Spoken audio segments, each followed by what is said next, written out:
Buongiorno a tutti. Good morning, everyone. Thank you.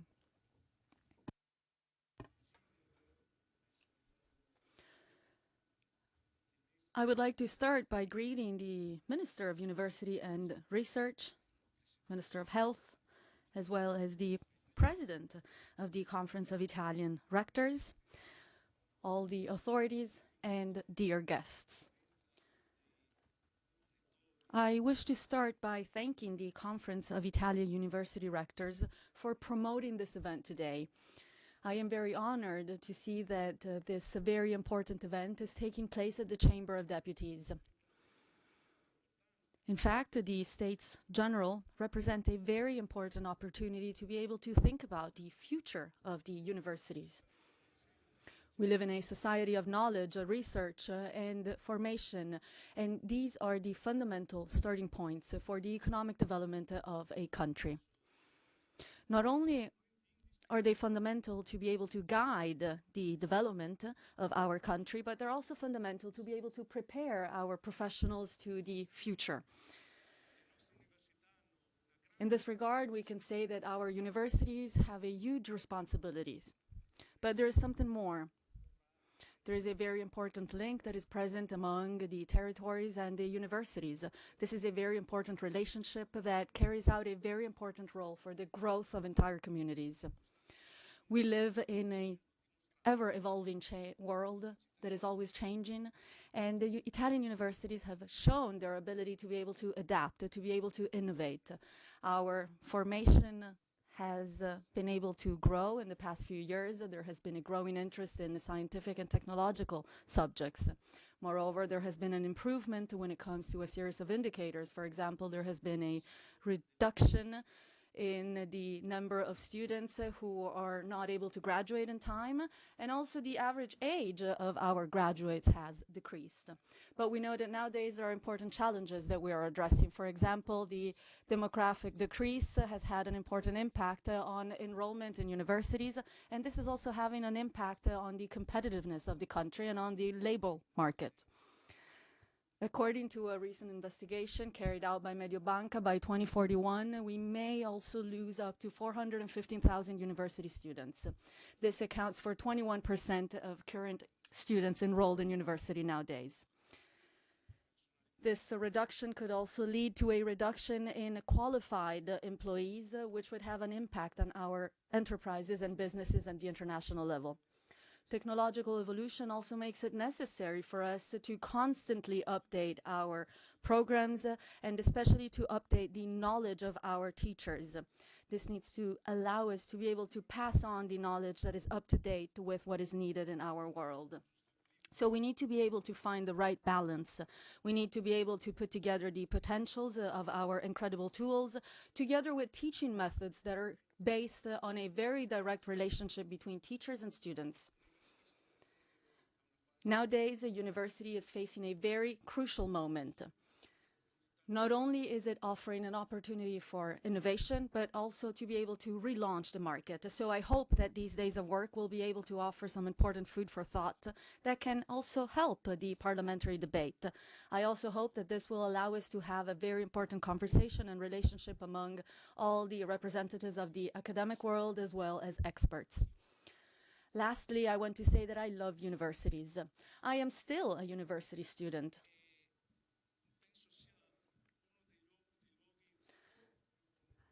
I think it's safe to say that universities are the most important place when it comes to training, to growing.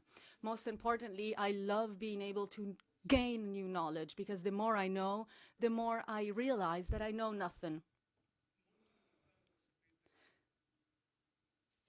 So I'm sure you understand that it's very important to be able to pass on our passion to students so that they can become passionate about knowledge. Here we have spoken about technological and scientific subjects, but I must say that I actually studied humanistic matters. But I do believe that everything needs to go hand in hand, and this is exactly the strong point for Italy. With this being said, I really want to thank all the professors I have met during my career, during the many years in which I've been a university student. And I also want to truly applaud our university system because it truly allows us to be able to work with incredible people who are envied all over the world. We have professionals who are called all over the world, and we therefore always need to remember that it all comes from the fact that we have a good school system and a good university system. I only have one request for you today. This is something that concerns me, but especially concerned me in the past. I was a student that went to university, but I also studied when I was, and working when I was in university. So I'm sure that you will realize that when I ask you to be kind, when you find a student who is also working, it is because it is very hard to work and study at the same time. It is important to help students to grow, and especially we need to be able to ensure a better future of our university. We know that our young students nowadays will represent the future of Italy tomorrow. Thank you, everyone, and I wish you a fruitful session of work today. Prende la parola il Ministro dell'Università. I now give the floor to the Minister of Research and University, Maria Bernini.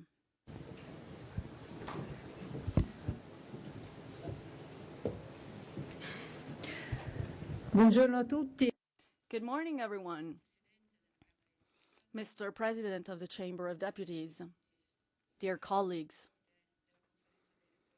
President of the Conference of Italian University Rectors, rectors, deans, representatives from all institutions, from all research centers. I see that there are many presidents here today. I don't want to name all of you because I'm sure that I could forget someone. Just remember that we are all part of the big community, of the big family that revolves around formation and training. We're not only talking about universities, we're also talking about artistic training, musical training. I see President Cassese, so please, a round of applause. Never, as today, have the interconnection between university research and high formation at the level of music and cinema and so on presented itself. Lorenzo, I must say that what you said about your private life really struck me, and you are right. You have been able to emphasize the merits, but also the opportunities that we need to be able to provide ourselves with, but also we need to be able to provide to those who will come after us. I am very proud of the Italian university model. I'm sure that you all know that within your universities, there are some important celebrations that take place. There are some events that are able to represent the benchmark, the comparative model. And this doesn't mean only talking to our Italian colleagues, but being able to connect to our colleagues abroad from all over the world. So the benchmark, the comparative model, does not only represent our region, our country, Italy, the world. We are all called to ask ourselves for something more. First of all, this is something that applies to us, governments, ministries of university, of research. We are the first ones who have to think that we need to stop only thinking about ourselves. In this regard, let me say that we are currently looking at a possible renovation of our ministry because we know that things change in time. And just like we have learned from those who came before us, from the ancestors of the Renaissance, we need to change together with time. So it's true, we need to pay attention to the roots of our university because these roots date back to many years ago. And in this regard, I want to thank and greet my colleague and friend, Minister of Health, Professor, Rector, Semer Semper. You get your role and you remain in that role forever. So we could say that once you are a rector, you remain a rector for life. And there are people who were born as rectors, others who were born as presidents. Or there are some who come from important figures in this world. But anyway, each one of us has their own imprint. But what I want to say, especially referring to my friend, Minister of Health, is that in these years, each one of us has tried to look within.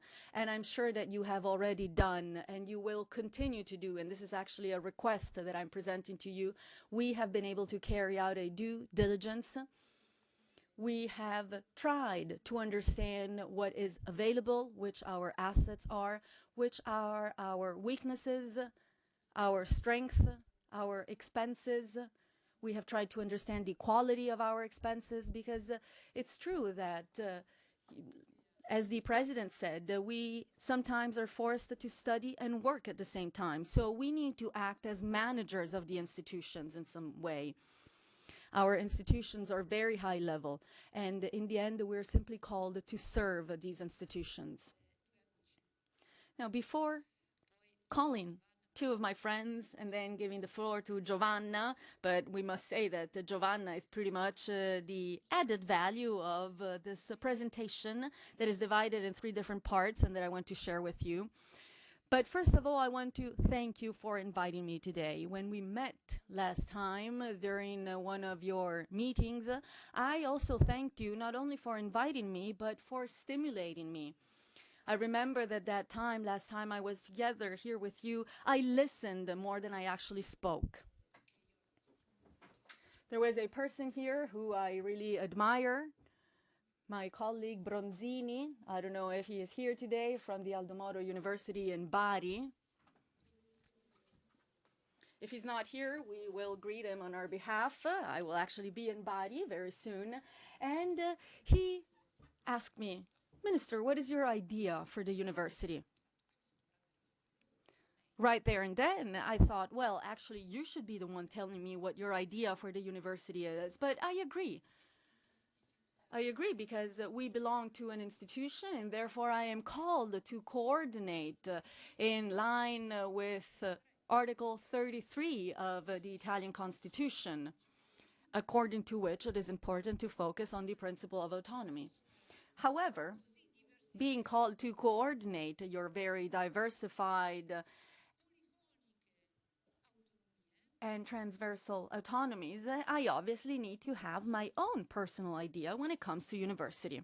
So I do have my point of view. First of all, the university needs to become more international.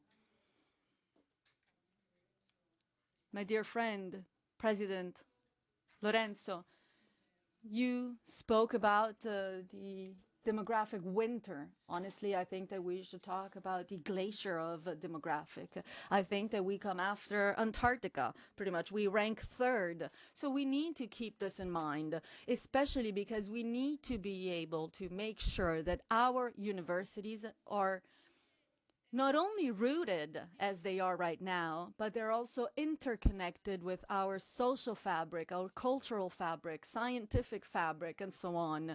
You also mentioned humanities and sciences, and I think that the only way forward is for these 2 subjects to be able to link to one another, to be able to represent our hallmark.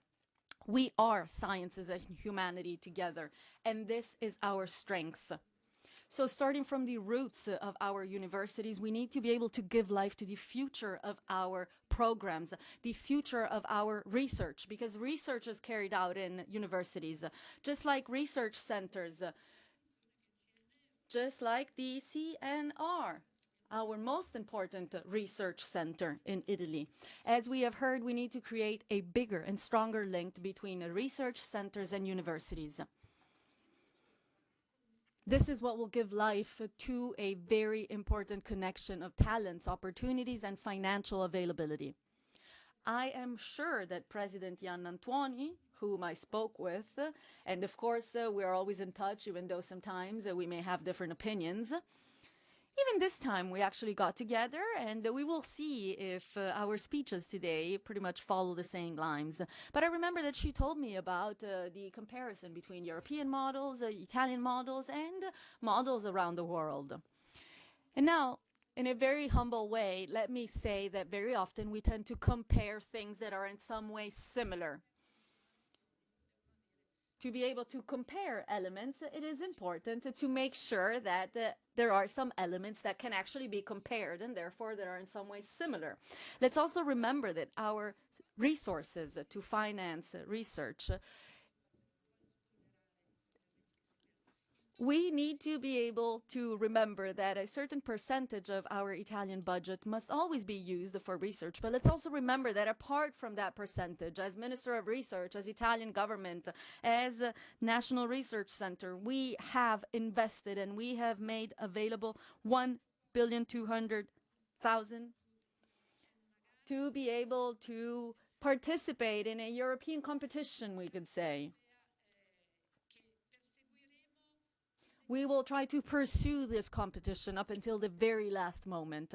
And in this regard, I would like to ask Professor Fabio Fava to please join me, because we have many projects on hold on Horizon Europe. And just last week, actually, we won a project for Leonardo, one of our big national centers you all belong to as members of the university. And we just won a European tender to be able to upgrade the HPC Center, so big data and quantum computing. This is something needed for all of us in Italy, Europe, and all over the world. So this is what it means to be international. Now, before giving you the floor, I would also like to say two last things. And then I want to share with you that I am here today to talk about some possible solutions. It's up to you to talk about the issues, the problems, what is most critical, what we should do to be able to help universities. I am actually here to simply offer solutions. And I'm also here to offer an opportunity for each and every one of you to be able to find tailored solutions. Let's remember that we're not all the same, so it's hard for me to provide with some consistent solutions that can be applied to everyone. Some of you may have spent too much. Some of you may not have spent in the right way or spent in a different way. No matter how we want to say it, there may be some of us who need to solve some issues, also when it comes to the budget. And trust me, if this is your reality, you will find a partner willing to support you within the minister. But I believe that we're not here to take on your problem and solve it for you. We are here to be able to ensure that we can work together. This is the only thing that truly works. Now, when it comes to becoming international, we know that there are some projects that are being carried forward. For example, we have Horizon Europe. But there is also a big challenge ahead of us. There is a big framework that we are trying to prepare together, and we can influence it by understanding what we are interested in, where we can provide support, quantum technology, HPC, micro and nanotechnologies. We already have some research infrastructures, which, let's remember, they are the only ones who are able to bring students back to Italy. And therefore, they need to be implemented and need to be given value right now, so that they can bring to even more value later on. And then there is one more thing that I want to share with you today, and this is my idea of university. I believe it is important to focus on the word flexibility.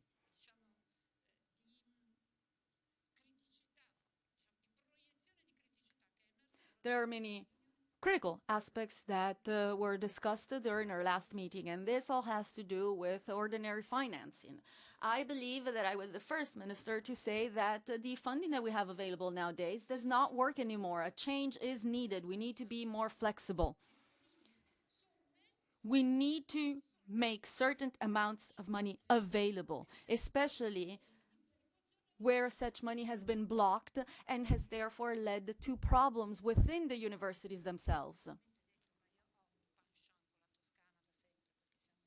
Now, they have already said this before me, but as you know, I come from the Emilia-Romagna region, but I'm very close to Tuscany, and many people have spoken about my approach to university just like Orban. And it's true, in some way. I have tried to work and try to implement some changes. We have worked with our stakeholders, and I have tried to implement change when it comes to the limited number of students allowed to enter medicine school. I also tried to implement some changes for Law 240. But also the rapporteur of the FFO topic is exactly the president of the Italian Conference of University Rectors. namely Professor Giovanna Iannantuoni. She is also the coordinator of this working group. She has already worked on this, and there's also the support provided by Marco Mancini and Giorgio Zani. So we know that these are very important people who have done many things that you already know, so I will not go into detail. So in my approach, I have tried to share my idea for the university as much as possible.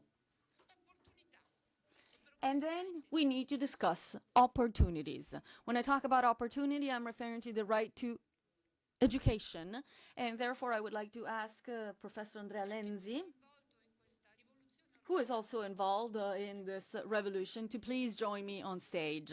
He's from the Minister of University and Research, Music and Choreographies. And then Professor Fava, I would ask you to please wrap up by telling all of our audience what we're doing when it comes to the delicate decrees to be able to get rid of the entry test to be able to access medical school. This is exactly why I have been working with my colleague, more qualified than I am, Orazio Schillaci, to be able to make all of this possible for the academic year 2025-2026. But going back to my idea for university, I think we need to focus on the international aspect. Stefano, I actually just mentioned you. I said you're a very nice person.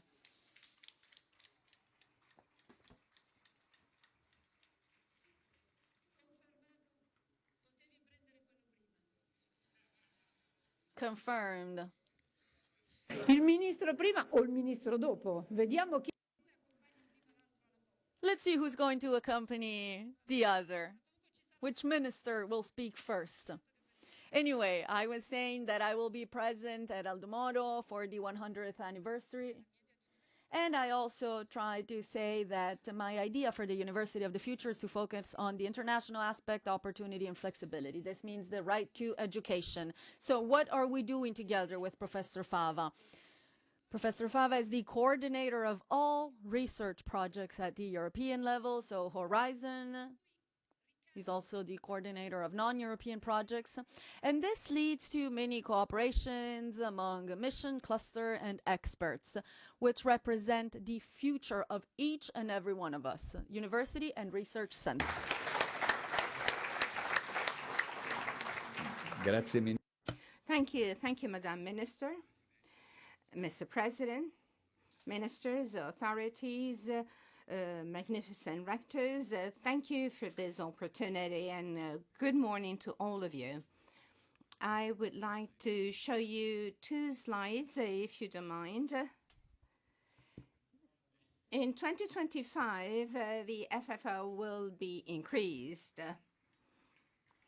says the minister. Madame Minister spoke of Horizon Europe, and hopefully I will be able to show you my slides. You are very much familiar with Horizon Europe. It is the most important investment in research and innovation that Europe has made. It has different clusters. The first pillar is dedicated to the support of fundamental research, the disruptive kind of research, new knowledge, but also the mobility of our researchers that is so important. Then we have research infrastructures, the best possible facilities where this can be done. Then the second pillar that you see in the center is still dedicated to research and innovation. However, this is a research targeted to the most pressing items. So here you see health, culture, creativity, digital development, industry, space, climate, energy, mobility, agri-food, and the environment. Here researchers work with the industry so that a research project can be immediately be implemented and transferred.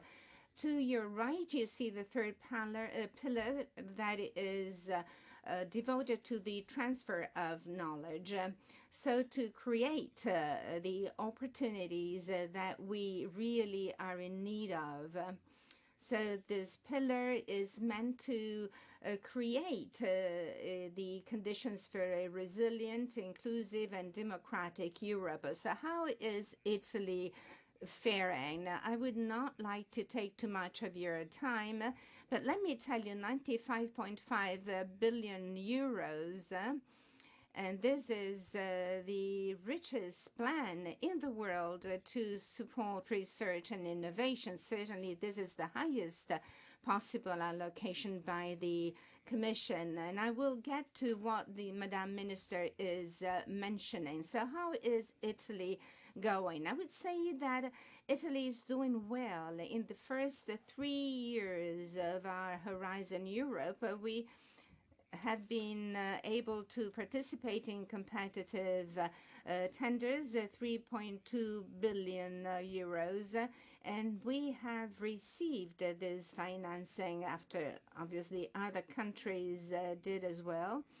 We were ranking fifth even before the UK decided to leave our area. The UK has always been very strong, always ranking second. Now, all of the other countries have tried to make up for the area left by the UK, but we have been more successful than others. So we are still ranking fifth because, for instance, the Netherlands has fared better than we did, but there are areas in Horizon Europe where we are really doing very well. For instance, tenders for young researchers, we are doing really very well, although in other areas we are a bit lagging behind. The National Recovery and Resilience Plan is contributing to launching important facilities. We now have research and laboratories that are better equipped and expanded. This is a very special heritage, which is maybe a unique case in Europe. This is something that we can lever on, so to participate in European tenders. We may have been too focused on our recovery and resilience plan to the detriment of our participation in Horizon Europe. That obviously was the best context. Other countries have invested greatly in Horizon Europe, as you know. And this is why we have become less competitive in Horizon Europe. But now we are back, and we will certainly develop the great opportunities that the National Recovery and Resilience Plan has given us. Our projects will be more interesting. They will be better valued by the Commission, and we have been working at it already. We will increase our presence by participating in the delegations within the Horizon Europe committees. We will have boards for each delegations. The national technological clusters and infrastructures will be further enhanced. We will work closely with our delegations at Brussels.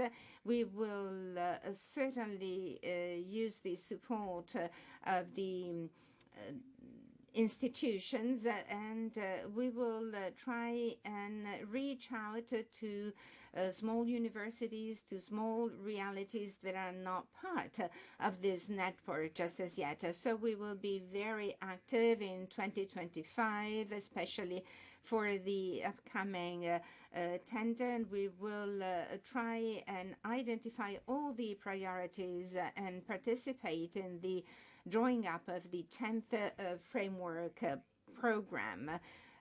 Universities and research centers will have to involve all of their researchers to participate in this effort, and we will certainly hope that all researchers will take part in this effort. Thank you, Professor Fava is here with us because we are here to help you. There are universities that have 30, 40 Horizon projects already, and I'm not going to list them out, but they also have structures that are dedicated to the development of Horizon projects.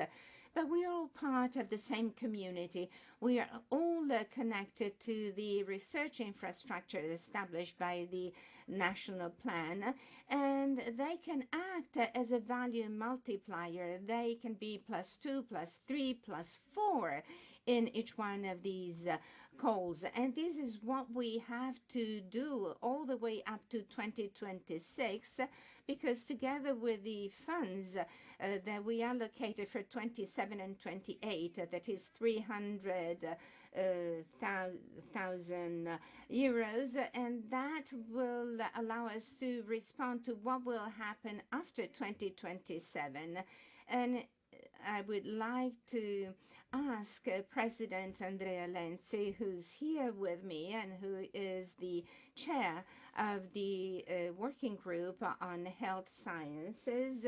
And of course, I would like to pass him the floor before I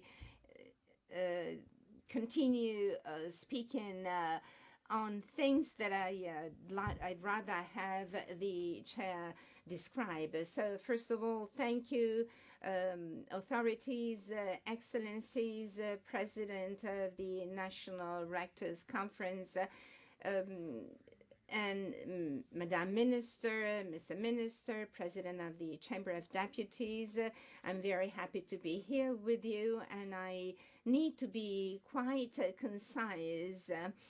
I was asked to be extremely concise, and I do not want to take time to your works. My friend and minister, Professor Bernini, some times ago called on me, and she told me that there is a very difficult challenge, and I would like to hand it over to you. As you certainly know,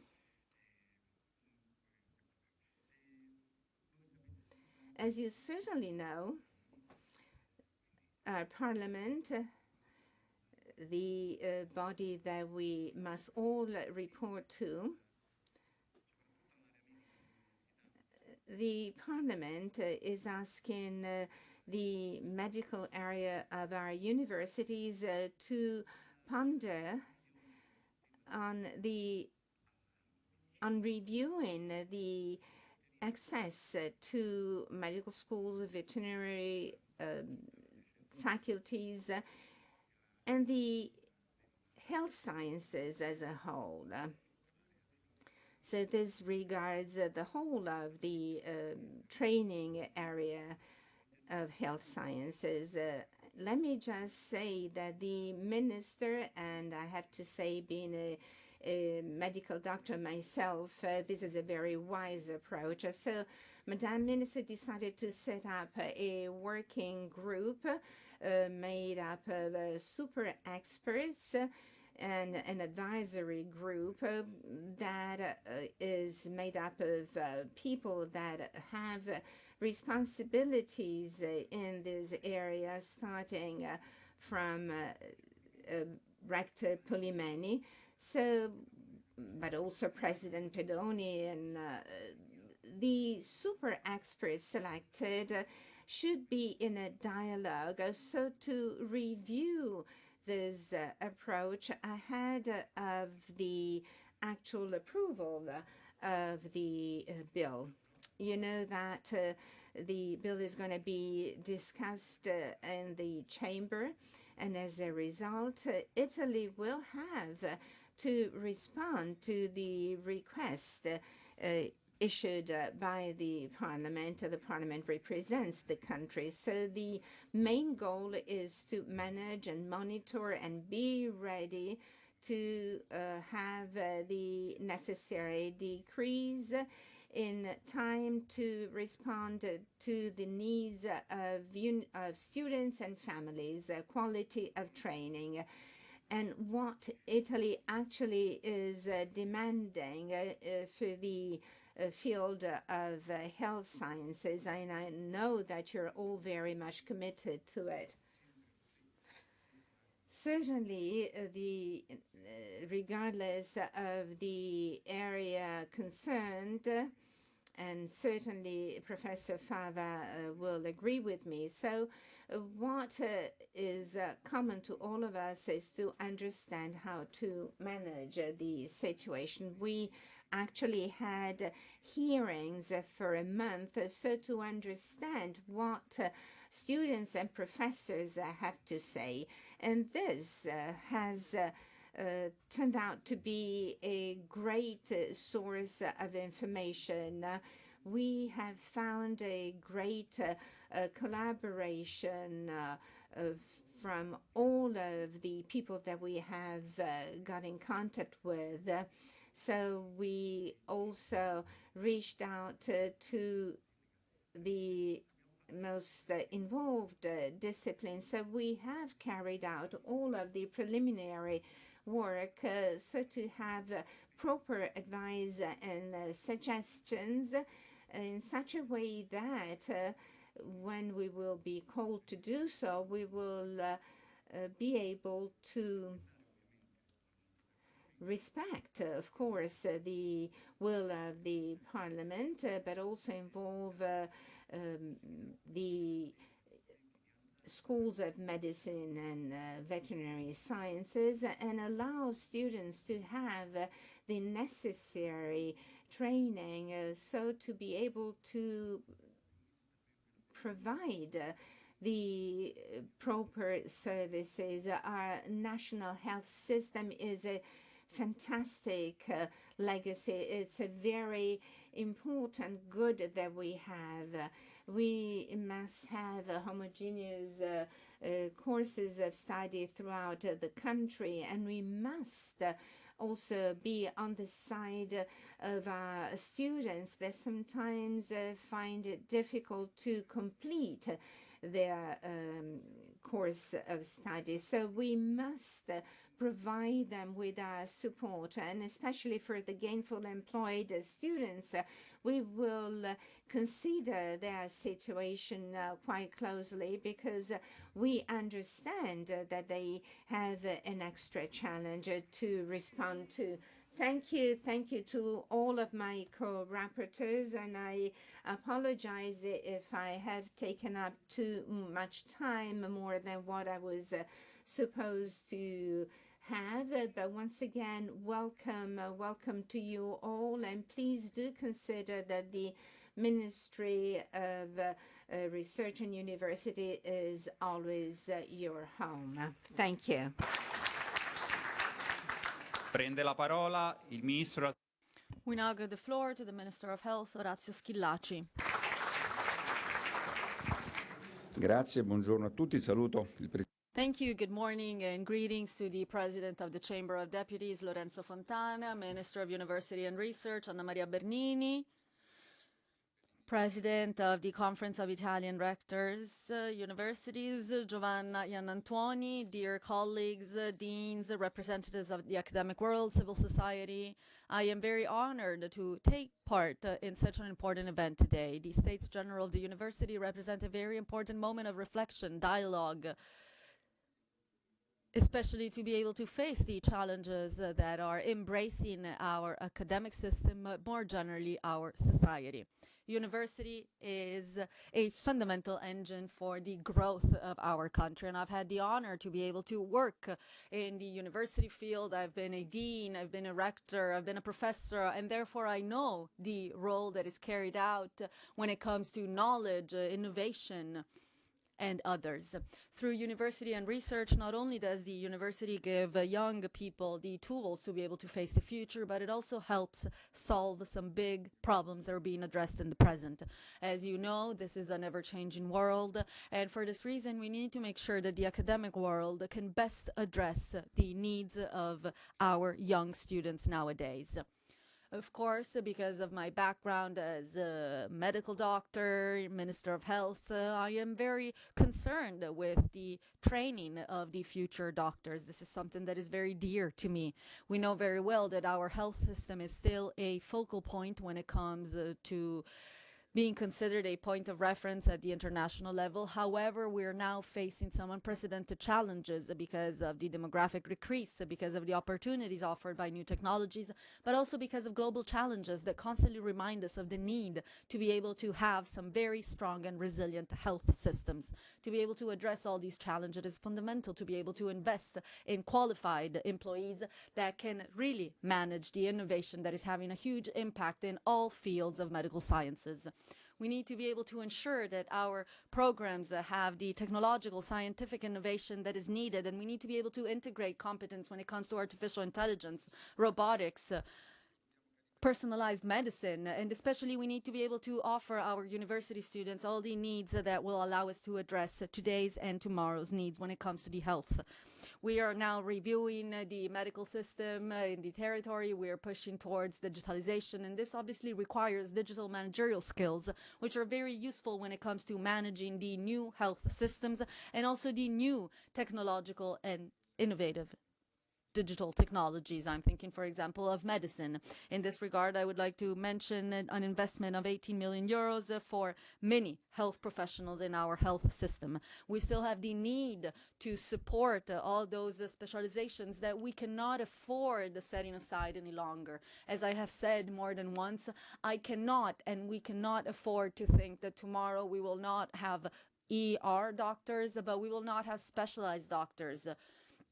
There are some medical specialties that, as you know, are suffering. So, for example, we can also think about the challenge that would be represented by the lack of these professionals. For example, the challenges to the oncological system. So, as you know, we will increase the fee available for young people who are willing to choose some career path that do not seem so attractive nowadays. So, of course, we know that it is important to carry on research and university together. We need to work on strategic assets.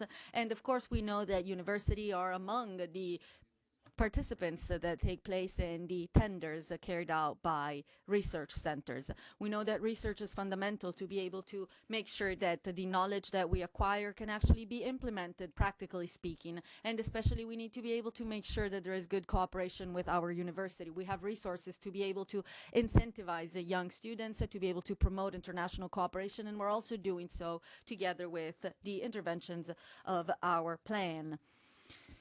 We also need to focus on all our young students, and we know that there is a tender for 2024 to be able to promote young students who are willing to invest in research. This accounts for 74.5 million euros. There are two different projects that these young people can focus on. So ordinary projects for all those who are under the age of 40, and then there are other projects for those who are under the age of 33. Our goal is to be able to make sure that Italy becomes a leader when it comes to the medical field, and this is exactly what our universities can do. Moreover, when it comes to the biomedical health field, we need to increase our scientific knowledge because this is fundamental when it comes to our growth from a cultural and scientific point of view. This also has a pervasive impact on other environments that are not directly involved in research. So not only this increases the prestige of the structures involved, but it is also very important for the people that use these structures and services. It is important to be able to have young people who are willing to get training and to have experts who are willing to provide training. So it is important to focus on the investment of the future of the environment. And this is the only way to be able to be part of some international networks that are fundamental nowadays to be able to ensure high-level research. Lastly, I would like to ensure cooperation with the universities when it comes to the informative campaigns carried out by the Ministry of Health aimed at increasing the health culture and prevention, which is fundamental to be able to really have good health.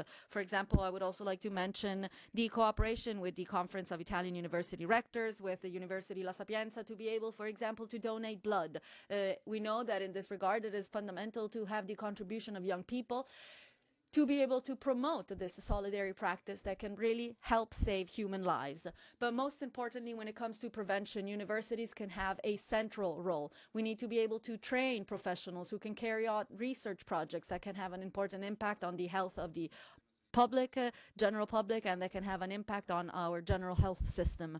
We need to be able to improve the quality of life, and most importantly, and this is something that I really care about, we need to be able to reduce the many inequalities that still exist nowadays. So to wrap up, I want to thank you all for the incredible work that you carry on today. The Italian university system has proven that it is an example of excellence, even in very difficult moments.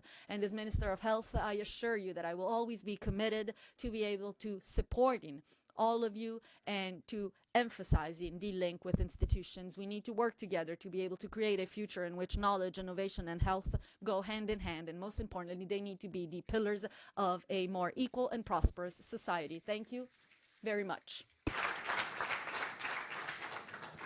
Prende la parola la Presidente della We now give the floor to the President of the Conference of Italian University Rectors, Giovanna Iannantuoni.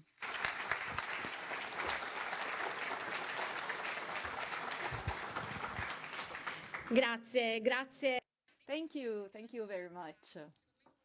Thank you. I believe that today is a very important day.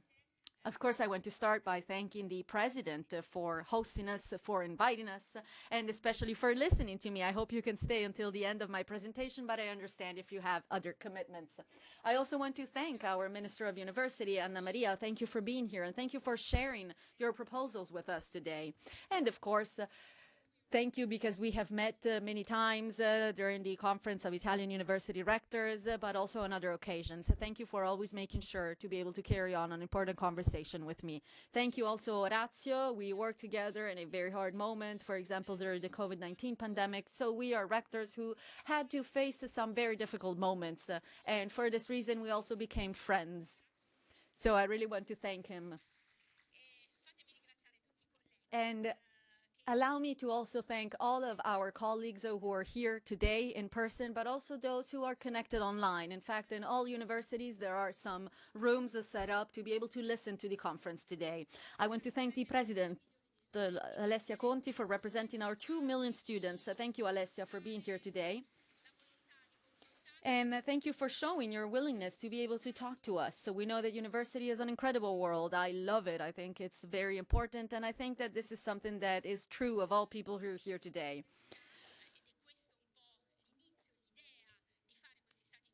The starting point, the basic idea underlying the States General is to be able to start a debate. So I think it is important for us to be here today to carry on an important debate, to have different points of view. We know that the starting idea that pushed us to get together, again, 2 million students, 100,000 teachers, 50,000 staff, some of whom have been very important. We have some director generals who have allowed us to carry on our work. So we are a huge reality characterized by an incredible heterogeneous fact. Italy, just like many other countries, is a very important country when it comes to university. And just like our President of the Republic says, our universities are big, medium-sized, small, multidisciplinary, linked to many territories. We have some universities that offer courses in English, archaeology classes, artificial intelligence. So it's true, we're all different from one another. We are all very different, but at the same time, we are united. And especially, we all believe that the driving force for our cultural growth and human growth of Italy is to be found within science, culture, and training. And this is why we decided to organize this event of the States General, because we want to reach out to our country and we want to say something very important. We're very proud to be here today in this room, and we want to therefore reach out to all people in our country to say that you should be proud of our university, of our young students who have decided to face their life by going to university. Even though they face many difficulties, they are successful. And this is exactly why we are here today. I would like to start with a very brief recap of my presentation today. I'm going to talk to you about my idea for university. And I want to start by saying that we are very European, we are very international. This is the only way in which we can truly compare different systems, different realities. We know that our Constitution mentions freedom, research, training, but I think it is very clear that independence, autonomy needs to be followed by responsibility. And this is also what we will discuss today.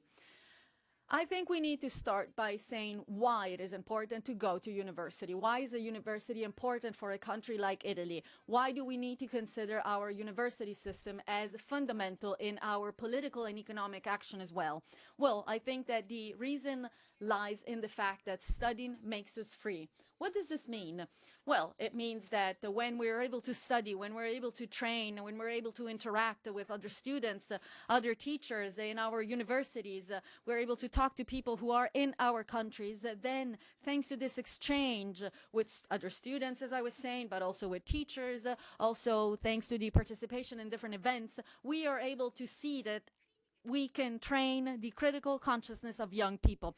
A young person must have independence, must not only follow the bigger group, they must know what they want to do. So what we want to be able to pass on to our students is that each and every one of them needs to learn to ask questions, questions that they alone can answer because they have the science and the knowledge of themselves and of the world around them. So this is fundamental when we talk about the critical independence, critical autonomy, and this is the true value of freedom. This is also the reason why universities come to life in Italy, and they first came to life 1,000,000 years ago. We are 1,000,000 years old. We will get to the moment in which we will be 3,000,000 years old. I'm sure about this, but there is more. Universities are the best way to be able to ensure social cohesion. Very often I mention a young boy and a young girl who are in some way emblematic, according to my view. There is a girl that I mention very often from the province of Matera who really loves math, or maybe there is a boy who lives in Rome, in Milan, in Palermo, in Naples, and they also want to go to university. So let me repeat this concept. All young people with talent have the right to go to university, and all of our young students have talent. So we need to pass on hope that they can work on their talent. And most importantly, we need to be able to pass on the fact that this talent will make a difference for the future. Everyone now talks about the uncertainty that our young students are facing, the fact that very often our young students are not happy, they are not okay, they're not doing well. For example, we heard about the psychological counseling and the funding available, and this is definitely something that we need to talk about. But this also represents uncertainty for our young students because they look to the future and they see a question mark. So I want to reach out to all our young students and say that this question mark needs to turn into a positive action on our behalf, carried out for you and with you, because we can and must change the future, and especially our young students need to do so. But there is even more. I have added some pictures on the screen. You can see some beautiful pictures of our universities, and we know that our universities are incredible. Even the dean of Bicocca says that our universities throughout the territory in Italy are beautiful. So I remember that I was in Florence not too long ago, and I was walking through the beautiful university campus, and this is exactly where you can really feel the culture, but also you can feel the creativity that is taking place in these 1,000 years. Science, formation, training. The goal of every university professor is to have an innovative idea that will change the world. This is the passion that drives researchers. Everyone starts because they want to win a Nobel Prize. Then some people get to that point, some don't. But the ambition of a researcher is exactly the driving force that pushes him or her to move forward. But there is more. There is also this sense of generosity, of kindness, of the willingness, and especially recognition that what we learn is something that will be important for those who come after us. Now, I would like to immediately start with an international conversation, and I want to start by talking about research. I'm sure you know that this afternoon there will be a session focused on research, and in that moment we are only called to listen. However, now I want to say that research is very important for me. I have spent many years abroad. I have lived in English-speaking countries, and Sometimes there are some people here in Italy who ask me if the Italian research is at the level of European or international research. And I think that the answer is the first reason why we should be proud. In fact, it's true that we have a lower number of researchers in Italy, of course, compared to the number of people who live in our country. We are still able to reach incredible results in research. So I'm only going to show you 2 examples, even though there are many more. But I do believe that this example on the screen really shows you the reality we live in nowadays.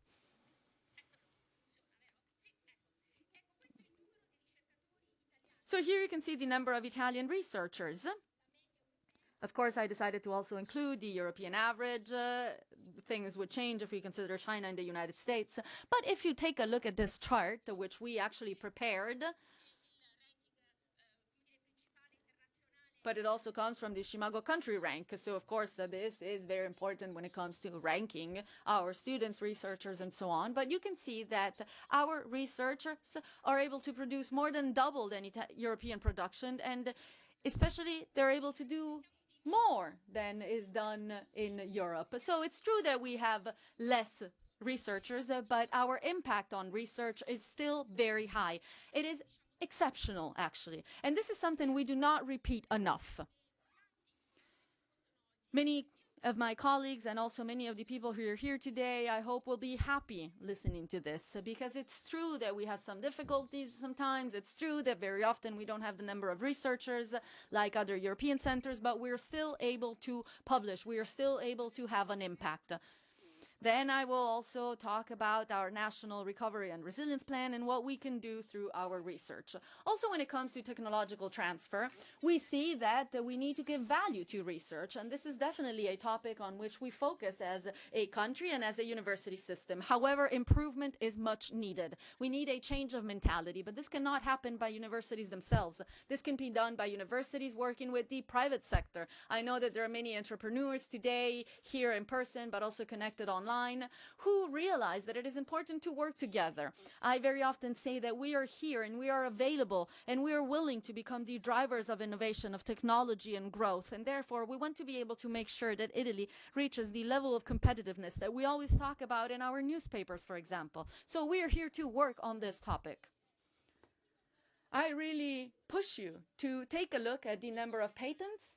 I have divided them by Italian province, and you can see very clearly on the screen that we are a very diversified country. However, our production and our transfer of technology is very widespread. We have patents that are promoted in one country and another, in one region and another. It's true that we are very diversified, but it's also true that we are growing all over. So it's not true. Don't believe those who say that we are only focusing on research or technology in certain regions. So I think that this map really shows that our country is changing and needs to change even more when it comes to the relationship with the private institutions. And now let's look at the quality of our education. Very often people ask me, why don't we have more graduate students? Well, I think that the reasons are to be found back in history. Of course, we need to consider the current reality. But I'm not here to talk about what is being done. I'm here to talk about the trends, the universities, the direction we're headed in, and where we want to go. So, of course, at some point, we're going to ask ourselves, okay, but to get to that point, what are we supposed to do? Now, it's true that was a beautiful picture, but let's move on to taking a look at these 2 charts on the screen. I believe that they're very meaningful. First of all, let's start by answering an interesting question, a question that I believe is interesting for everyone, but especially for high school students, middle school students, those who are asking themselves if it is worth to continue studying or not. Well, look at this, the level of employment based on the level of education in Italy. Of course, if you graduate, you have a higher chance to find employment. Actually, your chance is over 80%. Of course, this is an average. The number is even higher in some cities or some towns. Of course, if we then take a look at the income for people who have studied or who have not, we see that pretty much what we all know already happens. This is information taken from Eurostat, and there are some countries in which it is clear that young people make much more money than they would make if they were to stay in Italy. So, of course, we need to do something to be able to keep all these experts, all these expert students who want to go abroad. But now let me focus on this chart. This comes from Alma Laurea 2024. There is something that I really care about because my community, or actually our community, sees this as very important. And let me be more specific. We need to be able to tell our country that the university system is the best way to grow, socially speaking. And why is it so? Well, because just like as Alma Laurea tells us, 67.5% of our students who are enrolled in university do not come from a family in which the parents also went to university. And this is also true for girls. So just think, we have about half of our students are going to university and half of them are women. So just think that 7 women out of 10 are the first people to graduate in their family.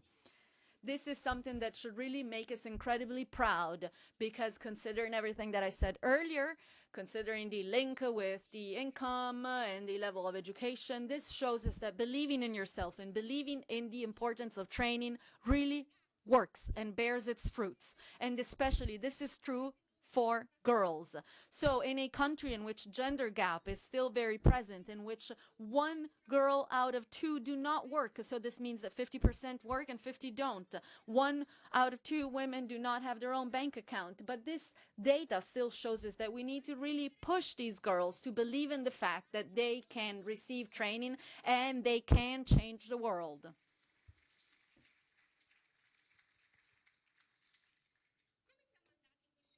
Now, what has happened in the past few years? Let's focus on this. So the level of graduate students. Once again, we very often say that we don't have enough graduate students. Well, we may not all know that in the past 10 years, the percentage of graduates in Italy has gone from 20% to 30%. So there has been an increase. In 2023, the last data that I found available, there was a 30% of Italian graduates in our country. Then, of course, if we take a look at our European counterparts, we see that the number of graduates is usually in the 37%. For Germany, it almost reaches 40%. Now, of course, this is all true. I don't want to jump into all the technicalities. I don't want to consider students who would not be considered graduates in Italy. But setting all of this aside, what I want to really emphasize is that universities are really focusing on the importance of the training of teachers. They are really focusing on making sure that all the levels of education that come before graduation can really lead to the point in which the number of students that go to university increases, and therefore the number of students who graduate from university increases as well. We are working on this, and as we can see, in the past 10 years, there has been an incredible result. We have increased the number of graduates by 50%.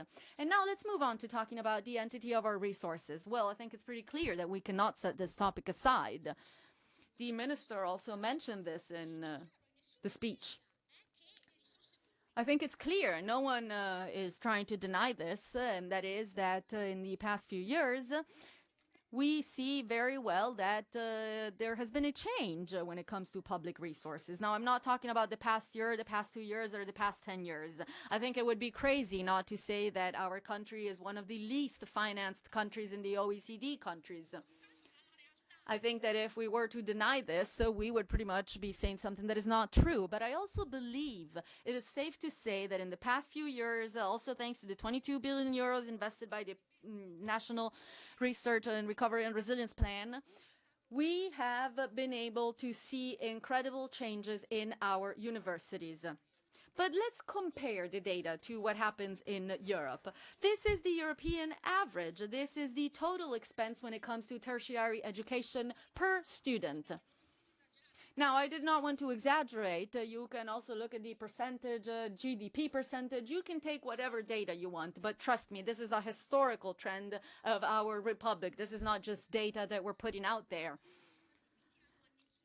This is not something that comes from abroad. We know that in our country there has never been enough investment when it comes to education. And the reason for this, especially for little investment in university, is that in some way we, and I believe that I am part of this, we have not been able to show that investing in universities is not a cost for our budget. We should not see it as an expense. Investing in our university is fundamental because we are investing in the future of our young students.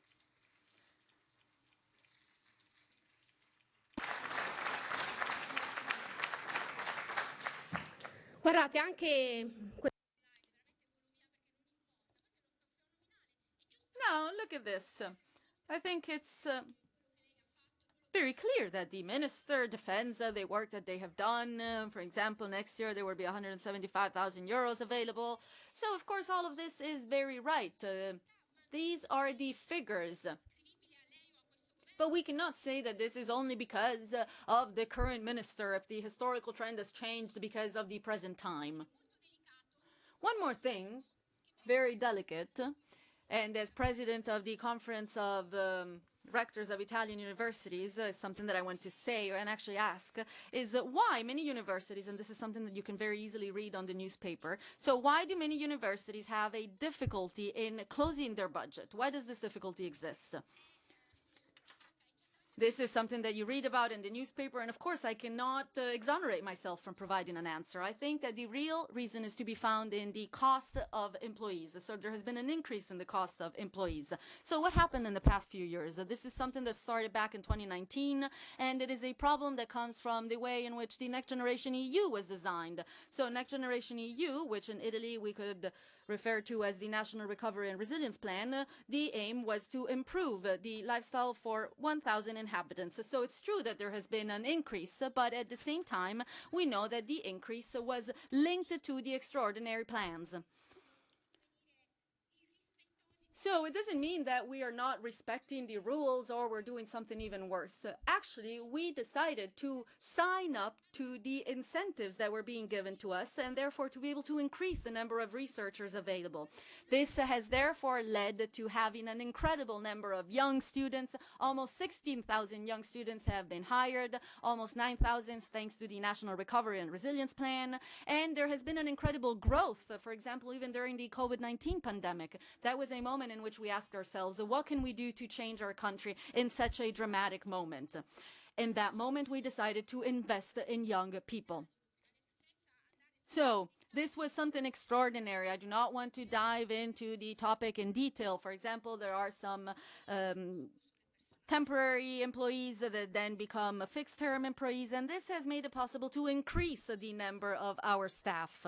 And then all the fees that we use to pay the income, to pay the bills, have gone down. But I think that it makes sense because the total overall has increased.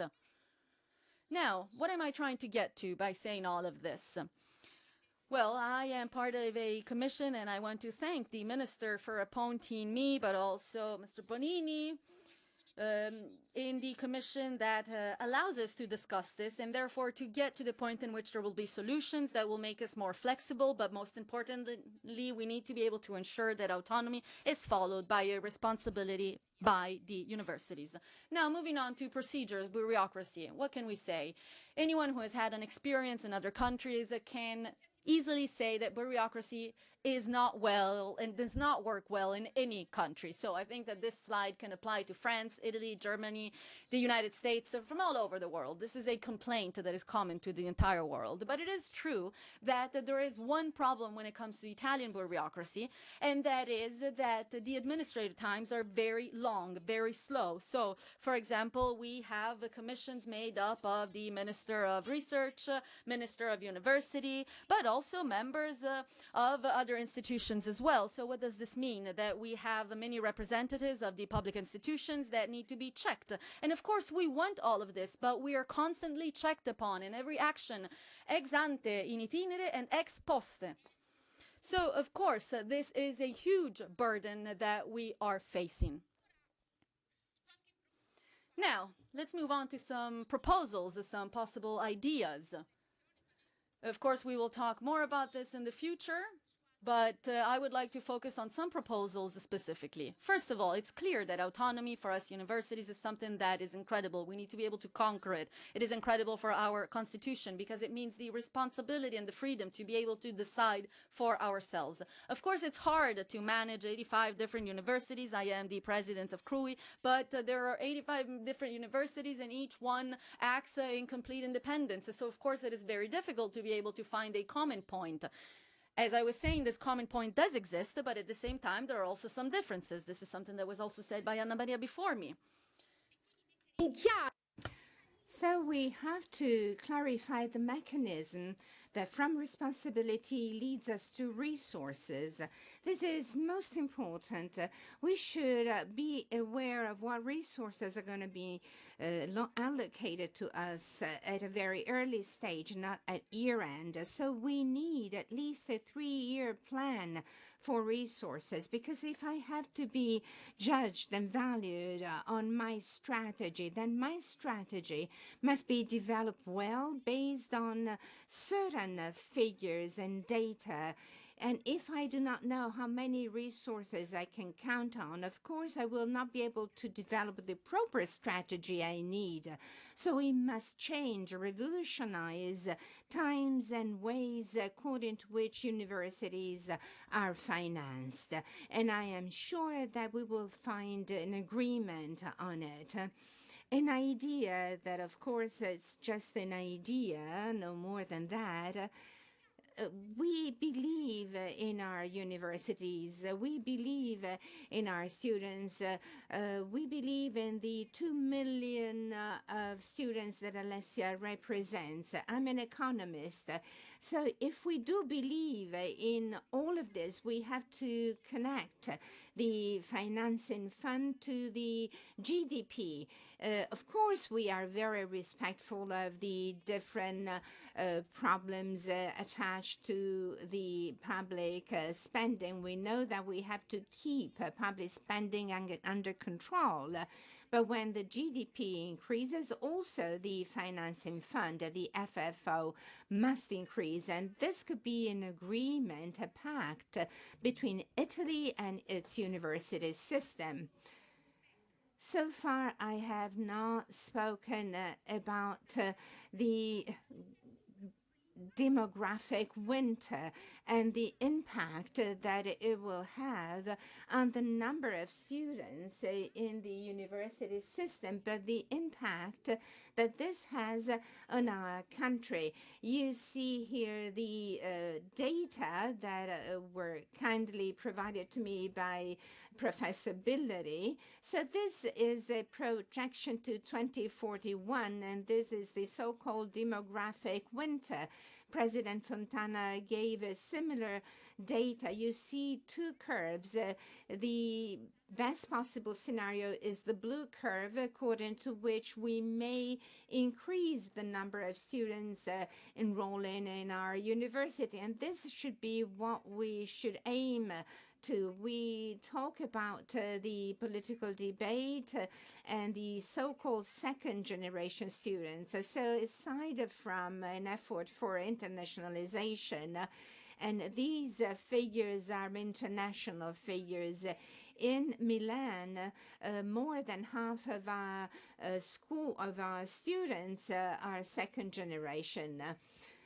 Only very few of them get to enroll in the university system. We should incentivize university training. We should try and find an interaction, an impact in our country. So promoting also the idea of growth in this very large group of people, the idea of science, of training, and considering what the demographic winter is and the impact that it will have on the production of wealth in the future, it is most important for us to say that since there will be a shrinking of the number of employees, then they should be highly qualified, highly trained, and university campuses, multidisciplinary training, the interaction between students are the answers to this question. Our universities are the right response to the challenge posed by the demographic winter.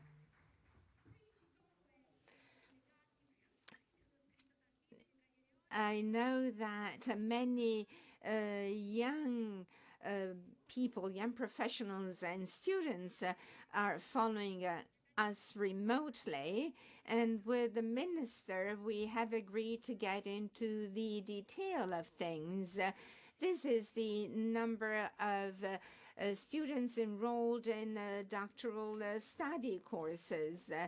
And I apologize for not being able to provide you with the right differences. These are short-term doctoral students, and it is to them that we must devote our passion, our support, because if they are talented, if they want to participate in the world of university, but also in the private sector, then they should be actually employed and should be paid well because they deserve it.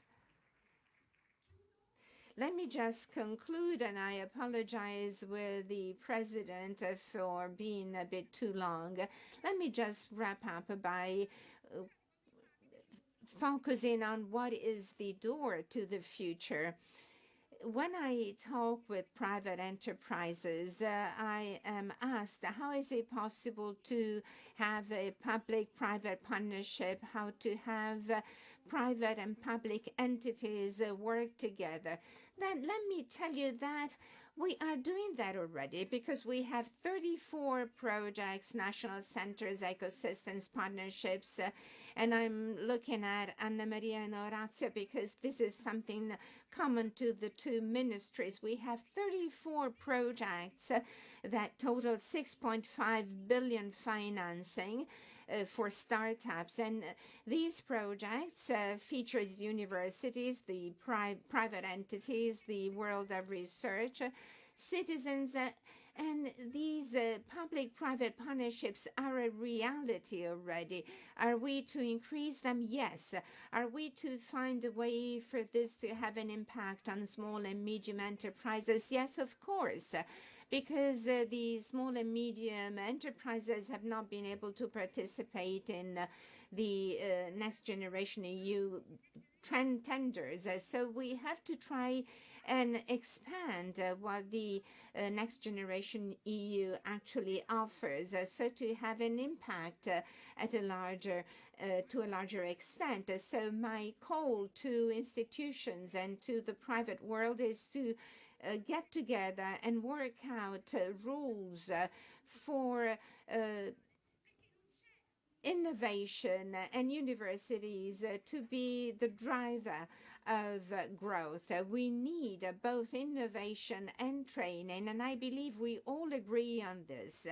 And the training of our students, we want to talk them in the eye when we explain what it is that really makes us passionate. And then we have technological training, an idea that becomes something established and tested in laboratories. These are miracles that happen in our universities. So let me just conclude by saying that I wish you all a very promising future, and up with the universities.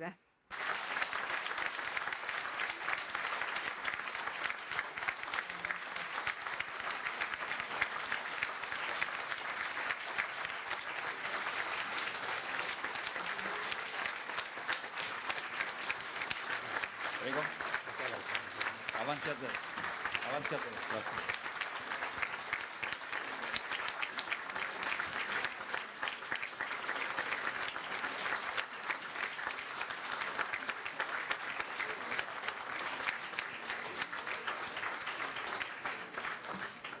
La prima parte degli Stati generali prenderanno con il primo tavolo su ecosistema della ricerca e dell'alta formazione. No,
Ok, il puntatore sta lì, questo è il bidone.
Io sono sul posto, sono informatica. Ho visto che è passata una persona ma l'ha detto senza microfono. Non so se lei carrozza ha delle slide, metto il puntatore al suo posto, così se lo ritrova. Me ne occupo io, però sì, va bene.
Allora, chiederei.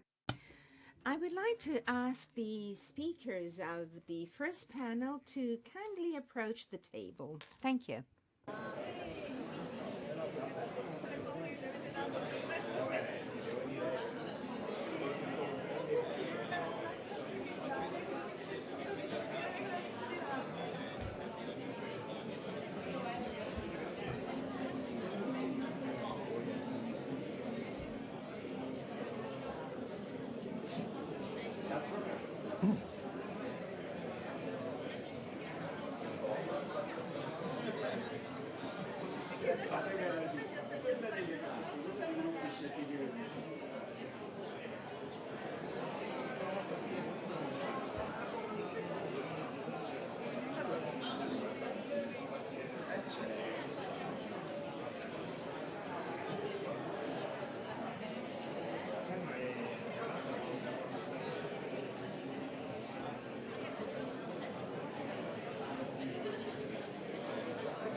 Rinnovo l'invito.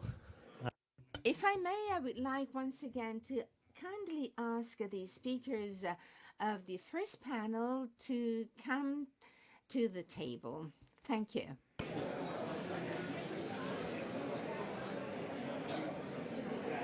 Sì, vai.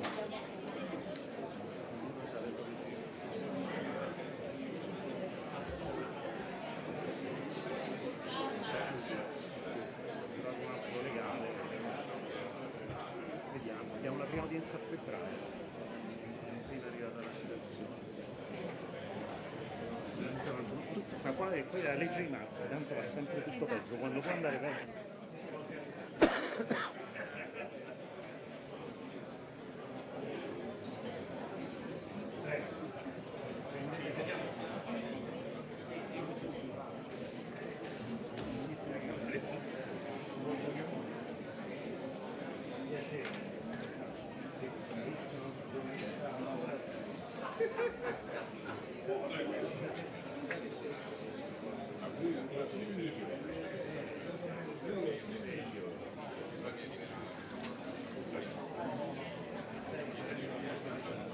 No, quella calcistica, puoi partecipare, ci fai piacere.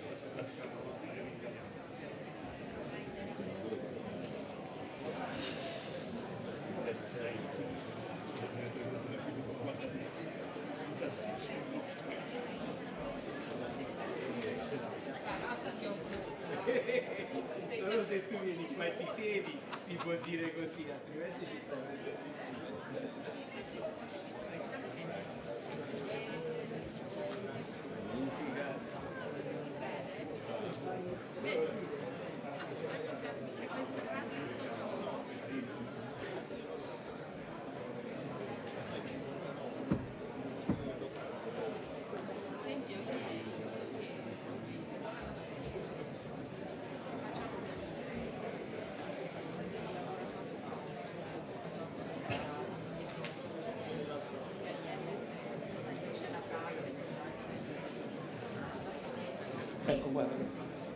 Allora, buongiorno a tutti.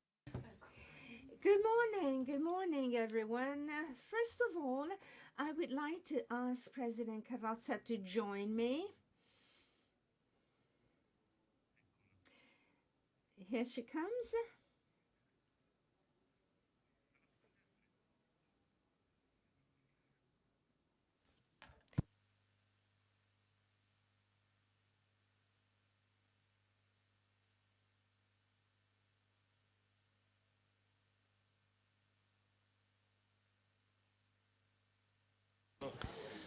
Allora, rieccoci. So we're just about to start our first panel. We are slightly late. We need to be to do our best not to be too late on our agenda. So let me officially open this second part of our morning. The theme is the ecosystem of research and higher education. I'm Eugenio Bruno. I'm a journalist with Sole 24 Ore. And for the past 15 years, I have been concerned with education as my main theme of interest, with a special focus on university. So thank you all for your attention. We will be talking about the new generation EU, most and foremost. And this is so for a couple of reasons. We are at the Chamber of Deputies. The budget is being approved. The minister is leaving us, but certainly there are things that we have to talk about.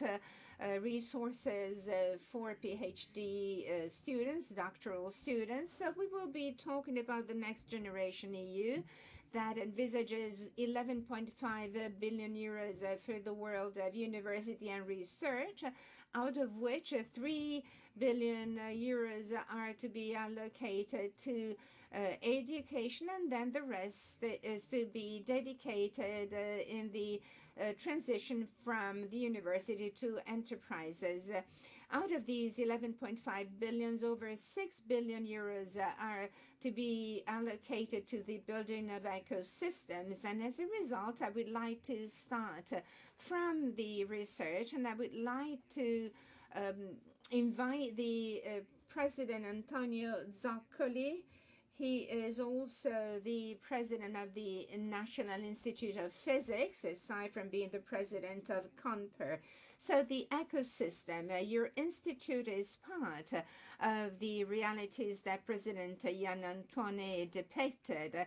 So what is the situation with the actual establishment of these ecosystems, and what obstacles are to be removed in the future to improve a situation? Thank you. Good morning. It's a great pleasure for me to be here with you, with so many friends and colleagues. You have asked me what opportunities I see in the next generation EU, the so-called Recovery and Resilience Plan. This is the way that we call it in Italy. Well, this is a very unique initiative. It's a multi-billion euro investment dedicated to research. These investments, I should say, have been made in an innovative way because new legal entities have been established, incorporating both public and private entities, and this is a true revolution. So this is a very interesting experiment that opens many different avenues. And many of these initiatives, I believe, are proving how important it is to invest funds and specifically allocate financing to specific themes, combining the world of university, the world of research and enterprises. We're used to collaborate with university and research centers, but now we have new legal entities. This is something new and demands of us to start cooperating in a different way. We have to have milestones that must be complied with, which means that we have to drive research results to a very high level. And certainly every single research entity, research center does it. But in this case, in the case of new entities, we need to have companies involved in our projects from the very beginning, so that what we develop in our academic world can be brought and implemented in the productive world. We are part of different initiatives, and I have to say that this is actually happening. There has been a change in our mindset, and if I look to the future, then maybe we should try and preserve two things. First of all, the investment that has been made, and it's important that this investment should not end with the end of the Next Generation EU. There should be a continuity in the financing. We should identify the best possible initiatives that deserve to have a future. The second point is the ways that we can cooperate between university research centers and companies. We are experiencing political, economic changes, and in many other fields. So both universities and research centers have common issues to face up to. The issue of the FFO, that is the Ordinary Financing Fund, is common to everyone. Also, the Ordinary Financing Fund for Research Center that has suffered a decrease in past years. We must also calculate the increase in salaries in the FFO as well as in the FFOE. So we have common issues to face up to, so we must work together. And I'm firmly convinced that it would be very important to enhance this cooperation, which is really in the nature of research centers to cooperate with universities. We are to face up to major challenges. We need some next generation EU initiatives sustainable. So we must work together. We must pool our resources so to actually go forward into the future. And this is a fundamental feature.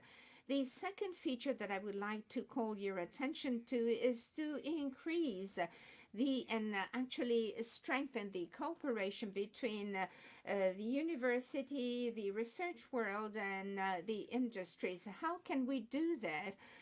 First of all, by streamlining procedures. A private company may decide to work with us if there are advantages, that is, streamline procedures, first of all, so that goals can be fulfilled in a short period of time and in a competitive fashion. So this is something that we should all try and resolve together and streamline our procedures. As research centers, we have a bigger problem that the universities have because we are part of the public administration, so we must comply with very strict procedures and norms, but in the end, I believe we can make it, we can do it, because we need to work to change the way we work, and we must work in synergy.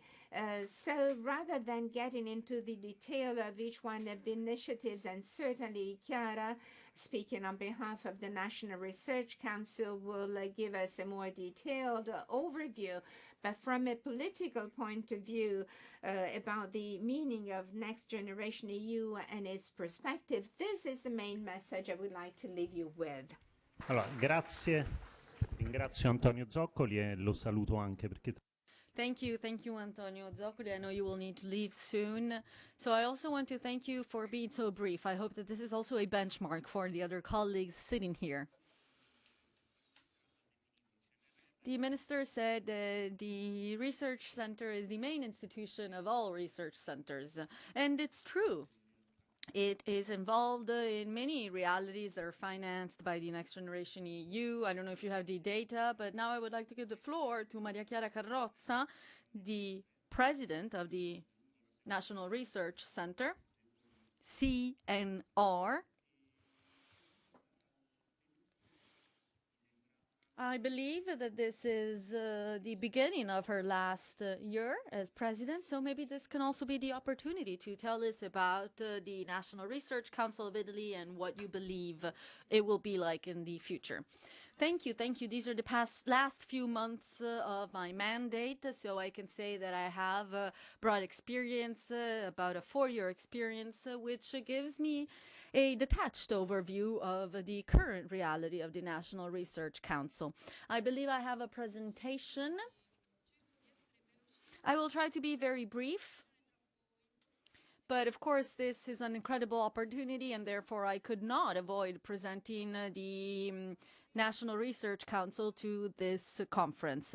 During my mandate, I actually learned what the council actually does, and I became aware of the fact that many university systems are not aware of the National Research Council, and I believe that this is one of the big problems that we are facing. Now let me skip through the slides. Let's see if I can manage to do so. I can't seem to be able to move on to the next slide. Could I get some help, please? Dove devo? Forse di là? Devo puntarlo? Arriva l'aiuto.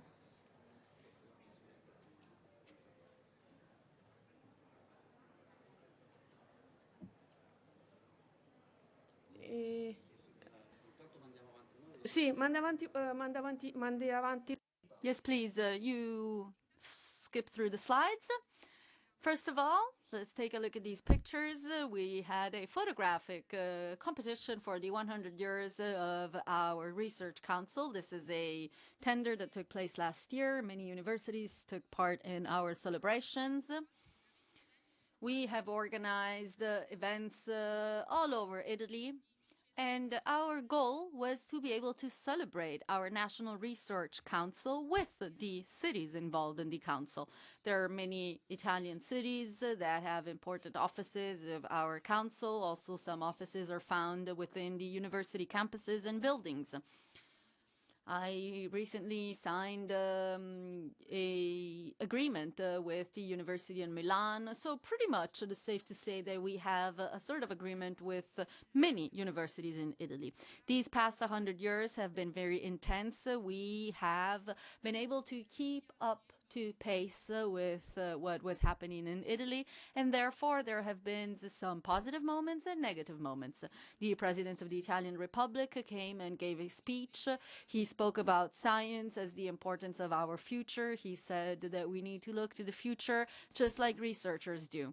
We also participated in the events organized by the G7, and we were also part of a network that was carried out with the main European research centers and councils.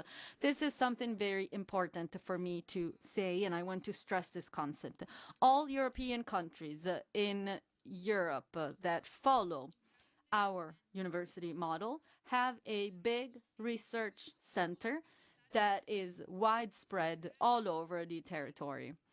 Whether we talk about the research center, Max Planck, LMUX. And this makes it possible to be constantly in touch with the other research centers in Germany, France in particular, and also Spain.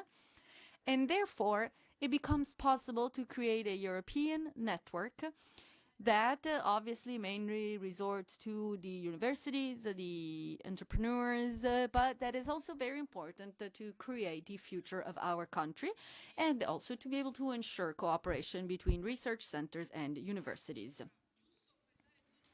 Now, just to share some figures with you, there are over 9,000 fixed-term employees, together with many researchers. Many people in universities are actually associated to the work that we carry out. For example, when it comes to physics, we have many associates in our universities. This is one of the fields with the most number of people working in our universities, but also many in chemistry.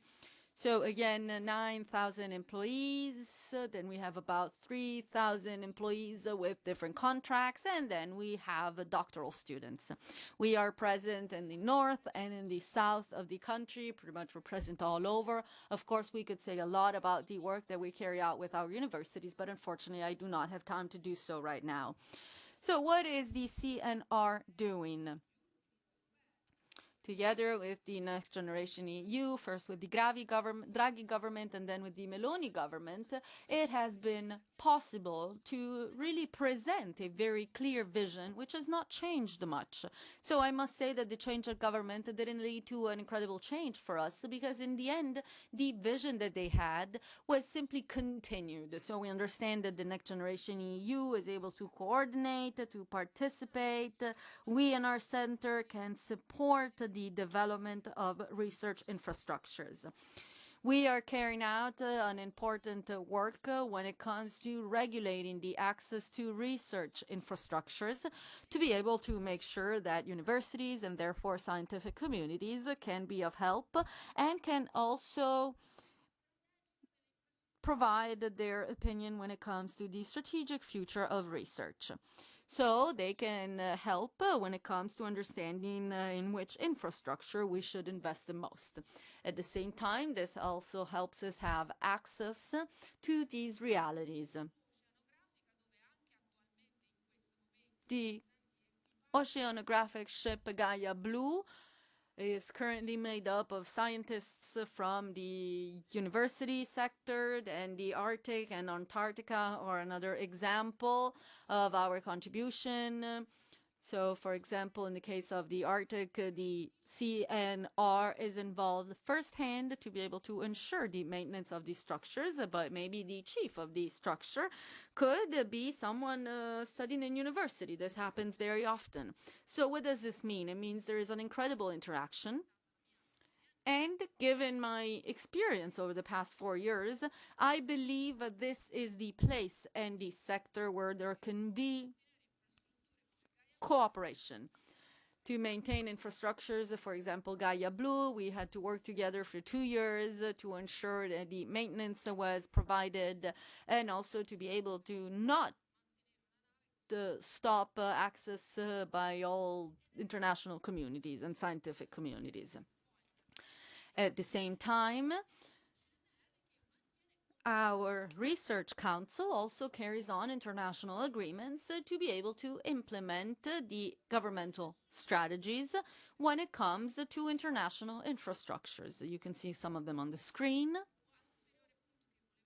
One more thing I wanted to share with you today is that actually the CNR is looking into it right now, and we can say that we contribute to 350 fellowships equal to 20 million euros investment. So we do contribute to the university life through a series of doctoral studies that are available thanks to the Next Generation EU, but then there are also some doctorates in the field of artificial intelligence, infrastructure, industrial, and so on. I believe that 350 fellowships and 20 million investment for the CNR is an important amount. We currently have 64 active spin-offs. Here you can see the number of our patents. I'm not going to go into detail, but of course we focus on the importance of research as one of the most important aspects, to be honest. And of course this means that there is an important cooperation with our universities. Many of our patents are in fact shared. We are pretty much at the end of our plan for our recovery. We have had a plan to refinance our projects. And I think that this has allowed us to reach a certain stability in our budget. And also considering that we will just looking into the data from 2024 the other day, I can confirm that our turnover is 1.7 billion per year. And then we also had some self-financing, which is higher than 40% than the amount that I just shared with you. So this is the initiative, this is what we've done. But what I want to emphasize today is that, first of all, we have abandoned the scientific disciplinary services in the past 3 years. So we have completely eliminated them, and we have introduced the disciplinary sectors. These are inspired by the panels of the European Research Council. And as of right now, we have 76% of researchers. We also have a high percentage of technology experts. And in general, our researchers can actually look into different sectors, so there can be more than one sector they belong to. Then there are the joint chairs. This is a co-financing project that we carry out in universities, and many universities actually decided to sign up to this project. I see Padua, Bicocca, Ca' Foscari, many important universities has decided to comply with this project. So we will have an overview of researchers, people who will be professors in the universities. For example, now we're working on a new degree, but then we will also have to have the support of professors from abroad, for example, Ca' Foscari or Bicocca, when it comes to specific subjects. So pretty much we are present in all Next Generation EU projects. It's hard for me to find the project we are not part of. Pretty much with all the tenders, we decided to sign up for all of them. So we have a comprehensive overview, which we're looking at right now, and we're also working on sustainability. What does this mean? This means that we're looking at all the business plans prepared by the ecosystems, national centers, partnerships, when it comes to the Research Council, of course. And we are carrying out a sustainability assessment to understand what to do in the future. In January, we are actually organizing a forum for all the people in charge of the Next Generation EU projects, and we're going to promote interaction among projects even more. So pretty much we came up with the idea of taking some disciplinary sectors and making them transversal so that infrastructure, partnerships, and maybe research centers can join to be able to present a follow-up proposal for the future. So this also allows us to try to understand how a certain field is going to develop and grow. After this first mapping, we will talk to the university, because I believe that the universities themselves, together with the research centers, should be the one to decide or actually to suggest possible opportunities for the future. The final decision will obviously be up to the minister that will decide based on certain criteria. But again, I believe that we are the ones who need to present the proposals for the future. We have 180,000 million euros spent for the Next Generation EU, then we have the complementary fund, and I don't think it's doable to think that we can maintain all these infrastructures and we can keep being present in all these centers. So this is why we proposed an aggregation on the basis of clusters. So we're really working on sustainability. And now to head to my conclusions. Unfortunately, I do not have time to talk about the infrastructures, but we just presented our gateway in Venice. This is a gateway to the future of the Next Generation EU plan for citizens, for the population, especially we're talking about biodiversity. I don't have time to go in detail, but we have shared the strategic vision document. And of course, this document will be given to the new governance that will step in and that will discuss with stakeholders. And then, of course, they will redevelop this document. There are some novelties. Again, unfortunately, I don't have time to read through it all. But there are two things in particular I wanted to focus on. First of all, cooperation with universities is definitely a hallmark of our strategic vision. But there are also two more things that I wanted to emphasize. First of all, we are going to start the ecological footprint of the institution. And this is a commitment that we took on at the meeting in Tokyo together with the French, American, and German partners. We signed a statement together with national labs in the United States and France and in Germany, and therefore we decided to try to reduce the ecological footprint. There is a working group that will start working on this very soon. And moreover, we also want to be able to develop a platform for AI for science. So we want to be able to do this to be able to have an accelerator for research, and this will obviously be put to the service of research in general. I believe that in the future of the Next Generation EU, there is the possibility of creating an Italian system focused on AI to stop this competition between the city of Turin, Pisa, and other research centers, for example, Milan. We need to stop trying to say that someone has the most important foundation on artificial intelligence. This is not what it's about. I think that we should all have the best technology available because there will be no science without artificial intelligence. So let's sit down, let's get ready to work, and let's try to understand how we can develop an AI for science platform by ensuring cooperation among Italian universities and research centers. Thank you. Grazie, Maria Chiara. Thank you, Maria Chiara Carrozza. We continue talking about research, and it's my pleasure to pass the floor to Marco Mancini.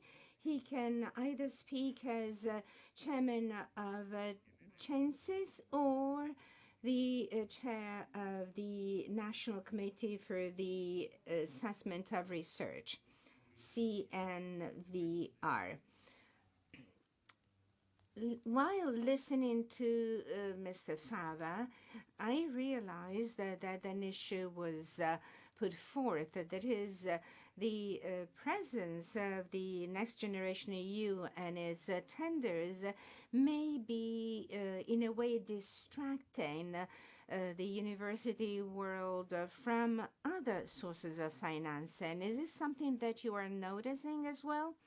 Thank you. First of all, I wish to thank the Rectors Conference and for the attention that is being paid to these very many important themes.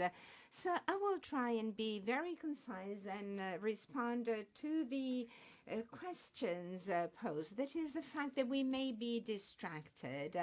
Well, I am very pleased to say so. That because Rector Professor Polimeni actually repeated it many times when discussing the future of research, pointed out this specific theme because we have been somehow flooded with resources that we obviously welcome, thanks to the Next Generation EU. And it is true, the attention, and we can see this in our own laboratory in the university that, as you know, is a very large university, La Sapienza.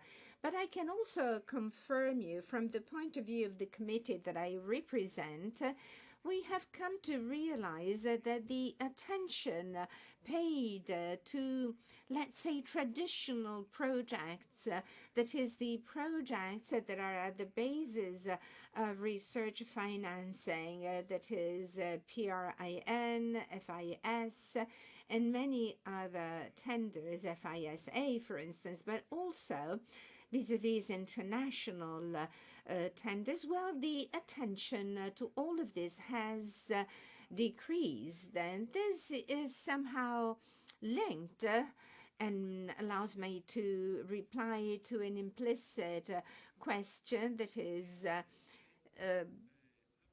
the very issue of the projects based on the Next Generation EU. There is a link between these two items because to actually develop a Next Generation EU tender and actually develop it is very complicated. Objectively, it's a very complicated task because there are various technical issues that come with the actual management of these tenders.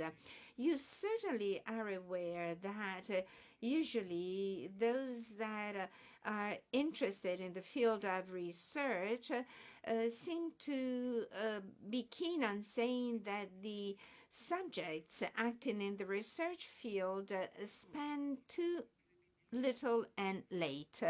But you should also consider how very complicated the procedures are in the case of European funds. And obviously, I'm talking about the 34 projects that were mentioned just a few minutes ago. So this is a slow development, and I'm only talking about the projects I'm familiar with.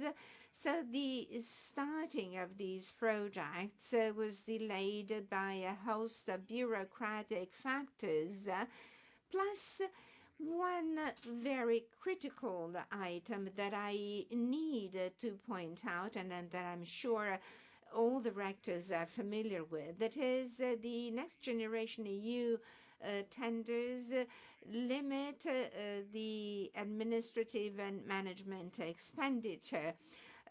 This is to say that we are now compelled to recruit researchers, but at the same time, we are forbidden from hiring administrative personnel. So what happened? Either we had to, let's say, come up with people that could not be identified strictly with the administrative personnel, that is, technologists, or we could resort to the support of universities.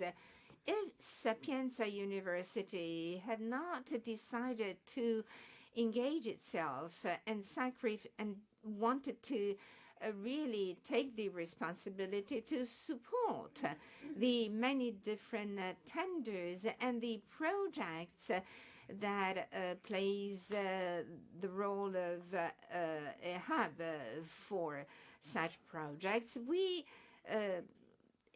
if the university had not decided to step in as it did, we would not have been able to actually complete these projects.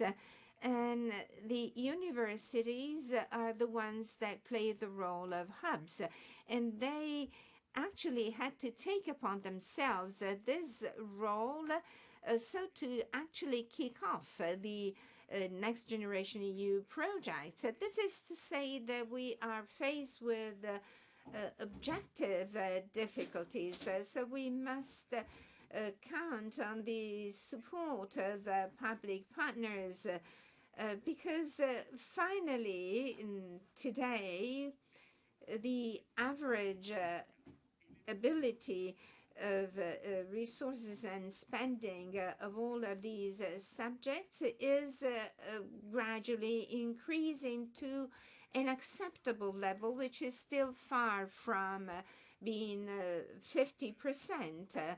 If you do the right calculations, we have to get to February, the 28th of February 2026, to spend all of the funds allocated. So we must do that by that deadline. And this is a very critical point. We started late, but in fine velociores, which means that we will catch up, we will be faster. So we can also be cautiously optimistic to the actual fulfilling of these projects. And to be even clearer, I'd like to say that, and this is something that needs to be clarified, the recruitment of the researchers that are the main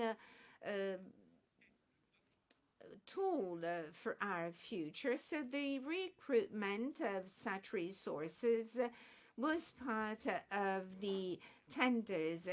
They were demanded by the tenders, and this must be said quite clearly, and here I am to spell it out. we collaborate, we cooperate, and we've been doing so for quite some time. So then the following problem that we will have to face up to is the burden that it will be felt by recruiting policies of all the entities involved.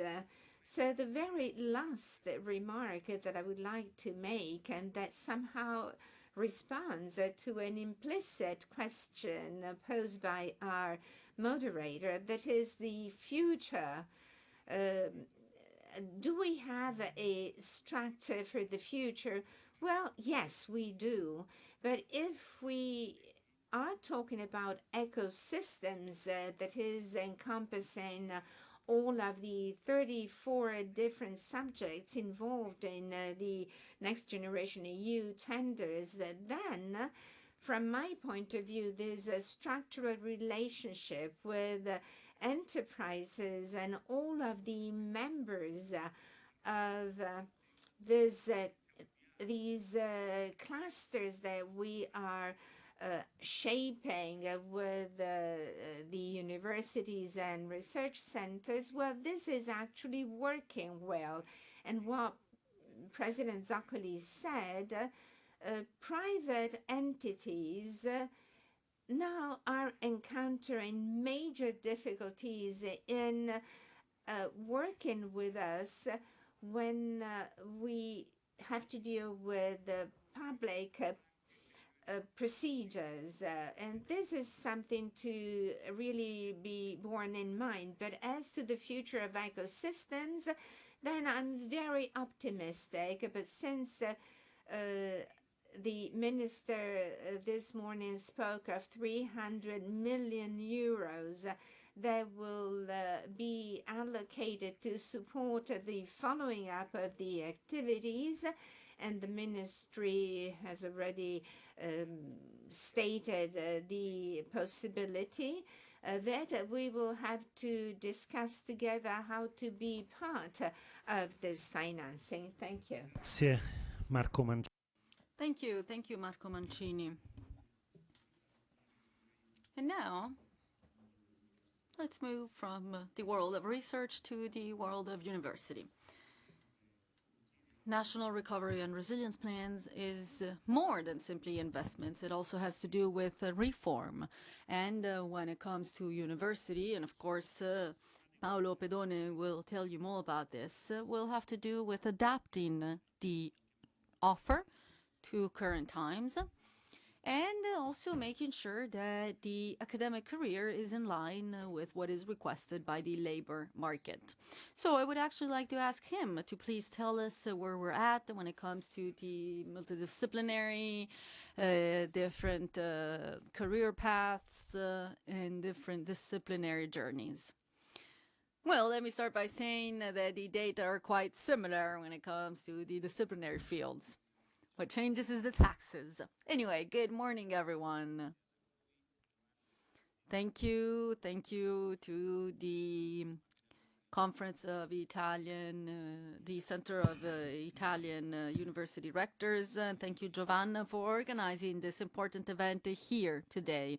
It's important to talk about ourselves, even running the risk that some people will believe that we are self-referential. But actually, university professors have a tendency not to really speak about themselves. So Giovanna has created an event that allows us to be proud of being part of this beautiful university system. You said this before me. We have a million-year history. There are many different disciplines, scientific disciplines, sectors. Many came to life in this country, and the European culture came to life in many disciplines in our country. So we are very proud of our history. We are also very proud of the fact that we have been able to reinterpret the past. Now, considering that university is research and training, and therefore university is also, and especially recovery and resilience plans when it comes to implementing it in the field of research. But there is a free research, and when we say zero cost, it simply means that you need to dedicate many hours, and actually I apologize for all those who are working on this nowadays to implement it, but it also requires some hours on behalf of the National University Council. Overall, we have spent 3 years of our life trying to renovate the school curriculum. I have said this already.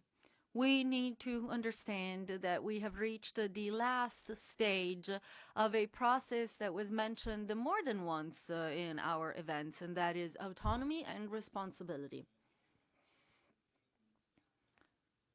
This process first started when Italy decided to sign the Bologna Convention. We are at the end of the 1990s, and back then Italy decided to adopt the 3+2 approach, so 3 years and then 2 years. Let's remember that back in time there was explicit reference, and of course Mancini knows this by heart. He knows every single moment of our university history and story. He has been a protagonist in all of this. I need to study to be able to look at the information from back then. Anyway, apart from this, the goal was already to be able to reach autonomy, especially school and academic autonomy, because universities were given the possibilities to design their own grad degrees with more freedom than in the past. Let's not forget that the definition of a degree used to be something very strict. It was not possible to choose among different disciplines. Our work back then was much easier, but obviously much more boring and with less responsibility. So this is the way in which I interpret autonomy and responsibility. At the time, you could get a degree in statistics, and now we have demographic statistics, economic statistics, financial statistics, statistics for experimental research, but we don't know what you need to teach. We simply know how to reach some certain goals through many different disciplines, which we call scientific disciplinary sectors. The projectors were the ones that needed to plan their university path, and for the first time this was done with a different approach, so a 3-year degree and then a 2-year degree. In the time back at the time there was only one possibility, so 4 years of university, and then it was divided again, as I was saying, 3 years plus 2 years. At the time, there was 66% of credits needed. Then the credits needed for the bachelor's degree was lowered to 55. And for the master's degree, the number of credits needed increased. Now, what does this have to do with our work? Well, Reform 1.5 of the Next Generation EU plan asks Italy to further renew its project by trusting all the planners, by allowing the flexibility in the single university degrees. What this means is that universities need to be given more possibility to reach their goals by following their own project, which of course has some guidelines, and that is the general guidelines for the system. So we have reviewed all the different degrees available. I hope that the goals are much more clear nowadays, and I hope that the entire Italian university system can share all these criteria. The Italian university system knew that 20 years had gone by, but the professors in university knew this even more. So what needed to be included in the goals is something that was still coming from the Italian universities. Thanks to this reform, the reform that first came to life in 2023, Reform 96, number 270, according to which it is possible to also include more sectors than the pre-existing ones. And then this also allows further liberalization in creating tailored curricula that can ensure national and international events. So yes, the Erasmus, but also the Italian Erasmus program, going from one university to the other. And then this led to Reform 1648-1649 with the 149 different degrees available, divided between undergrad and master's degree. And we also have all the formation objectives. For example, LO5 philosophy degree, we read that studying also needs to be aimed at studying the problems raised by artificial intelligence.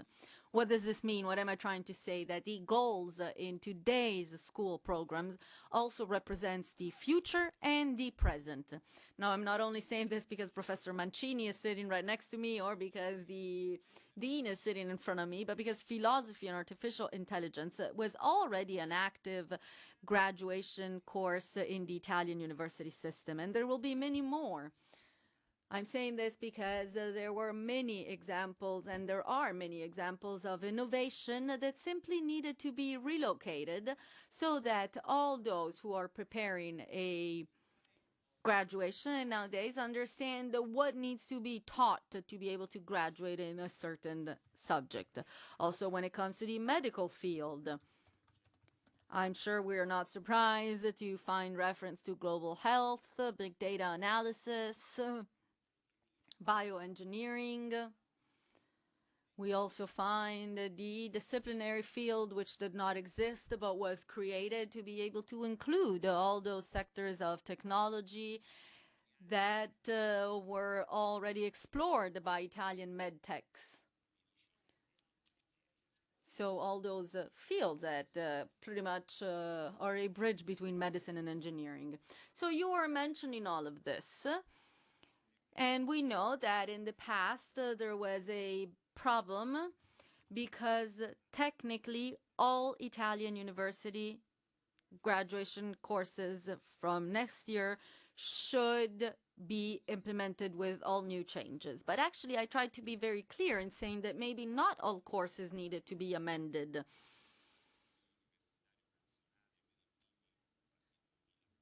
I think that just this morning we approved the final list for the first 2,000 courses, even though we have about 5,000 courses active in Italian universities nowadays. Eugenio knows this very well because he follows up with what happens in the Italian university system, and he has often shared with us the novelties. We also activated a new course, a new university course in data science. I don't think it's surprising to think that one of the novelties in which we found the highest number of new courses has to do with data science. So in some way, this is everything that has to do with training. It's an innovation. Nowadays, training can obviously undergo further changes after the reform, but there is definitely much more responsibility nowadays. There are less predefined things. There are simply goals nowadays, and then it is up to these single universities to understand how to reach those goals. But this is the model that the university system likes. In fact, we always ask flexibility when it comes to using money, budget, preparing the courses. And at the same time, we like to be assessed on our output results.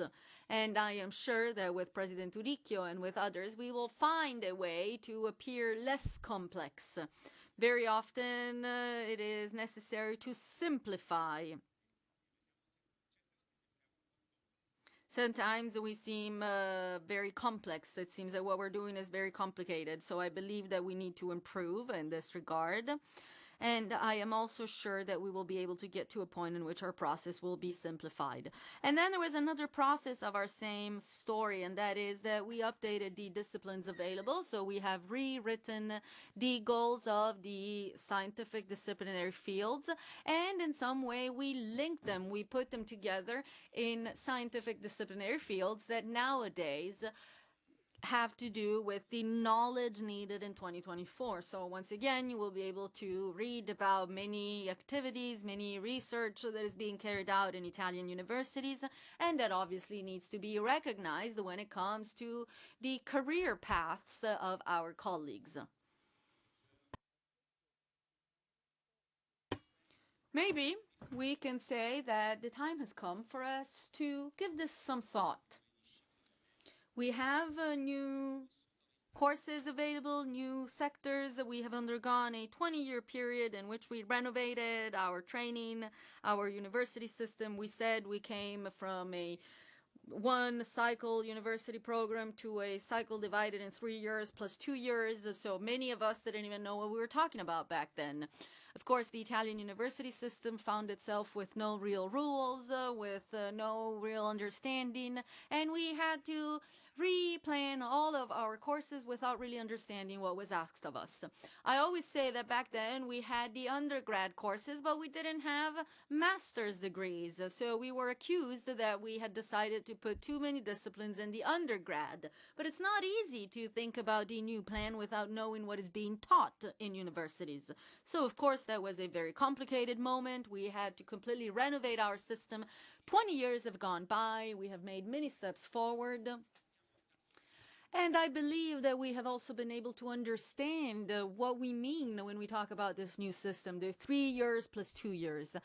But at the same time, we still need to interpret, we need to share, and of course we know there is room to be able to understand what we're doing and to be able to show the world what we're doing. I realize I skipped something very important, and that is that we also started the specialized degrees. These were the true benchmark with our productive system in the country. We did this in the same year in which the Next Generation EU plan was promoted, but these were completely forgotten by the PNRR. So we sometimes tend to forget that with the entrepreneurs, we can also promote training. But let's remember, we can also provide good training when we work with the professional courses, professional degrees. So we were imagining some kind of support in this field as well, because we know that these subjects are very hard to support, economically speaking. And now I don't want to get into too much detail. I don't want to share with you too many technicalities. But we have gone through the entire process in which some degrees needed to be approved. Some of this has already been done. Some is still a work in progress to be able to make sure that our young workers knew what to expect before taking the state exam, for example. However, as I was saying, I believe the time has come to carry on an important reflection to understand the role of a graduate who finished the undergrad, someone who finishes their master's degree, and of a doctoral student as well. We have invested in doctoral studies. This is really something that was improved following the Next Generation EU, but we need to make sure that everyone understands that those are not university professors simply undergoing training. All over the world, the PhD is well used by the entrepreneur world. It's not just someone who says, oh, well, we have some money, so let's use this money to ask our student to do something for 3 years. That's not what it's about. So I think it would be important to have some states general of training so that the labor market, the general audience can recognize what is being done. As of right now, undergrad is not really understood. Our 3 years of university undergrad program is not really understood, and also the doctoral is not really understood. With this being said, thank you very much, and I apologize for taking up too much time. While we wait to see if the minister also wants to start talking about reform of the 3+2, and this is something that she can only tell us, but unfortunately she stepped out for a moment. I want to go back to what you were saying at the beginning. You mentioned President Antonio Uricchio, and you have been assigned with an important task, and that is you will need to verify if all universities have really complied with the new classes, and if they have been able to present a good plan for the new university courses. My question to you is, are you ready to carry out this assessment? Moreover, considering that you assess the quality of research, which obviously has a big impact on the financing, for example, of the FFO, the Fund for Ordinary Financing, I'm wondering, how is everything changing? Because we know we are undergoing changes right now. Thank you. Thank you for inviting me. I would like to thank the president of CRUI for this incredible opportunity to get together and discuss these important topics. Thank you also to the ministers for their words. And also thank you to all those who have taken the floor in this very interesting roundtable, which is rightly referred to as the ecosystem of research. The word ecosystem takes us back to a strong need, the center of relations. So we need to be able to truly understand the value of confronting with one another, of comparing ourselves to others, of creating relationships among the universities that are present today, among the deans, among the rectors. There are many research centers also represented here in this panel, but we also need to look to the outside. It is possible to create a relationship if everyone is part of a process. And in a research process, the researcher obviously needs to look to all those who are representing the needs for research, which is a shared need, and also those who actually use the research. The assessment phase falls within this process. So assessment has a series of possibilities. So first of all, when the results are verified, then of course we can do this ex ante or ex post. We need to be able to verify projects and not only ex ante, ex post, and also in itinere. But to assess does not only mean to give an opinion, it also means to give value to a certain experience, to a certain activity, and especially it means being able to make sure that a cooperative and collaborative process is truly enhanced from a scientific, economic, and cultural point of view, and therefore its impact is appreciated. With this being said, let's dive into your question. It's true we're living through a historical moment of incredible change. The minister just mentioned it. We know that there is a new commission that I'm also part of to be able to review our laws. We are participating and taking part in many different topics. And of course, we have mentioned everything that has to do with financing. This was mentioned by the minister, but also by President Giannantuoni. Financing is very important when it comes to being able to make sure that a system becomes more flexible and open to the needs of the institutions. Simplification is something that is recurrent. And there is no doubt that we must streamline and simplify procedures. Also, the procedure associated with assessment, as well as the actual verification of activities and results. So we have started a constant dialogue with President Pedone, with the CUN. We actually keep our dialogue constant in assessing the different structures. I believe that we can certainly make other steps forward. I believe that streamlining and simplifying this approach is most important, and also the review of Law 240 will play a role. So we should also consider the overall assessment of the experience of the institutions that promote education, so infrastructures, venues, and the consistency between goals and results. The issue of quality assurance and accreditation, well, that goes through the assessment of the training process as well as the periodic assessment. We are at the AVA 3 assessment level. It is a very complex level. Institutions present themselves and are and the experts in assessment do have to interact. This is a very, very virtuous approach because assessment is also a source of stimulus, encouragement, and it would allow institutions to acquire even a stronger involvement. So we have actually got this feedback from the first institutions involved. So aside from the results that could be satisfactory, very satisfactory, not satisfactory, nevertheless, the assessment has been perceived as a way to assessing oneself and understanding its strong and weak points. And let me now get to the second part of the question, PQR. This is the phase that we are involved in this very moment. We have all the members of ANVER here with us, Professor Rizzi, who's also who's now a rector. So this is what we are engaged in because we are just about to provide the products from the 7th of January to the 28th of February.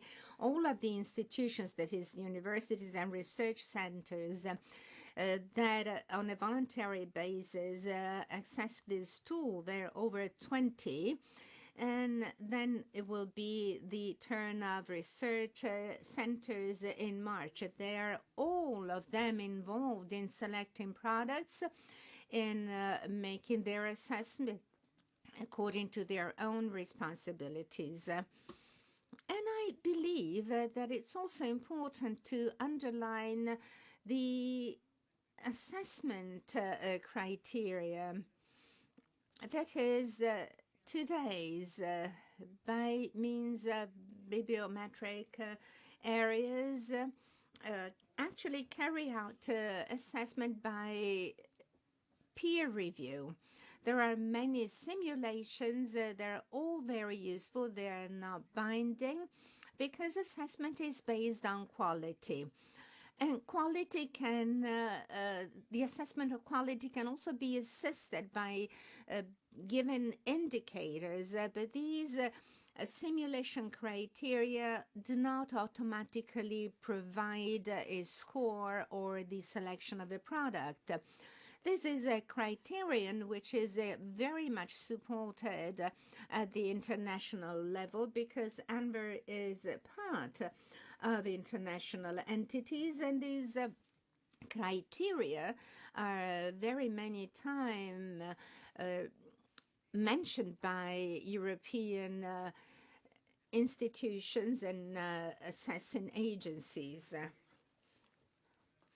I believe that self-assessment and assessment are very important, and once all the products have been assessed, the result will be forwarded. So this does not only concern scientific products, so-called research products, but also the actual enhancement of knowledge that we have decided to appreciate at a greater level, because it means that we appreciate the social value of the academic activity. Institutions are fully aware of it, and we have this attached to 25 different fields, such as inclusion, technological transfer, public engagement, as well as sustainability. And then we have research infrastructures and university projects. These are also part of BQR4, and this is a challenge for our agency. It's a great opportunity that we have been given, not simply to eventually get to results that can be included in the quota, and we can certainly discuss about how to enhance the role and contribution of research, but the very institutions involved will become more aware of their scientific strength and the opportunity they have to improve their actions. This morning, President Jan Antoni reminded us of the university being the engine of growth from a cultural and a social point of view. And I believe that this goes hand in hand with the relevance of assessment. Procedendo di a questo punto. Thank you. We are talking about ecosystems. Ecosystems must be preserved, and the ecosystem has been established thanks to the Next Generation EU funds, and will have to be supported also once the funds will be concluded. And certainly does not only depend on you, it also depends on them. One of the opportunities is to extend the terms of deadlines.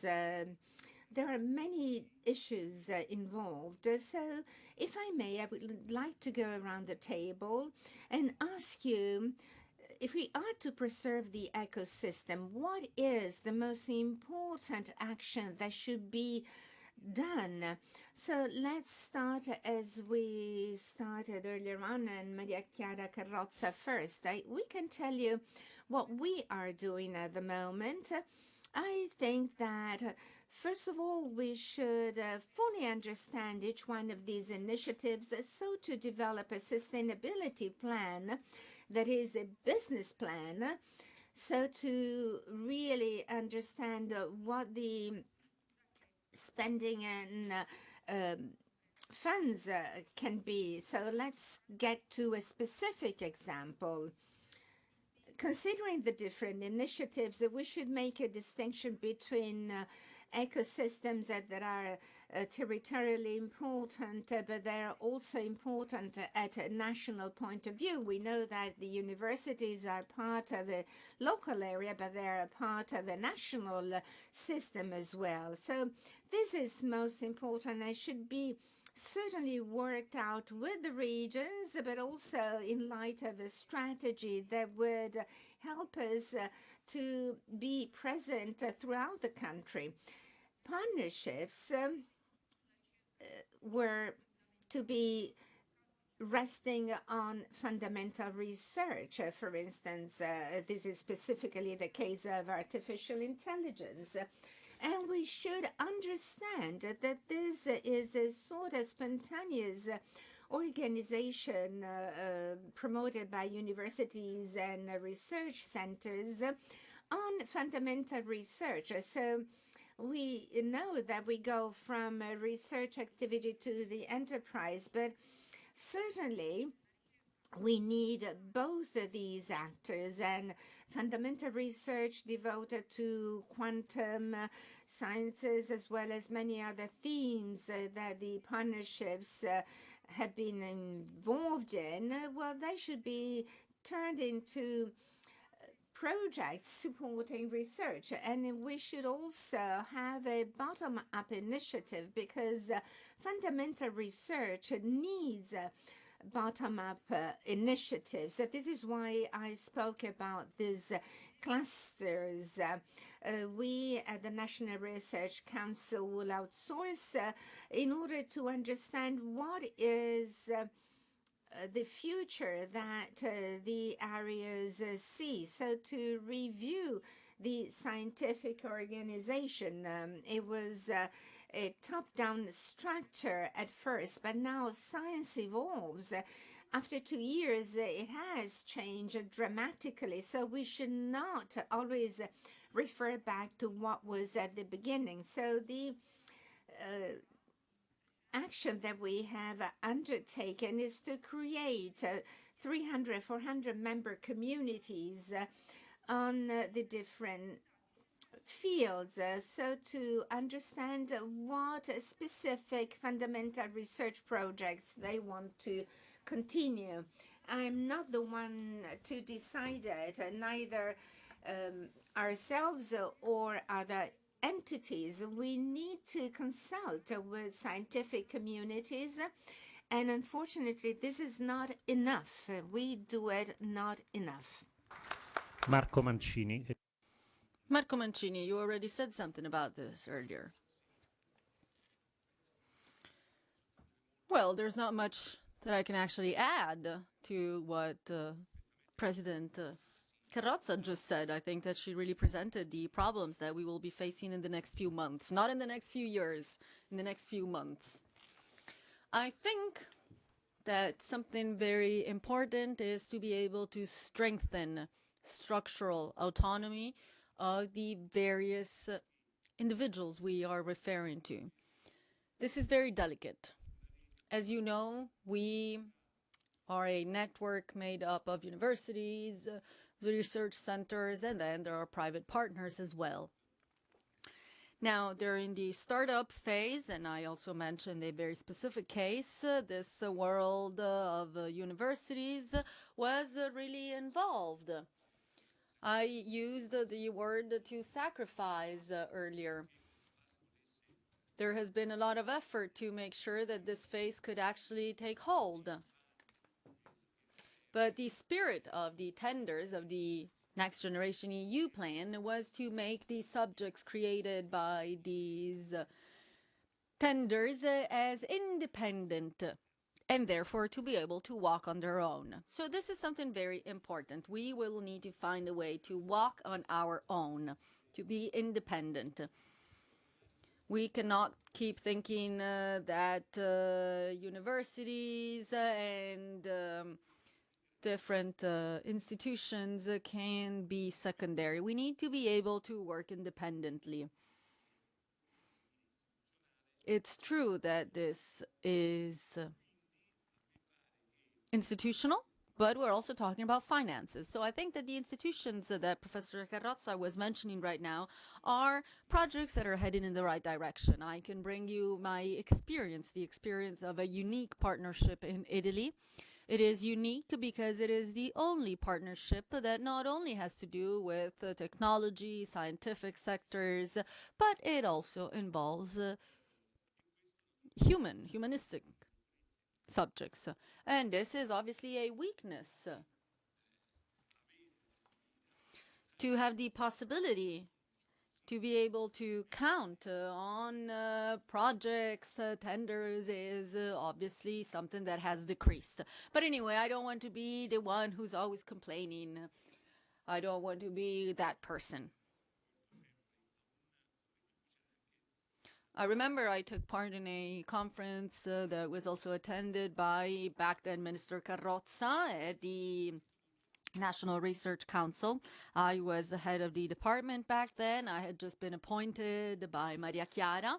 And I remember that at some point there were some representatives in that event. And I remember there was a director or deputy director who manage the problems that had to do with research. So probably she had been informed of the fact that there was some experts.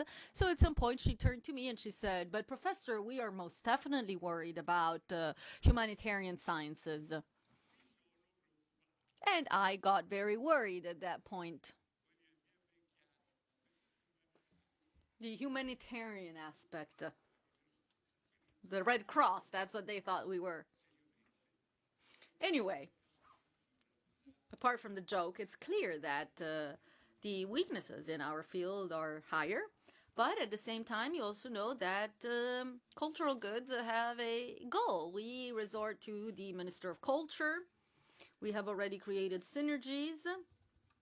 And we hope that this will represent a positive landscape for the near future.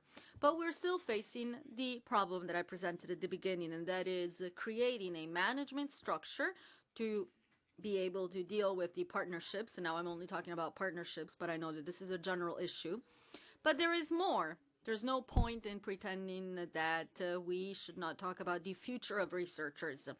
Chiara, we organized a conference 2 weeks ago, I think it was, together with COBIs, coordinating. And at some point, someone took the floor and said that these partnerships put together 34 different entities, and they have led to 9,000 researchers. There are many researchers. This means billions. So, within the framework of the future of Next Generation EU, this is also part of something that is happening. There are some people who receive certain training and they're specialized, they're experts in certain fields, so let's not lose them. Thank you. Thank you, Marco. Now, Paolo, Antonio, a few minutes each for you to answer. Of course, this question remains the same. Well, as for what I mentioned, I think that this morning we already heard that in 2040, which is not that far away, there will be less students because there will be less young people. I think that becoming international is a goal, but I don't like that we think that this is a matter of survival. Of course, becoming international is something very important for opportunities for our country. But let's remember that universities are very important. No one ever thinks about shutting down a kindergarten or elementary school. So for universities, we know that they are fundamental for our growth. Some universities are bigger, some universities are smaller, some universities are independent, others are able to act on their own, and this is also something that has to do with foreign policy. Sometimes our university students don't even know where the foreign students come from. I hear students say, yeah, there are many Pakistani people in my university. I don't know how they got here. And of course, this is incredible. But we need to think about the future generations of migrants, and especially we need to realize that Italians are starting to graduate more. Giovanna said this, we have reached 30%, 40% is our target, but they are not students who get a master's degree. They have a degree, usually an undergrad degree. But in Italy right now, there are many different possibilities. It is hard. Everything is very hard in Italy. If you go to a young person and you try to explain all of our programs, an 18-year-old will not be able to even understand what we're presenting. Imagine asking them which direction they want to take for their life. And despite all of this, we all believe that there should be people who studied even more.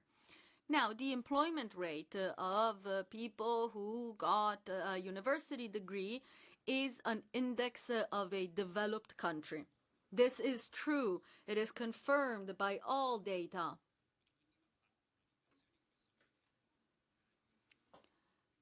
So I don't think that we need to keep focusing on this reform of 3 years plus 2 years. Mainly, we need to focus on sharing what the Italian educational system is like today so that the labor market can look for what it needs. Our system needs more people with more training than the opportunities provided by graduates nowadays. If we want to have a chance in G7 countries, for example, I think that this is what it all comes down to when we talk about training. Thank you, Paolo.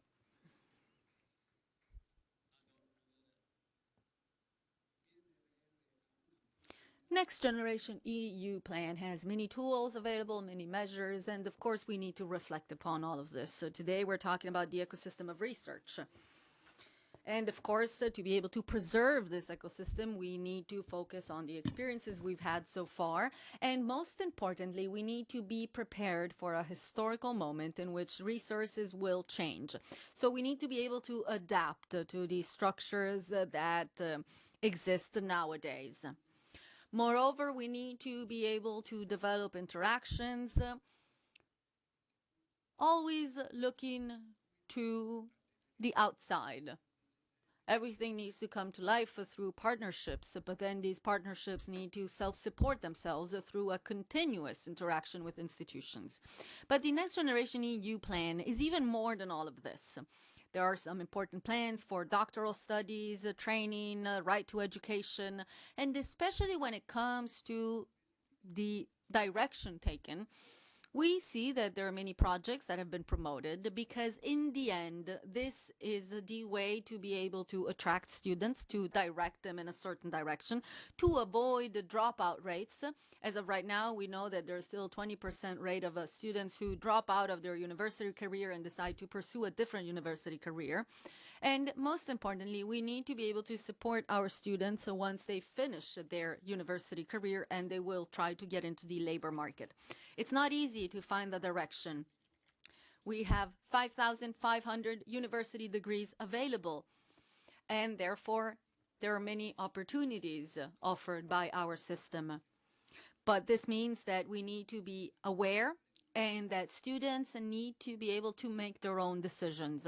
Also by talking to others, by looking at a plan that offers many different programs, so they need to be able to understand where to get the information. There are many opportunities that lay ahead of us, and therefore it is important to be able to direct our young students. All of this needs to be done with the support of the Next Generation EU plan. And most importantly, speaking about relationships, we need to be able to ensure a good relationship between schools and universities. This needs to be strengthened even more because it is not possible to welcome students without really understanding their passions, their choices, and their interests. And then university, this is an incredible world. We are all proud of universities, and especially we know that universities have the opportunity and the possibility to educate young people to the ability to dream. So let's focus on this even more, and we will be able to see the fruits of our work. Thank you. Thank you very much. We have now reached the end of our first session. I don't know if someone wants to add anything. Maybe someone in the audience would like to take the floor. We only have a few minutes left. But I do want to say something with reference to being educated, to being able to dream. My dream is to make sure that from now on, at least one electoral campaign will be focused on universities, on the future of young people. This is really my dream for the future, my hope. I don't know if I will see my dream come true. Just think that I'm still seen as a young person within my work environment, so who knows, maybe I have a chance. Non vedo mani alzate. I don't see anyone asking to take the floor, so we have a microphone if someone wants to take the floor from the audience. If not, if no one has anything to say, I will just thank you again for your attention, and I will see you again soon. Thank you very much.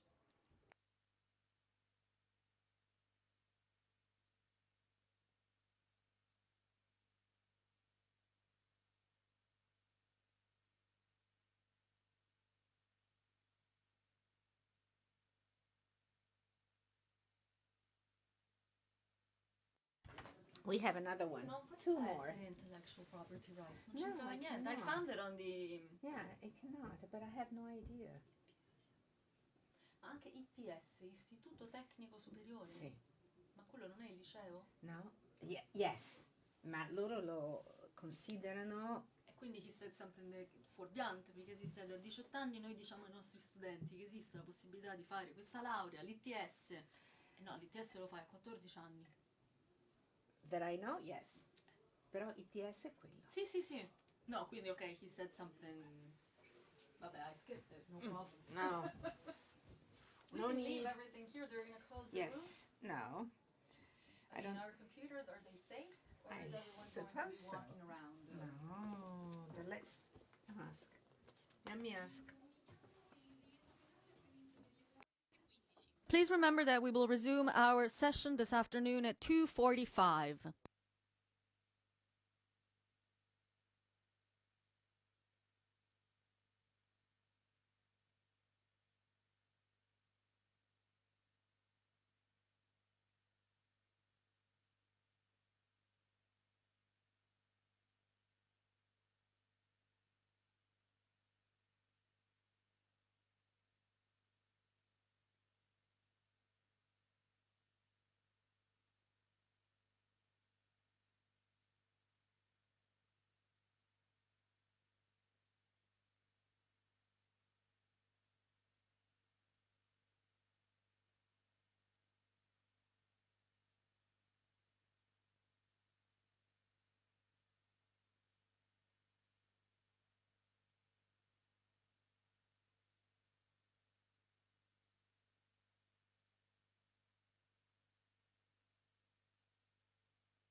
Vabbè, chiedo scusa, qualcuno di voi ha lasciato questo cellulare con un pianeta che sembra la Terra all'ingresso di Campo Marzio 78? È di qualcuno?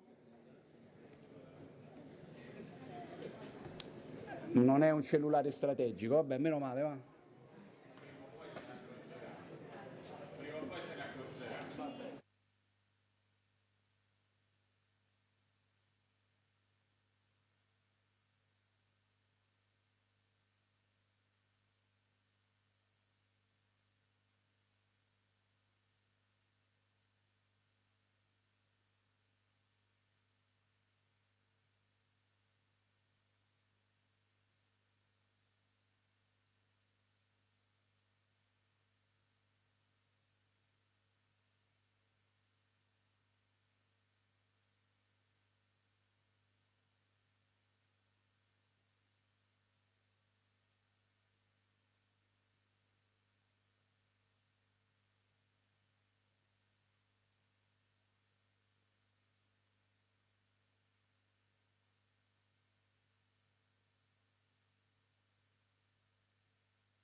Grazie mille. Sì.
riusciamo alla grande, organizzando. Da bravo te lo dico, veramente. No,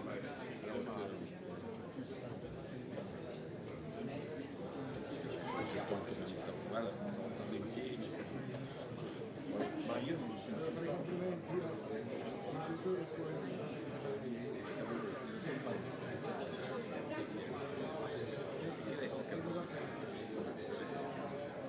le idee chiare, le idee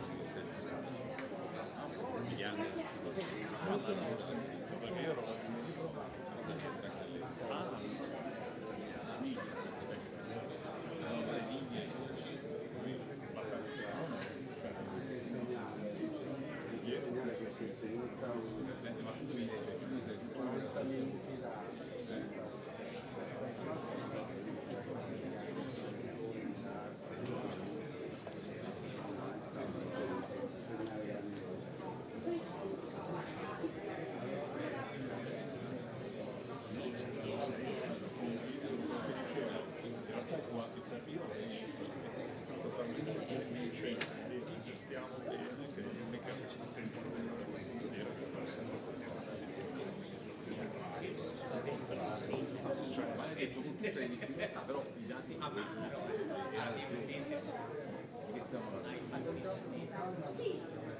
allora noi ci siamo, sono 10 minuti, ma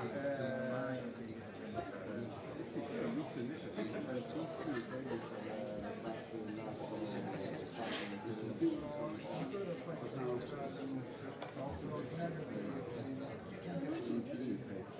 poi lo spirito tra tutti i panel che ho trovato più facente in termini generali che questo. Ora vedremo. Preparati a fare domande, perché ci sarà il tempo per le domande, perché se no, questo ti prego, preparati, non me le fate fare a me, perché io sono per moderare. Se non fare conferenze,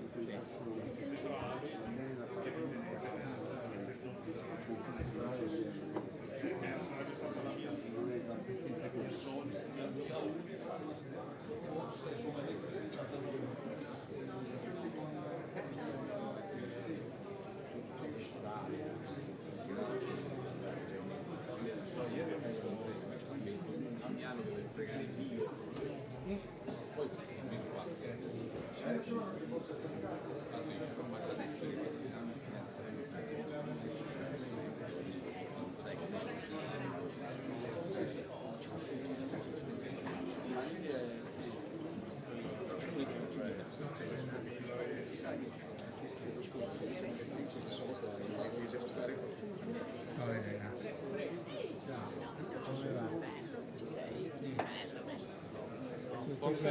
Bene, devo chiamarti per sapere cosa avresti detto, però ci organizziamo, vediamo. D'accordo. Ci lanciamo ok. Bene. Se tu fai da apripista io ti seguo subito. Bene. Ciao, come stai? Bene. Ciao.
Buon pomeriggio.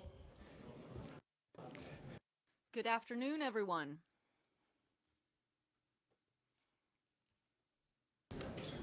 Buon pomeriggio a tutte. Good afternoon.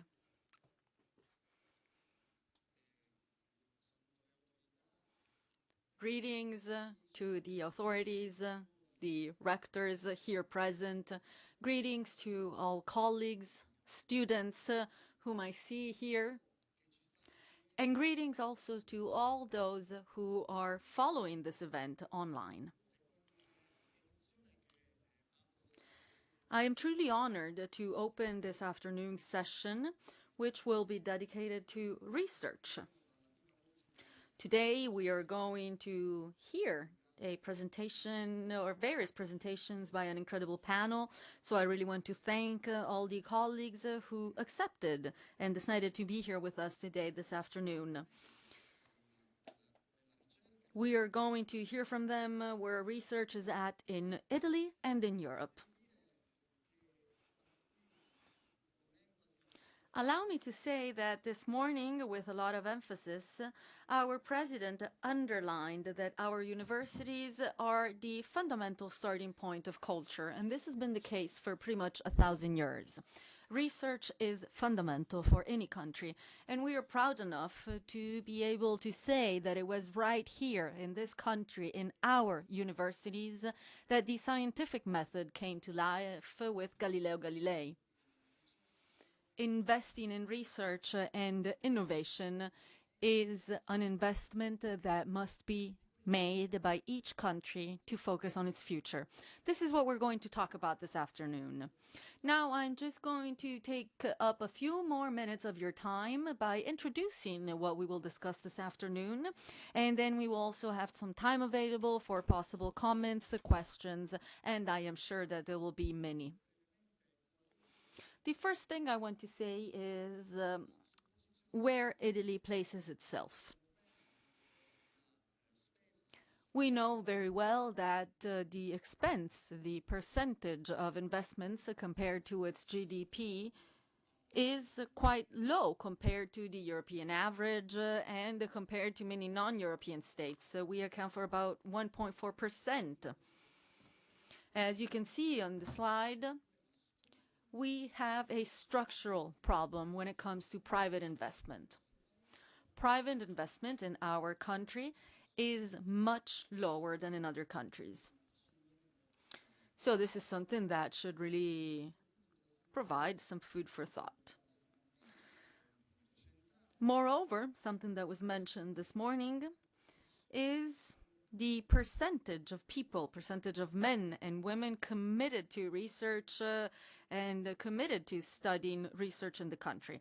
Even in this case, we still rank behind compared to the European countries. We are about 1.4% lower than other European countries, especially compared to Northern European countries. So this is obviously an issue that we need to address and that we are all aware of. However, despite all of this, as we heard this morning from Professor Fava,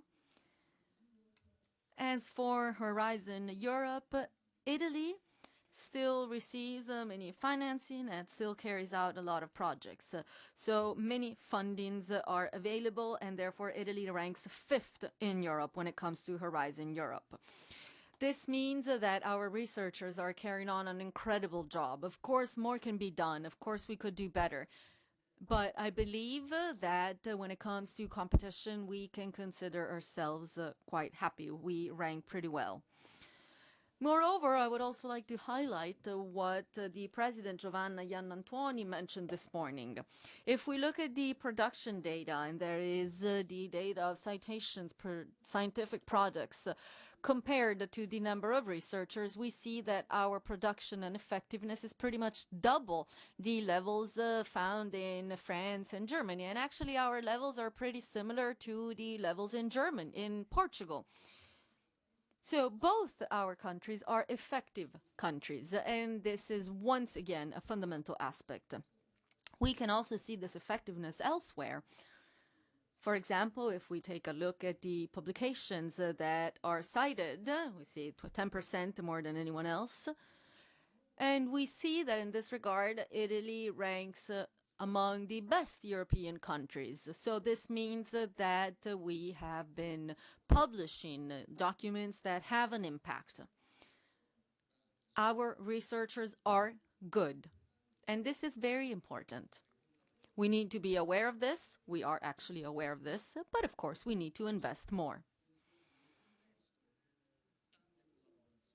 Moreover, we have been able to carry out important cooperations. If we look at our products, pretty much half of our products are carried out together with researchers from other European countries. And we also carry out many cooperations with the United States, the United Kingdom. Cooperations with China are also on the increase. So as for scientific cooperations, it's safe to say that as of right now, we have a good network in our country. And this is an additional piece of information we need to keep in mind.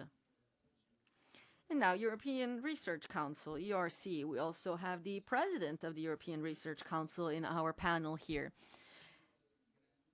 We have been able to receive 770 ERC grants, which are spread around 24 countries in different institutions. Some get more, some get less, but it's a very widespread distribution as for ERC grants. But there is more. We are the third country after Germany and France that are truly able to have access and put together these competitive funding. And I believe that this means that our young people are competitive and they have a plan for the future. Moreover, for Italy, the ERC is not a brain death, but a brain gain.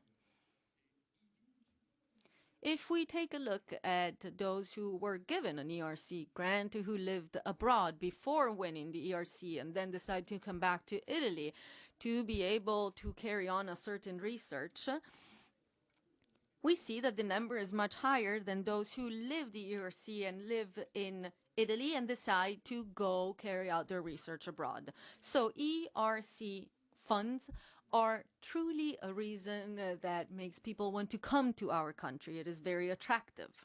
And I believe that this is an element that needs to be kept into consideration. However, despite all of this, there is one downside, and that is that if we take a look at the European Innovation Council, and most importantly, if we take a look at the accelerator funds, our country ranks 15th. So, although we rank third in the European Research Council, in the accelerator of the Innovator European Council, we rank 15th. So this means that we are not truly able to transform this research into innovation. It's true, this is an Italian problem, but it is a problem that happens because of a broader European problem. There is this so-called European paradox, and that is that Europe carries out an incredible research, but then it is not able to turn this into a true advantage for the enterprises and businesses. There is a very clear example of this. For example, graphene, Nobel Prize in Europe, Nobel Prize on graphene. However, the first industrial production was done by Samsung in Korea. So I think that this shows us that we should be even more ready to truly take advantage of innovation, especially the innovation that happens in our country and in the European Union. So this is an opportunity. We have broadly spoken about this, but more needs to be said. We need to make sure that research and innovation go hand in hand with the Next Generation EU plan. Thanks to the National Recovery and Resilience Plan, about 10 million euros have been made available to many research centers, universities. There have been 14 widened partnerships that were carried out. Then there is the complementary plan. So overall, we realize that this plan has made it possible to focus on research and innovation, and universities are able to work together with businesses when it comes to certain sectors. This has given life to some research networks that did not exist in the past, private and public networks. I believe that these networks can be the true place where research turns into innovation. if we try to understand how they are widespread around the country, we see, as you can see on the screen, they are present all over the country. Something that was actually already mentioned today, and we will keep talking about it, is how this investment can be carried on and can keep being a driving force for the future. We need to be able to create networks that become real innovation networks for the country. Of course, I am also talking about the ecosystems of innovation. We are referring to regional ecosystems which have already started important research, important innovation, and have given life to important participation within the single regions. So if it was not possible to carry out this commitment, I'm sure you understand that all the work done up until this moment would pretty much be lost. But there is even more with this National Recovery and Resilience Plan, and that is that about 1 million euros were used to finance fellowships, doctoral fellowships, 6,000 fellowships for innovative doctoral studies among the different universities, campuses, and businesses. So there are many young people working within universities and many young people working within businesses, and then others involved in research. Many scholarships, many young people who are participating in research, innovation, cooperation in the country. But of course, we need to understand how all of this will be carried on in the future. This is a big question mark, a very important question we need to ask ourselves. And this takes me directly, as I head to my conclusion, to mentioning men and women who carry out research in Italy. Here you can see distribution in Italy. 58% is made up of teachers and researchers, 42% by other staff. This is our distribution. This is how it is distributed. But despite all of this, our country is aging. Actually, it's safe to say that Europe in general is aging, but most importantly, within universities, the academic age in Italian universities is much higher than the average European age. So we have various universities that most definitely need to be supported by young people, young brains. So if we take a look at the general distribution of professors, researchers, doctoral students, we see that with the National Recovery and Resilience Plan, a lot has been started. In fact, we have over 15,000 people who hold a research grant. We have many doctoral students. Overall, we have many young people. Some are undergoing training. Some have already started working. And all these young people are participating in the high-level research that is carried out in Italy. We need to talk about these young people because they truly represent the future of Italy.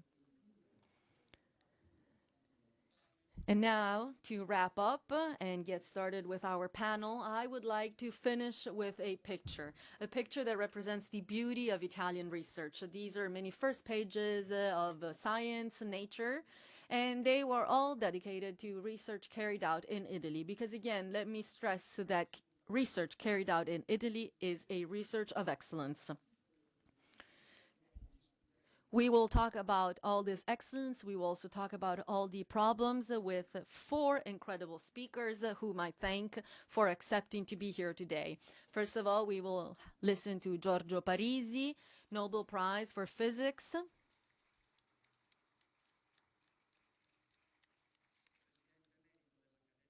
An emeritus professor of the National Academy of the Lincei. Then we will listen to Elena Cattaneo. Grande scienziata, pioniera dell'elettronica. Great scientist, pioneer in electronics, and the Minister of Science, Technology, and Higher Education in Portugal between 2022 and 2024. Elena Cattaneo, pharmacologist. E senatrice a vita. And senator for life. And then we will listen to Maria Leptin, She will be taking the floor online, and she is the president of the European Research Council. Bene, grazie. Great, thank you. Thank you to all of you, and thank you for your attention. E a questo punto chiamo. At this point, I would like to ask Professor Parisi to take the floor.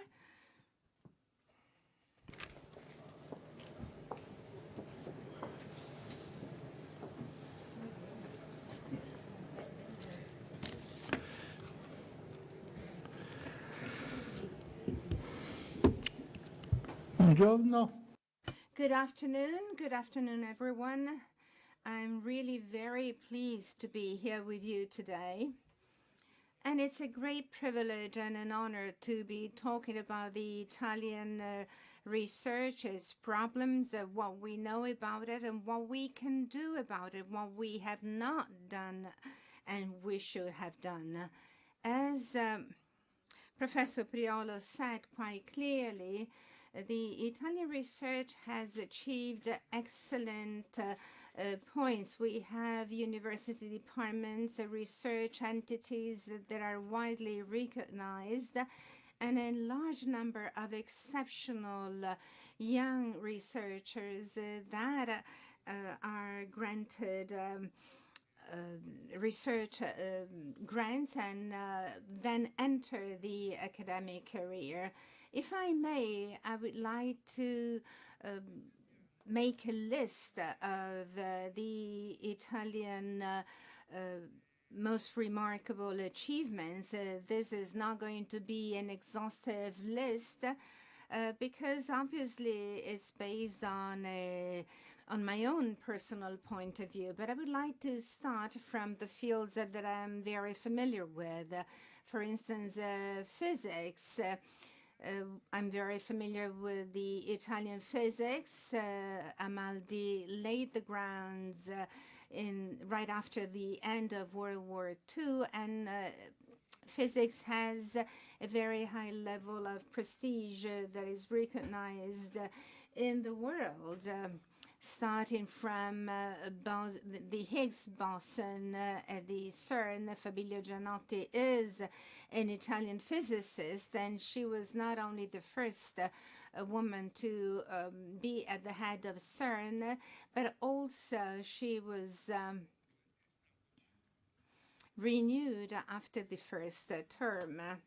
We have the Virgo experiment in cooperation with the French counterpart, and that is part of an important cooperation. The three most important eminent members were recognized with a Nobel Prize 10 years ago. The Italian contribution will be very important for the new telescope that I hope will be located in the best possible site. The University of Rome La Sapienza is the only university in the world where researchers were recognized with the Bowman Medal.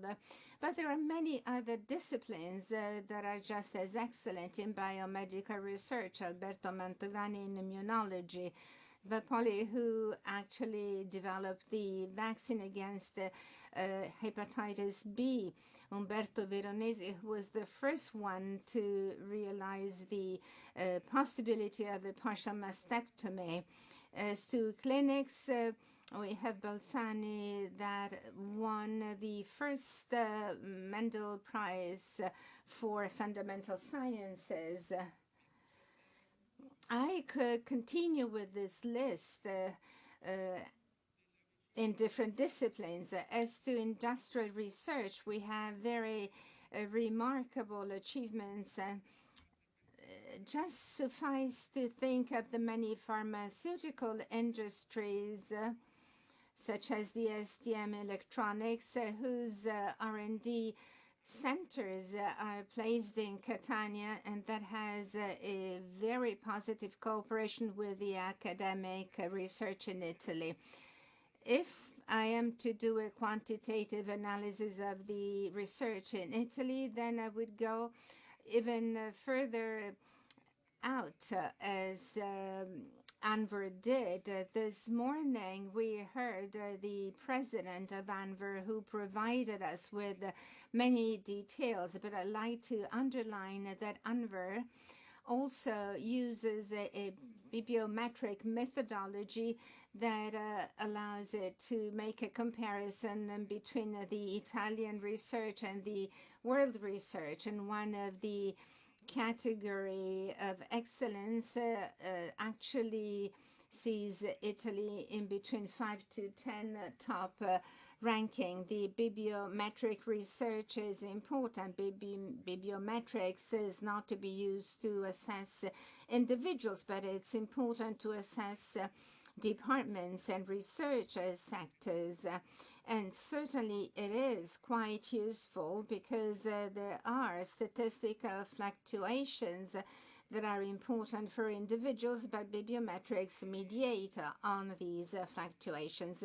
The reports that ANVR publishes every 2 years provide us with a very specific overview of the situation with the pluses and cons in the different regions. The most recent reports testify the high level of research in Italy at the world level. As Professor Priolo said, there are many other studies that still would corroborate what ANVR has pointed out. But allow me to do a different kind of analysis. I'd like to make a comparison between the major successes of the Italian research and the potentials that exist. The situation changes drastically. This comparison can be done by comparing the successes of Italians in Italy and the successes of Italian researchers abroad. This analysis can be based on the data that Professor Priolo just presented. And I believe that this is very important because it totaled 28 million euro financing for over 100 projects. The assignment are done by international panels that do not use specific manuals. The Italian winners are a very large percentage. If I'm not wrong, it's 13%.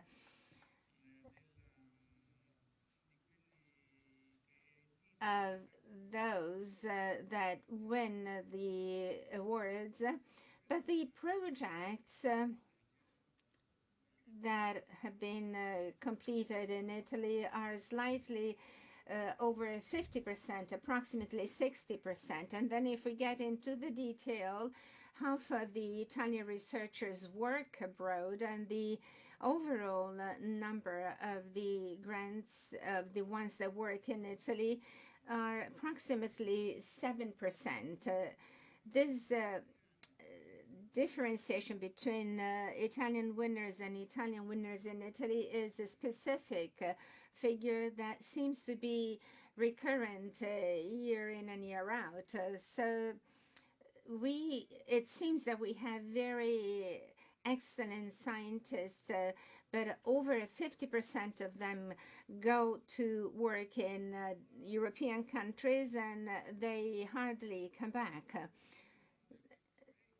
And we certainly have researchers working in the United States and in other countries. We have many other reasoning that we can follow.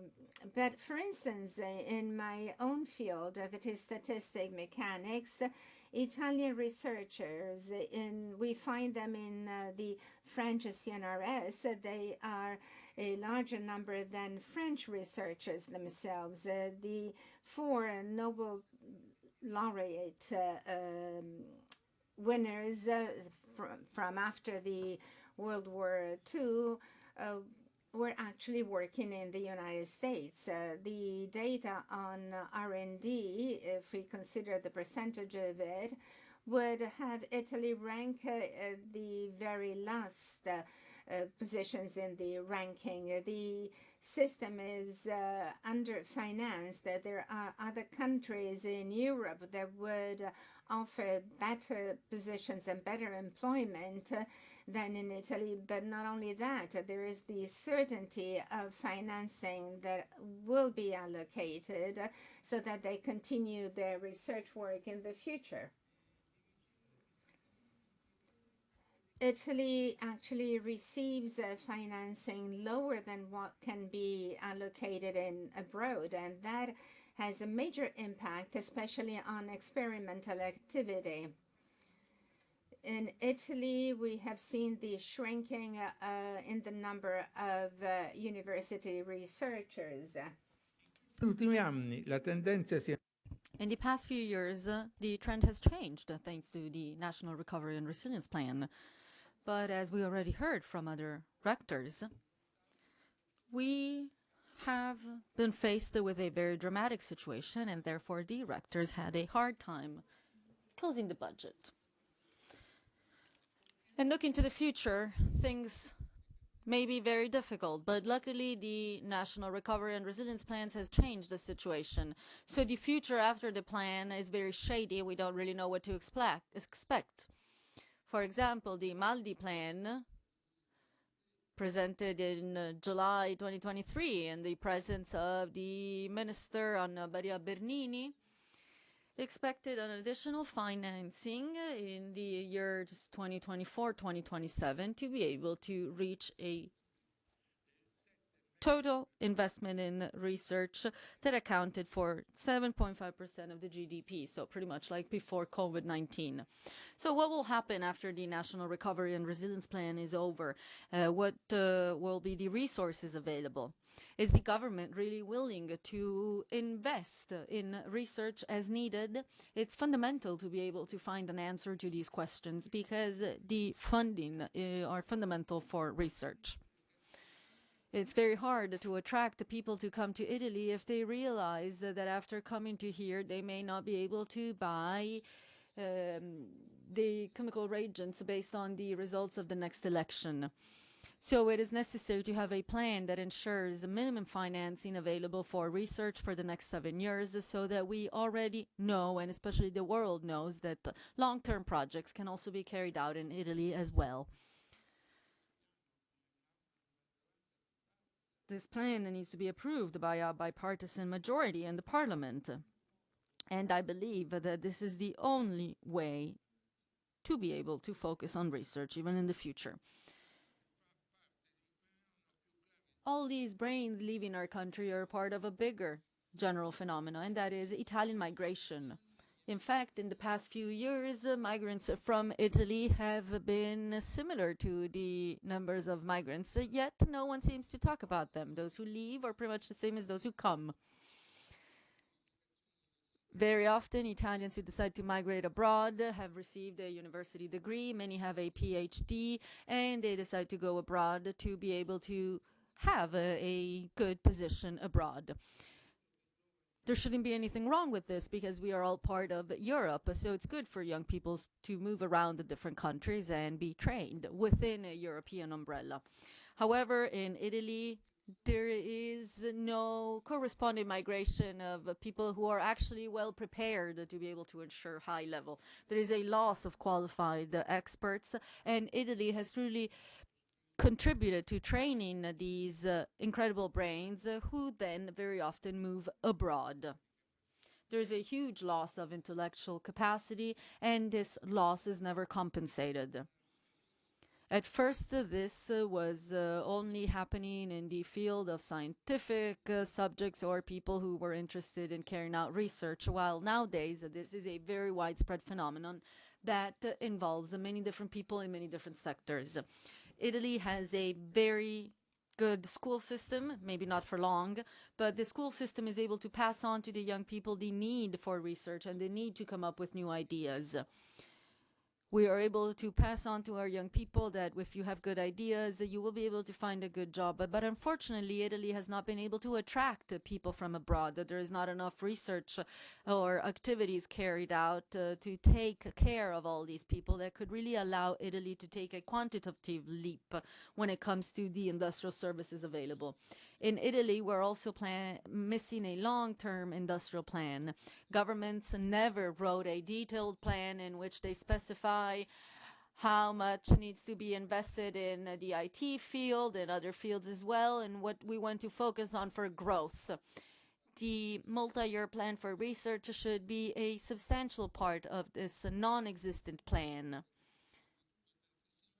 As has been said very often, the growth of a country depends on research, as has been well understood by many emerging countries that in fact emerged because of what they understood. And unfortunately, we cannot say the same about our governors. There's a lack of national planning. We do not know where to place ourselves, and therefore all of this makes it very difficult for small enterprises, small startups to keep moving forward and to only sustain themselves on public and private financing. In fact, there is a huge tendency on behalf of the banks not to invest if there is a possible risk. But without risk investments, it becomes even harder for small and medium enterprises or small businesses to be able to innovate. Overall, we have a feeling that the country is losing and missing out on incredible opportunities, and that young people who are interested in such opportunities need to move abroad. There is a radio program that I attended a few times called Italy is not a country for young people, and this is dramatically true. Italy is becoming a country that is less and less welcoming for young people. This is very concerning, especially nowadays, a moment in which birth in Italy is decreasing. We are becoming older and older, also because of all of our young people who move abroad. So we need to find a new way to consider the Italian development model to be able to truly invest in the future, invest in new ideas, and especially to be able to attract young people. We need to make sure that our country does not push young people to move abroad, because this destroys the future of the country. Now, before I conclude, I want to add something that I consider to be very important. We are defending science, but science can not only be defended in its practical aspects, but also on the positive impacts on the country's well-being and on the cultural impact it has. So as to be able to make sure that science and culture go hand in hand, we need to make sure that the educated population is aware of what science is. They need to know how science and culture intertwine, both when it comes to historical development, but also in our everyday life. We need to be able to explain in a very detailed way, in a way that doesn't make it seem like scientists are magicians, what science really does. We need to be able to explain the challenges ahead of us. It's not easy, especially for certain scientific fields. For example, hard sciences, mathematics is an example of that. But if we take a look at science together with culture, we realize that also because of the decline of public school and because of the lack of investment by the Italian government in cultural goods, not only has research, but also all cultural activities are slowly but constantly declining. The prestige also has to do with the income of teachers in our schools at all levels. Unfortunately, this income has gone down. In the past, there was a lot of focus on the teachers of elementary schools, and the high school teachers were seen as great brains to be respected. But nowadays, school is losing its historical and important role. What we see in our schools are a clear example of how our schools have been abandoned. And let's not even mention the terrible and disastrous situation of workshops and labs in elementary schools, middle schools, high schools, and especially the lack of possibility of allowing students to carry out an experiment firsthand. It is not possible to touch science with our own hand, but we know that this is something that is needed, as was mentioned very often by the incredible Maria Montessori. We have learned her words, but we were not able to put them into practice. We must not lose our ability to pass on what we know to the new generations. We need to get together to be able to ensure that the work is done together. We need to focus on kindergarten teachers, elementary teachers, poets, designers, researchers. Everyone has a part to play in being able to solve the cultural emergency. Not only is the future of our country based on culture, but we know that the essence of being Italian is to be found in the culture itself. If Italians lose sight of the importance of culture, they will not be able to pass it on. And therefore, if this happens, what remains of our country? Thank you.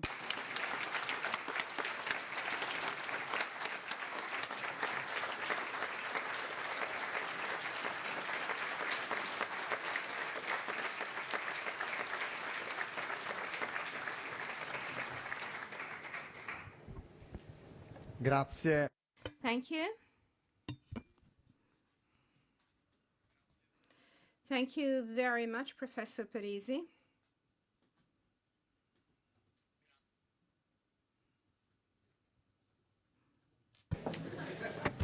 Grazie davvero a Giorgio. Thank you, Professor Parisi, for your words. We will have a discussion at the end of this panel, but if you would like to pose a couple of questions before going on to our next panelist, this is the right time, and we can certainly make this an interactive session. Is there anyone who would like to venture and break the ice? Then I will be the one to pose the first question, a question to you, Professor Parisi. I'm looking at two young students here in the hall. They represent the future of our country. What would you tell them after what you've said in your presentation? Well, it's very difficult to give advice to young people for the future. This is extremely difficult. The only advice that I would feel to do is, or I should say, I have two suggestions to make. First of all, they should know themselves. And the second suggestion is, do follow your heart. Alessia Conti would like to pose a question, please. Give her the microphone. Buonasera, professore. Buonasera. Good afternoon, Professor Parisi. I have greatly appreciated your remarks, and I think there was something special that I heard you saying, that is the need for an approach to teaching based on the needs of the students, and a way that this may make a very experiential kind of teaching. Despite the many requests actually conveyed by the student body for a different kind of training, this reform, this evolution, so to say, has not been achieved just as yet.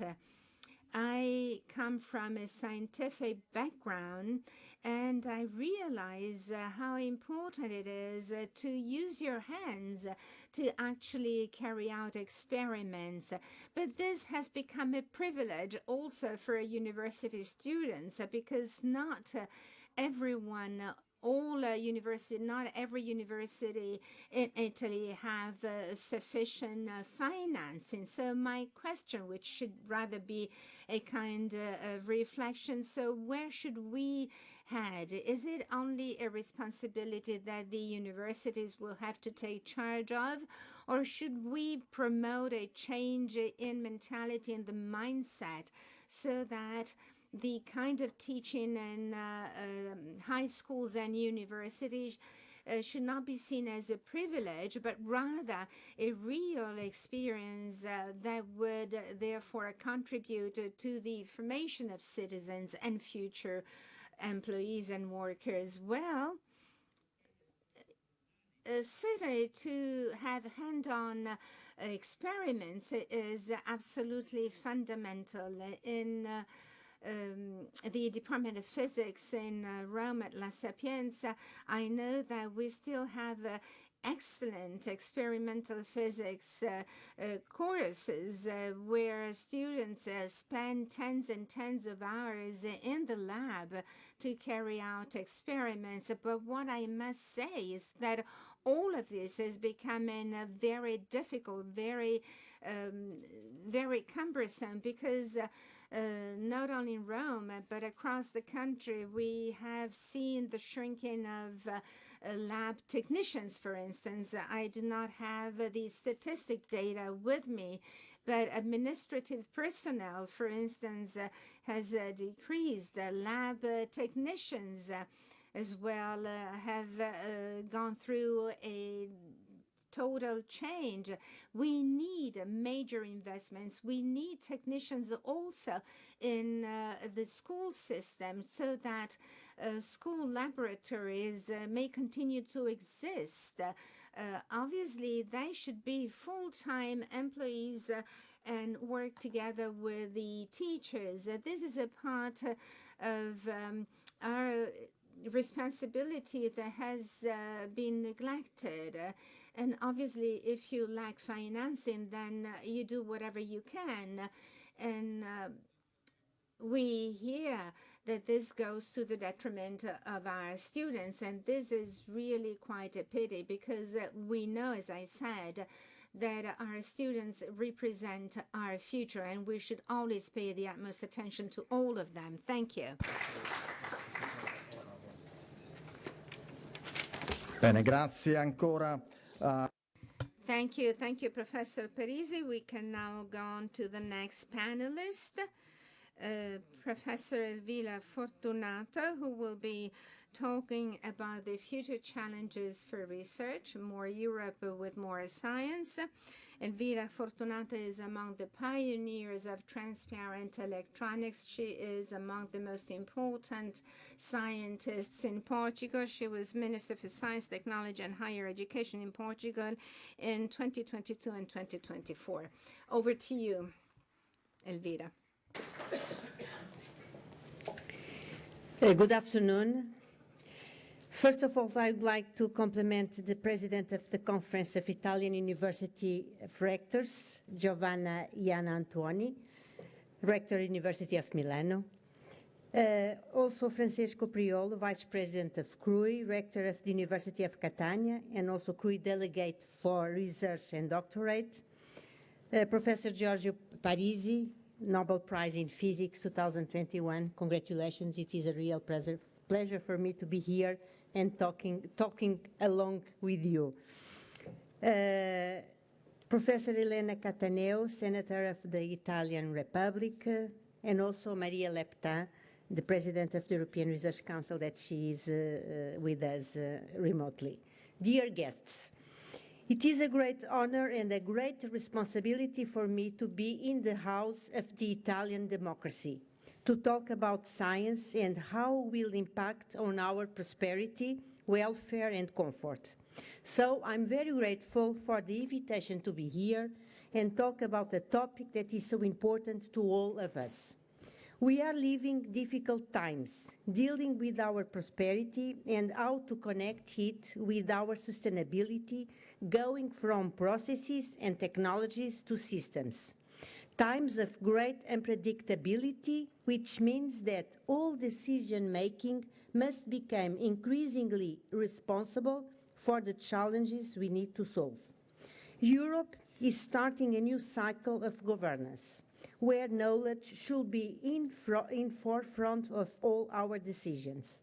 According to the President of the European Commission, Ursula von der Leyen, it is imperative to put research and innovation, science and technology at the center of our economy. This is why we have now a Commissioner for Startup, Research and Innovation, Ekaterina Zareyeva. I think this is an excellent initiative and a continuation of a past strategy started with Commissioner Carlos Moedas. The current Commissioner terms of reference are demanding, and I'd like to list some of them. Expand the European Innovation Council and the European Research Council with a larger budget. Propose a European Research Area Act to guarantee the free movement of researchers, scientific knowledge and technology. Develop a long-term strategy to boost European research infrastructures and an European Innovation Act to streamline the regulatory framework and facilitate access to venture capital. Develop ways to support Europe, start and scale-ups, and creating a network of trusted investors to bring together deep tech investors across Europe. Prepare a new strategy for European life sciences to unlock high-value technologies and to be prepared for the new pandemics. Work on Advanced Materials Act to support the research and innovation process through to manufacturing and deployment. This area is extremely important.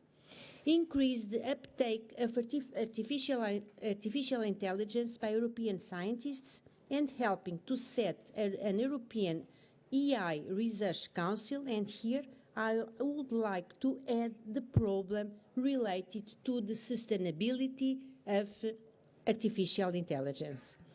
The extremely demanding work program above mentioned has arisen precisely because of the situation that Europe is going through at various levels, with the economic factor standing out and, in particular, Europe's inability to turn science into innovation, as was already mentioned before me. According to the various reports that have been carried out recently, the Draghi report, the Apertura report, the Letta, more recently the draft report by Hiller, should be noted that they all converge on the following: strong public and private investments in research and innovation are essential for Europe's future. For over 40 years, the European framework programs for research and innovation have boosted Europe through scientific collaboration, uniting efforts to tackle common priorities and supporting world-class researchers and innovators. These programs have driven significant scientific breakthroughs and advancements in key technologies. The next EU Framework Programme for Research and Innovation, FP10, must transcend conventional methods. Relying on the same strategies will produce the same outcomes. We need to go different, to go deeper in the industry transformations we need, and this can only be achieved if we properly educate people and generate novel concepts. Since the beginning of the 21st century, Europe has seen its growth slow down in comparison with other economies, like the Chinese and American ones, and particularly in the area of advanced technologies. We live in an increasingly digital and technological world, and at an ever-increasing speed. Europe, although it was the foundation, for example, for the birth of the Internet at CERN in the early 90s, ended up missing out on the digital revolution led by the Internet, as well as the productivity gains it brought. Studies show that the productivity gap between Europe and United States and China is largely based on the technology sector. In comparative terms, only 4 of the 50 largest technology companies in the world are European. So what is the reason for China's rapid rise in technology? For example, in the report drawn up by Lamy in 2017, which ultimately underpinned part of the strategy of the Horizon Europe Framework Programme, China was mentioned only 4 times, and there was not even a term of comparison with this economy. Today, the situation is by far different, and we may have underestimated China 7 years ago. Over the last 20 years, China has managed to boost some of its universities and research institutions to the forefront of world research.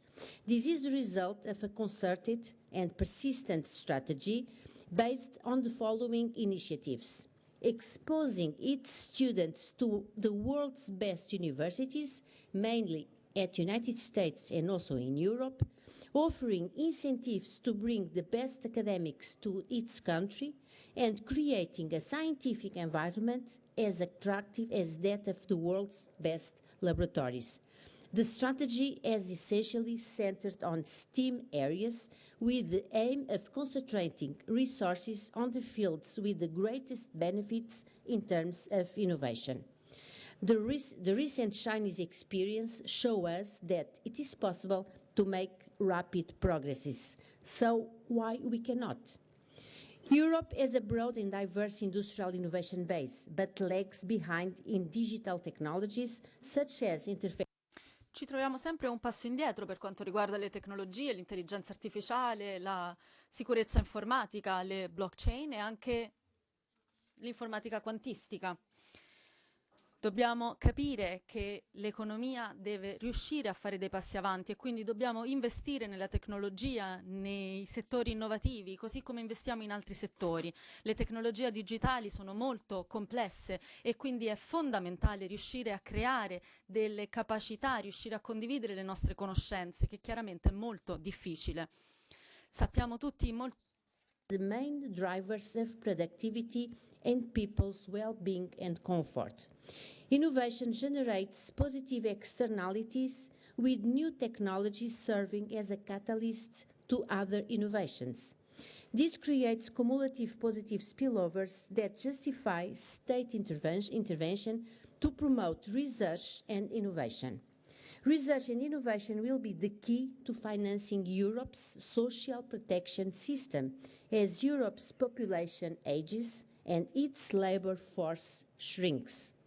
In addition to this factual evidence, we are living in a period with many uncertainties and challenges such as climate change, wars, demographic change, increasing inequalities, pandemics, the erosion of democracy and fundamental rights, increased global strategic competition and the emergence of new technologies and their interactions, for example, with ethics, safety, sustainability, changes in the labor market, fake news, as well as the denial of science itself, just to name a few. However, the problem is not Europe's lack of ideas or ambition. Around 50% of Nobel Prizes are coming from Europe. We have many talented researchers and entrepreneurs filling patents, but innovation is blocked at the next stage. We are failing to translate innovation into commercialization, and innovative companies that want to expand in Europe are stuck at every stage by incoherent and restrictive regulations. If this keeps going, Europe will certainly stay behind any type of progress, and so prosperity and growth will go down. This is the reason why many European entrepreneurs prefer to seek funding from US venture capitalists and expand in the US market. For example, between 2008 and 2021, around 30% of the unicorns funded in Europe moved their headquarters abroad, with the vast majority going to US. As companies in Europe specialize in more mature technologies where the potential for discovery is limited, they end up investing less in research and innovation compared to their American counterparts. Over the last 20 years, the top 3 investors in research and innovation in Europe have been dominated by companies in the automotive sector. The same happened in the US in the early 2000s, with the automotive and pharmaceutical sectors leading the way. But now, the top 3 are all in the field of digital technologies: Alphabet, Meta, and Microsoft. Europe is entering the first period in its recent history in which growth will not be supported by population growth. By 2040, the labor force is expected to shrink by around 2 million workers a year. We will have to rely more on productivity to boost growth. If Europe fails to become more productive, we will be forced to make choices. We won't be able to become, at the same time, a leader in new technologies, a beacon of climate responsibility, and an independent player on the world stage. We won't be able to finance our social model. We will have to scale back some, if not all, our ambitions. Europe's core values are prosperity, fairness, freedom, peace, and democracy in a sustainable environment. Europe exists to ensure that Europeans can always benefit from these fundamental rights. If Europe can no longer provide them to its citizens, or if it has to trade one for another, it will have lost its raison d'être. Quoting Mario Draghi in its report, the only way to meet this challenge is to grow and become more productive, preserving our values of equity and social inclusion. And the only way to become more productive is for Europe to radically change. So, what is the solution or solutions? Since 2006, Europe has regularly adopted a research and innovation framework program with a 7-year life cycle. And the Horizon Europe is the largest centrally managed funding program and also the largest publicly funded research program in the world. As we all know, Europe is very good at drawing up reports, making diagnoses, and proposing recommendations. But sometimes there isn't a strong link between what is decided and what is implemented. Now we have a series of very detailed reports, such as the Draghi's report for a more competitive Europe, the Aitor's report with several specific recommendations for the next framework program. So we have an excellent opportunity to design the next framework program, FP10, in the best possible way. So to have a more competitive Europe capable of translating ideas into commercial success and disruptive innovation, here are some proposed solutions or advices.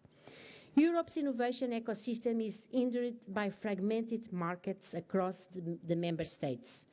Unlike US, which has a unified market, Europe deals with different regulations, languages, and policies. This makes it harder for startups and business to scale quickly across the continent. Regulation in sectors like health, biotechnology, and digital services is problematic. There is a need for greater convergence and synergies between European and national programs if we aim to go further as Europeans. Follow the good examples like ERC. For example, now we have in Portugal the ERC Portugal. European investors tend to be more risk-averse, which limits funding for early-stage, high-risk innovations like deep tech and artificial intelligence. A lack of unicorns companies reflects this investment shortfall. Culturally, Europe often prioritizes stability and tradition over disruptive, high-risk innovation. Europe produces world-class scientific research, but there is often a disconnection between research and the institutions and the industries. We need to turn research into commercially viable products. This still remains a challenge.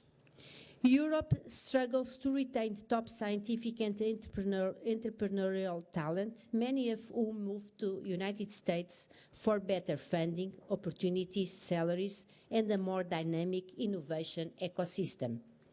European institutions and funding processes are too bureaucratic and slow, delaying critical innovation projects. The EU program like Horizon Europe are significant, but they lack the flexibility to respond quickly to emerging technologies and opportunities. There must be a greater alignment within the 7-year framework programs and the policies at each state. We cannot be conditioning the scientific strategy according to political cycles that are too short. Europe lacks homegrown tech giants like Google, Amazon, or Apple that drive innovation ecosystems. These companies provide platforms, data, and investment to foster further innovation in their markets.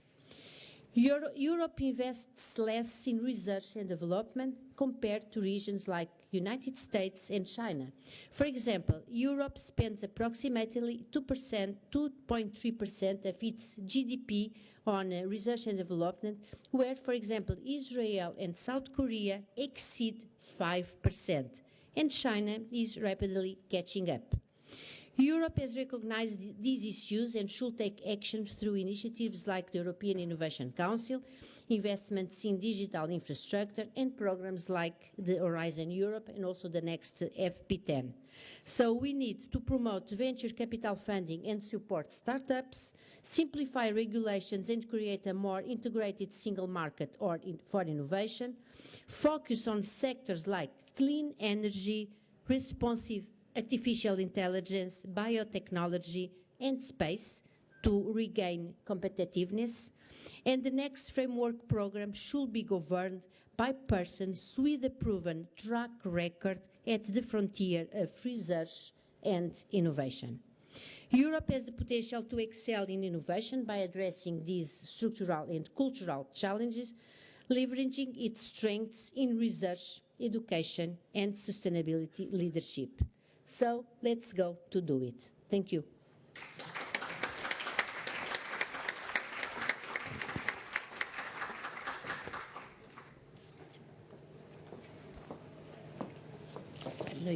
Thank you.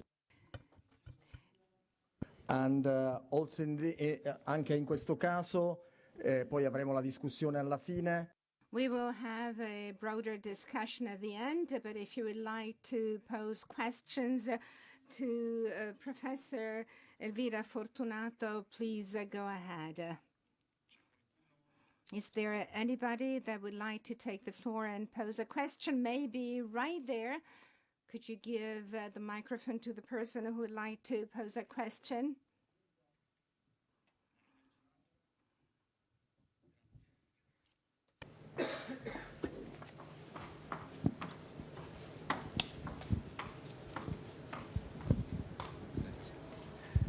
I appreciate your spirit. I'm a professor of economics here in Italy, and I appreciate your spirit as a European that what we have to do is science. However, being an economist and not a scientist, hard scientist, I caught a very important word in your speech, which was the idea of commercialization.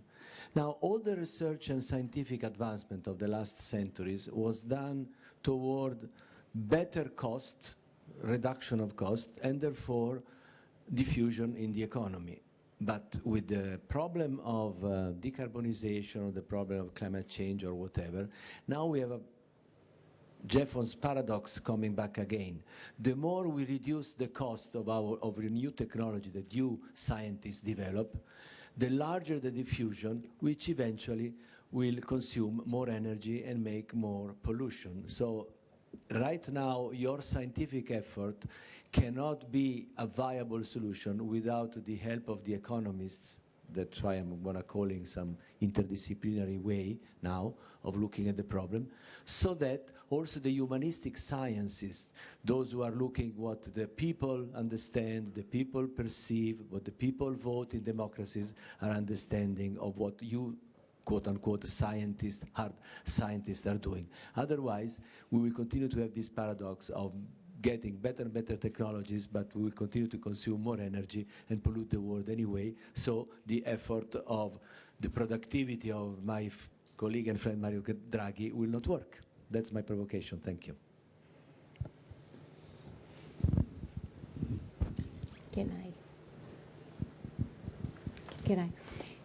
Thank you very much for your comment. I guess it's not exactly a question because I don't have the right answer, but you are fully right. And this is also why Europe is now trying to move and to industrialize again in Europe, because otherwise we cannot commercialize the excellent work in science that we are doing. So at this moment we are doing a lot of excellent scientific work in Europe, but the others outside Europe are exploiting what we are discovering.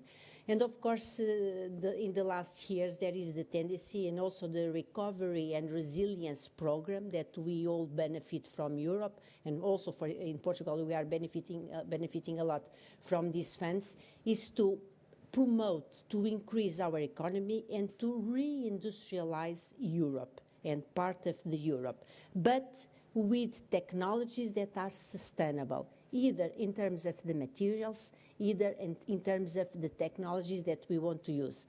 Of course, there is a price, but we need to pay this price. Otherwise, we don't want to go further. And I used to say we have only one planet A. We don't have planet B, so we need to take care. And also this is why within all the program list of the new Commissioner for Research, one of the points is the Materials Act, because we in Europe realize that materials are quite important, advanced materials technologies are quite important, and we need to look to what we have in order to be independent. Not all, but we cannot continue to be fully dependent from the other countries outside Europe, not only in terms of energy, but also, for example, in terms of critical raw materials. So we need to look for other materials and also for other technologies and reindustrialize again Europe.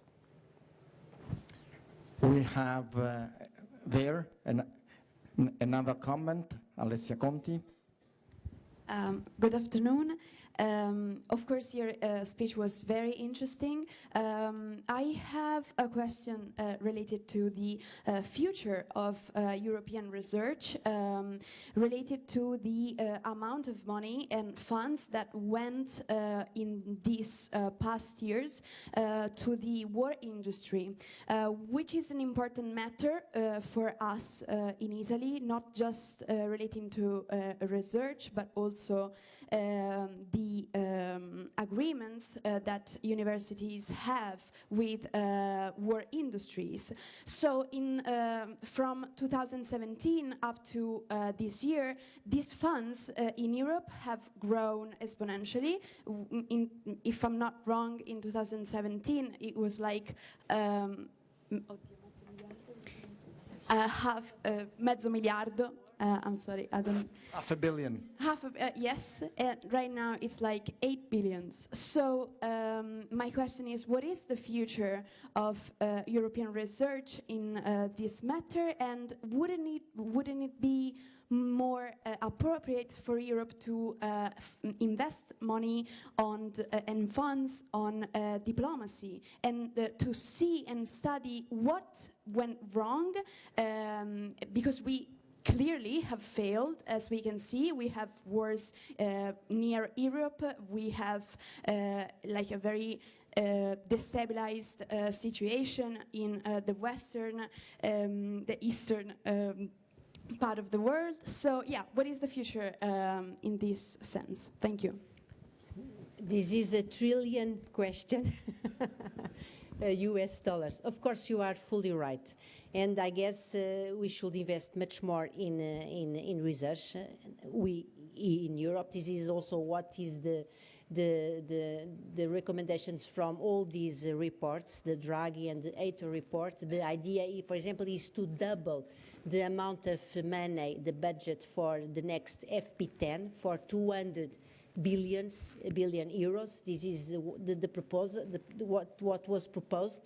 And of course, I guess also we need to disinvest more in wars. We need to have more diplomacy, and also science and also scientists. We are quite good for making diplomacy, because I used to say science has no borders, science is global, and maybe science diplomacy is a good way also to to solve part of these problems that we are facing now in Europe. But of course, you are right, and I hope that all these wars will be solved in the near future, for the benefits not only for Europe, but for all the world. Thank you, Elvira.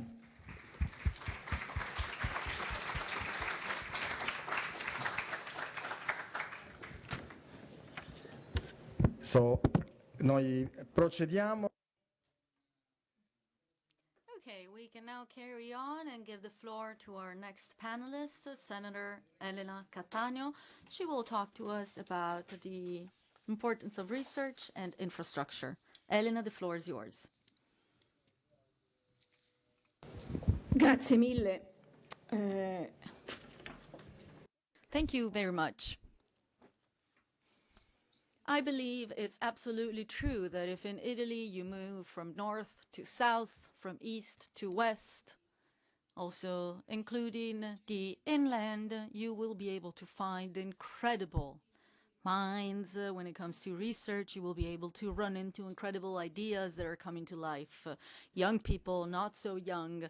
And it's incredible to think about them and then to think about the data that was shared by Rector Periolo.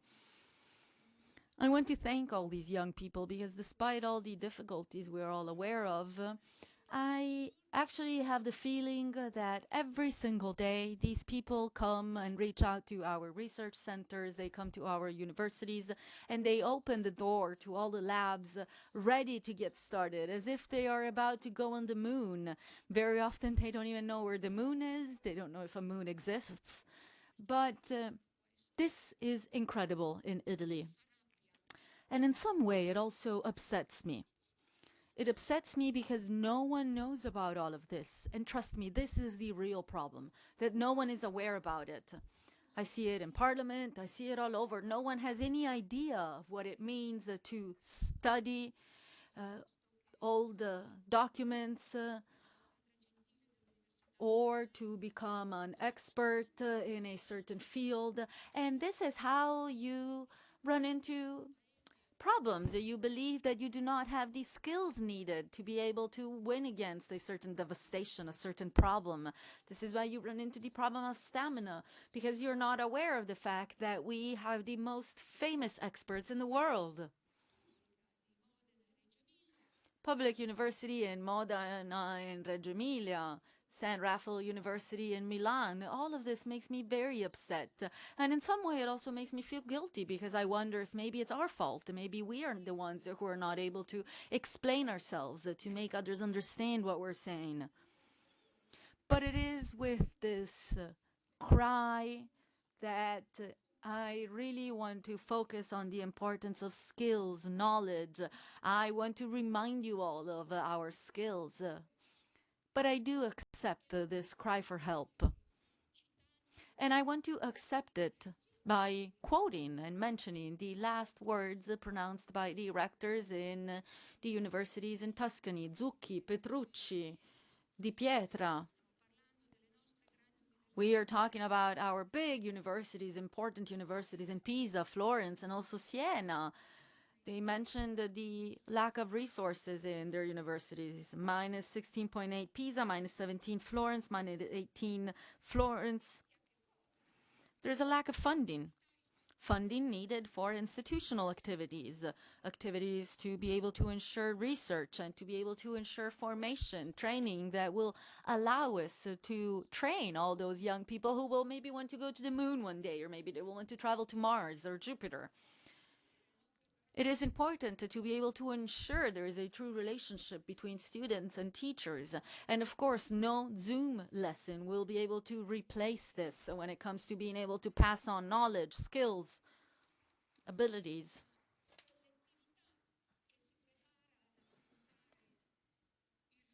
Everyone is getting ready to face the future.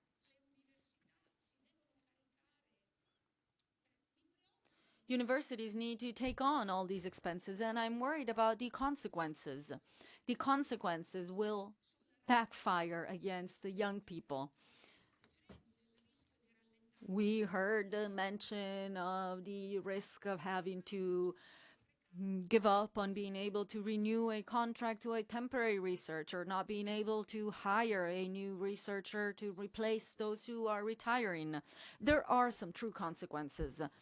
And all of this is impacted by our not being able to pay for these researchers and experts.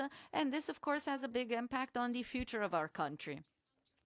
At some point, one rector said, maybe if nothing changes, we should chain ourselves to our universities. And this is very interesting. It means that at some point, we need to be able to make a decision. We need to know what we want to do because of our role and because of our interests. But anyway, despite all of this, we are here to talk about research. So let me move on to talk about this field. Now, what is my diagnosis when it comes to research? Well, I think that government after government has proven that in the past 25 years there have been some exceptions in some cases, but generally speaking, we can say that no government has paid enough attention to what was needed. No one has truly understood how important it is to study everything. And I mean everything for real. I think it is important to study, of course. We have the right and the duty to study, to make sure that our universities can ensure possibilities to our young students. So now there is a lack of attention in this regard.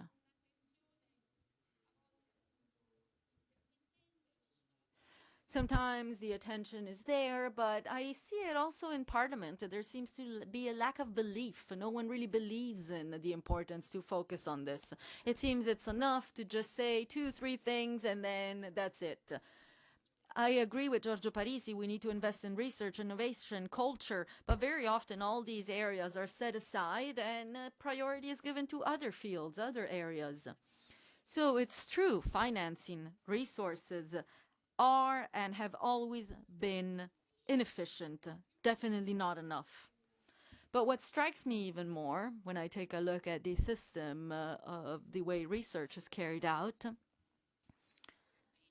is that in some way the reality is even worse than the inappropriate resources available, because there is a real problem when it comes to the process to be followed. If those are the resources available, and of course, we hope that the resources will increase, they will improve in the future. But again, I believe that the real problem is the fact that the procedures in place to be able to give funding to research are not appropriate. This goes hand in hand with the unclear time of the tenders, the results. I don't know if you've heard anyone talk about what will happen in 2025. It's very concerning. How can a scholar in philosophy, geology, really commit her time and research for 1 year and then having to wait and hoping that in the future there will be more funding available for her? This is truly striking. I don't understand how it's possible that the most basic tool for financing all sectors in the country is managed with no real coordination. It almost seems like a ghost that appears and disappears. And also, let's take a look at the assessments. Even if there are resources, even if there are tenders, in the end, we always find ourselves in the situation in which the assessment is not really the real one. It's not really accurate. So whether you lose, whether you win, in the end, what you will be given is really depressing assessment. The number of words on those assessment papers are not enough. They're non-existent. So how can we attract researchers? How can we tell people, come to Italy, come and live here, come and work here, if you don't even know if there will be some tenders available? How will you have people come over here if you don't know if you will win or lose in a public tender? Someone maybe will explain to you that something will not be valid with a very detailed analysis, or in other cases, all of this is left up in the air with no very clear indications. Now, I just wanted to say one thing. I was introduced as a senator for life, but I am a researcher from the University of Milan. I have been working and studying a brain disease for the past 20 years. I am part of a group made up of 20 people, most of whom have grown up and then become independent with me. I have written 235 research projects. This year, during Christmas, I will write my 236th research project, and I have won 81 of these, so I know what I'm talking about when I talk about research projects. But there is more. Like many people here, I am constantly asked to assess projects carried out in other countries. So again, other countries turn to us to ask for an assessment, and I'm always very happy, but I always come back home full of anger because I find out that all those procedures and processes that are being implemented in countries near us, even Portugal, are not implemented in our country.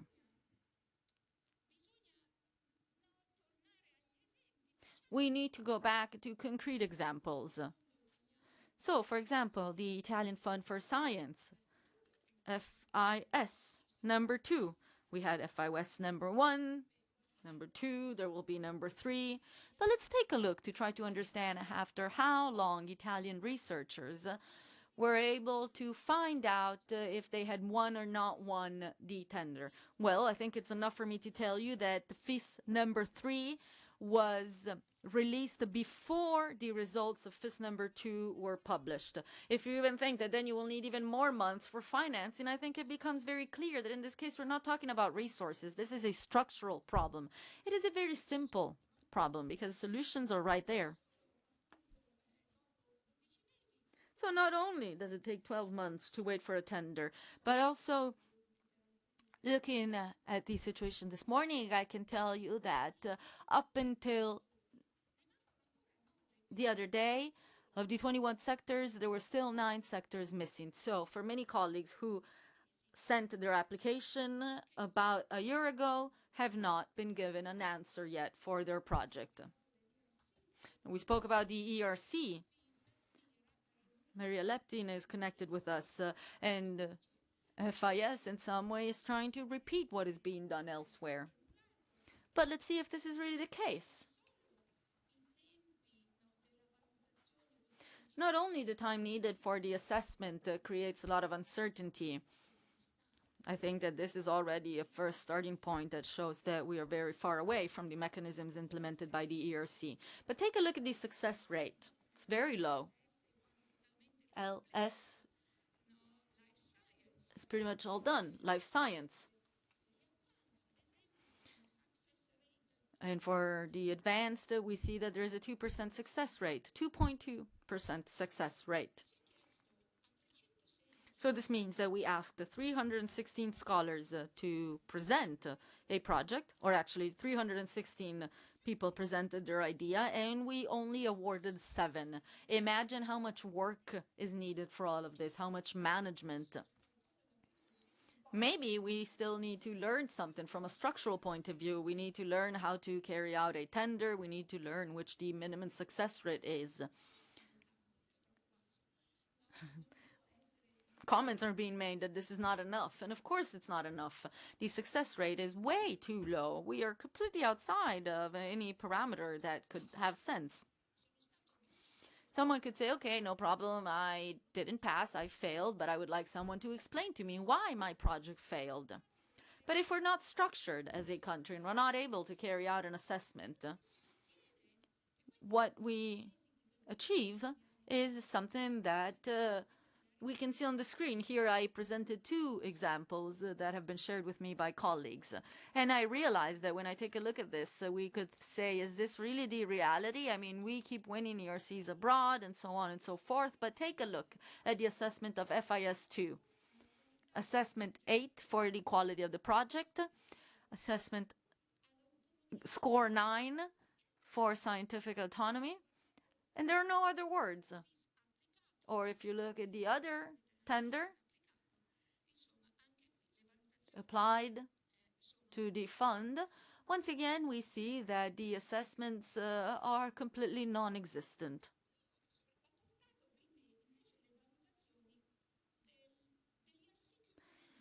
Differently, I decided to also show you the assessments of the ERCs that I was able to win. And I went to count the pages, 14 pages with an assessment. And then I also brought the assessment of the ERC I did not win. Still, 14-page assessment. I think you clearly understand that we cannot think that we will be able to come up with good strategies like the ERC if, in the end, these are our results. These are our assessments. So again, I think we have a real problem. I think the real problem is the inability to be able to organize ourselves, also from a political point of view. We're not able to understand that this is how things are done. And they're not done this way because it was decided. It is not done this way because the scientific peer review is one of the founding principles fundamental for science. No, the peer review is fundamental because it is a liberal principle that has to do with good public administration. This includes and presents our responsibility. When I say our, I mean institutional, political responsibility to be able to use a public funding in the right way. This is not a good responsibility. It's not a good management. Not a good management of public funding. I would really prefer seeing the problems black on white instead of pretending that we are able to open new tenders. Tenders that are similar to what happens in the ERC. I think it's very clear that politically speaking, there is a lack of true understanding. We don't have the structures. We don't have the organization needed. And of course, the scientific community also contributes because every time it can take advantage of a very, very weak system to be able to reach a personal advantage, personal, I mean, of its own institution, of course, or of its own lab, they do so. Differently, they should actually ask for more justice and more rights and regulations for all.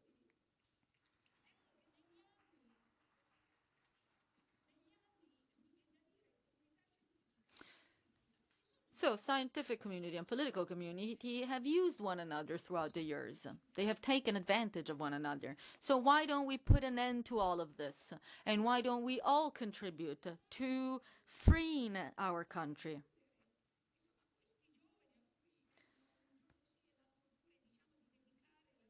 We tell our young students that our life is committed to them, that we are working for them. But let's really try to get rid of the temptation to benefit from a very weak system.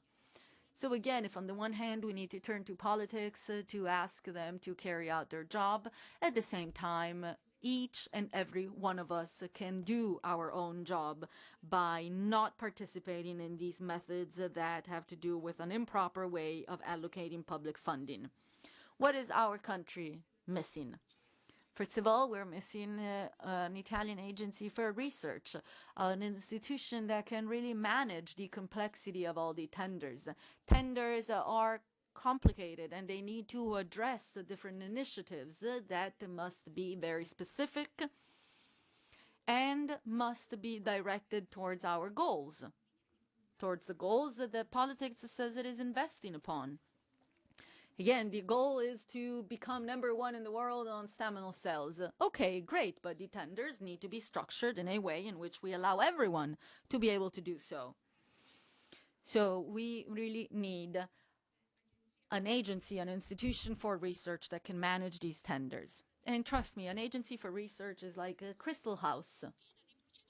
A house made of procedures, of processes that have nothing to do with those who will benefit from the projects and those who will allocate public funding. So on the one hand, we have politics. Maybe someone, I hope someone could say, oh, in 10 years, I wish we get to that point. Today, there are some who benefit, young people traveling around the country, our researchers, and in the middle, there is this glass house that has all the tools needed to be able to ensure a good management of public funding. And therefore, this would mean that it has all the tools needed to be able to make sure that the project or the projects that are presented to be the best actually become so. All of this needs to be done in an open, free, and just competition. It's very clear we are missing this agency. Just take a look at this slide on the screen. Everyone has this agency. We're the only country in Europe without such an agency. Or actually even Malta doesn't have one, even Luxembourg and Montenegro. Montenegro just sent a request to access and become part of the European Union. But of course, we see that there is a difference between Italy, Malta, Luxembourg, and Montenegro. They have much less people. We are pretty much 100 times more citizens in Italy. So all countries, including Portugal, have an agency for research. And again, this is like this house made of glass. And just think that the last agency for research was the Greek agency. In 2016, Greece asked for an investment, 160 million. Then they decided to allocate another 160 million, and now they have their agency for research. And we still don't. So this is the reality. And this is a true problem.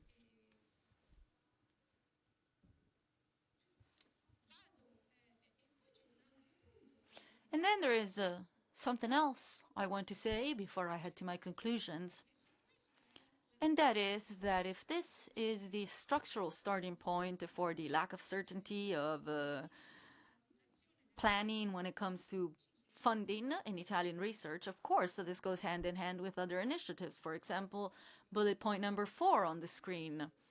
And with this, I conclude that we need initiatives that are aimed at creating new entities, new research infrastructures in a system in which probably the only strength, the only added value is the network that exists.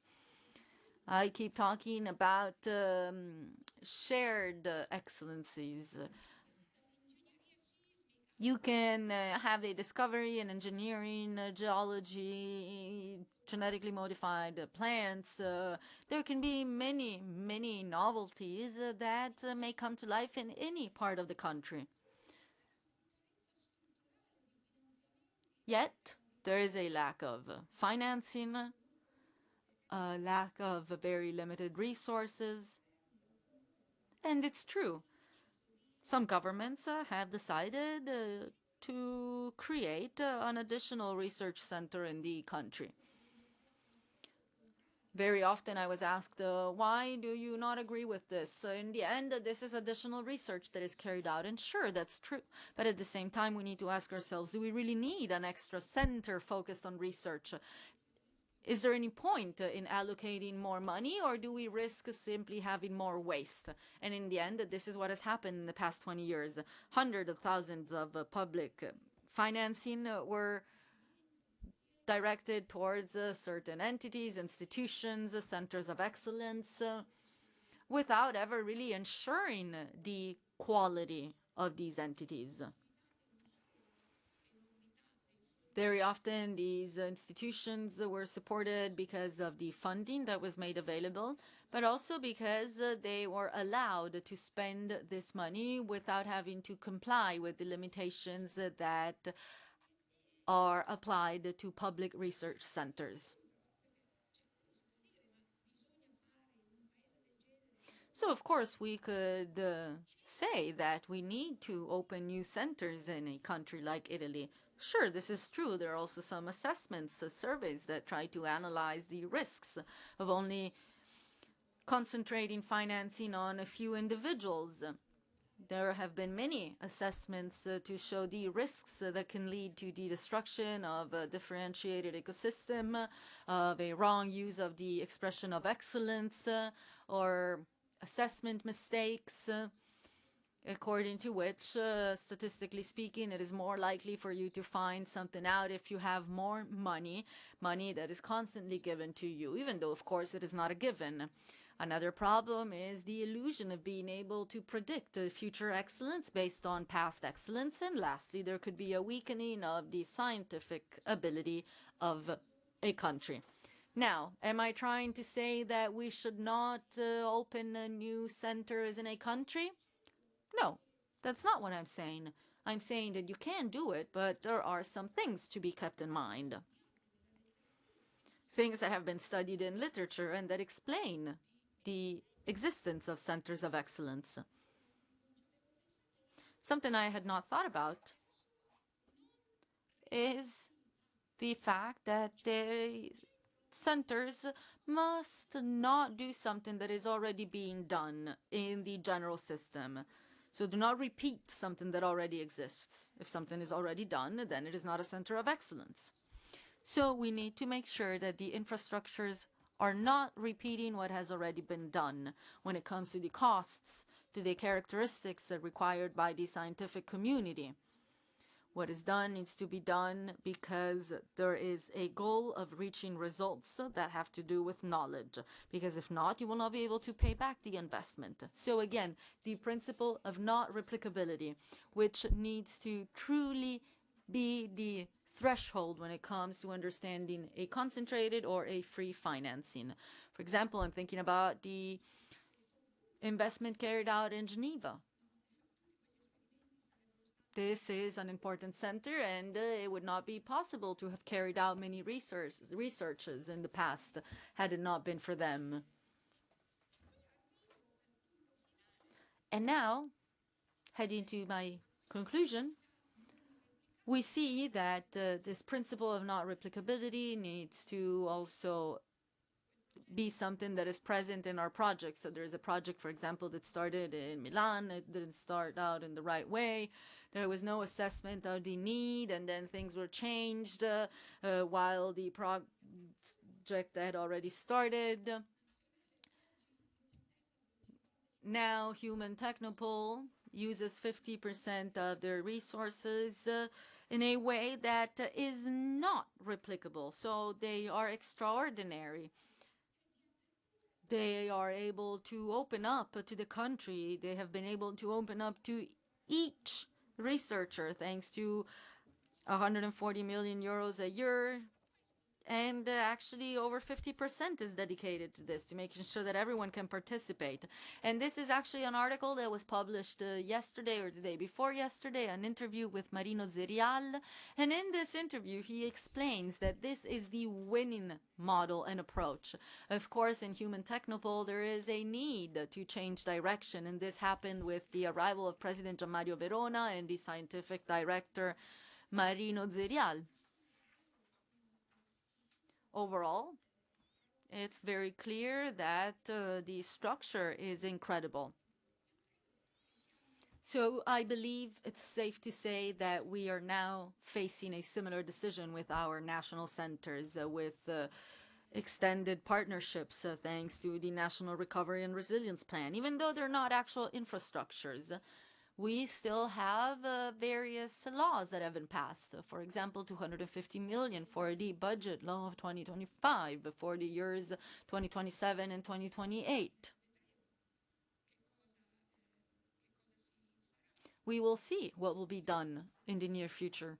We will see if it will be decided to distribute a bit of everything that exists and therefore postponing the problem up until after 2027, or if we will be able to do what we're called to do as scholars, together with the ministries and ministers, to be able to decide that some centers should stop their work there, because we should really decide only the centers that can ensure the liberal process of the peer review, which ensures citizens with the best comeback of their public investment. Thank you very much. Grazie. Thank you so much, Mrs. Elena Catania, for your very passionate presentation. We have time for a comment or a question from the floor. Rector Bronzini. Thank you. I'm really very moved by this presentation of yours. I have listened attentively to your comments. I met both Elena and Giorgia. By listening to what you have been saying is that we are we do not seem to be focusing on funds. It seems that we focus on modals first. Minister Bernini mentioned what I said, but I have been misunderstood. We are at the beginning of the 21st century, but we seem to be still in the past. And today, by listening to you, and I thank you very much, I understand that either we build different models, what you have been calling agency, it's both an opportunity as well as a danger, but rather than an agency, I would call it an authority for science. And I thank very much Giovanna and Francesco. This is the victory of real intelligence over artificial intelligence. So now I come to my question. Would you say that the university system is able to review itself and become a new model in a different way? Is it able to do so? Because I believe that we are actually enclosing ourselves in our own iron tower. So thank you very much for your presentation, and thank you very much to the other two panelists for your enlightened comments. Grazie. And now we should move on, and I thank Maria Leptin, President of the European Research Council, that should be connected. Maria, are you there? Yes. Well, we cannot hear you.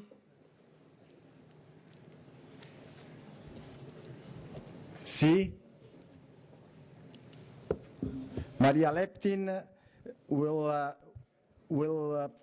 present a speech on openness versus security in research. Can we find the right balance? Maria, are you there? We've just seen you.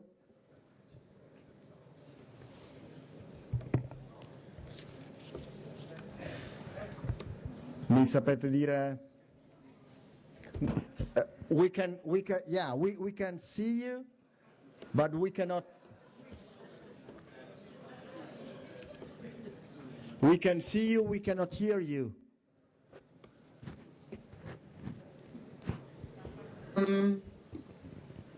Okay. Yes, perfect. Now we. Can you hear me now? Now we can hear you.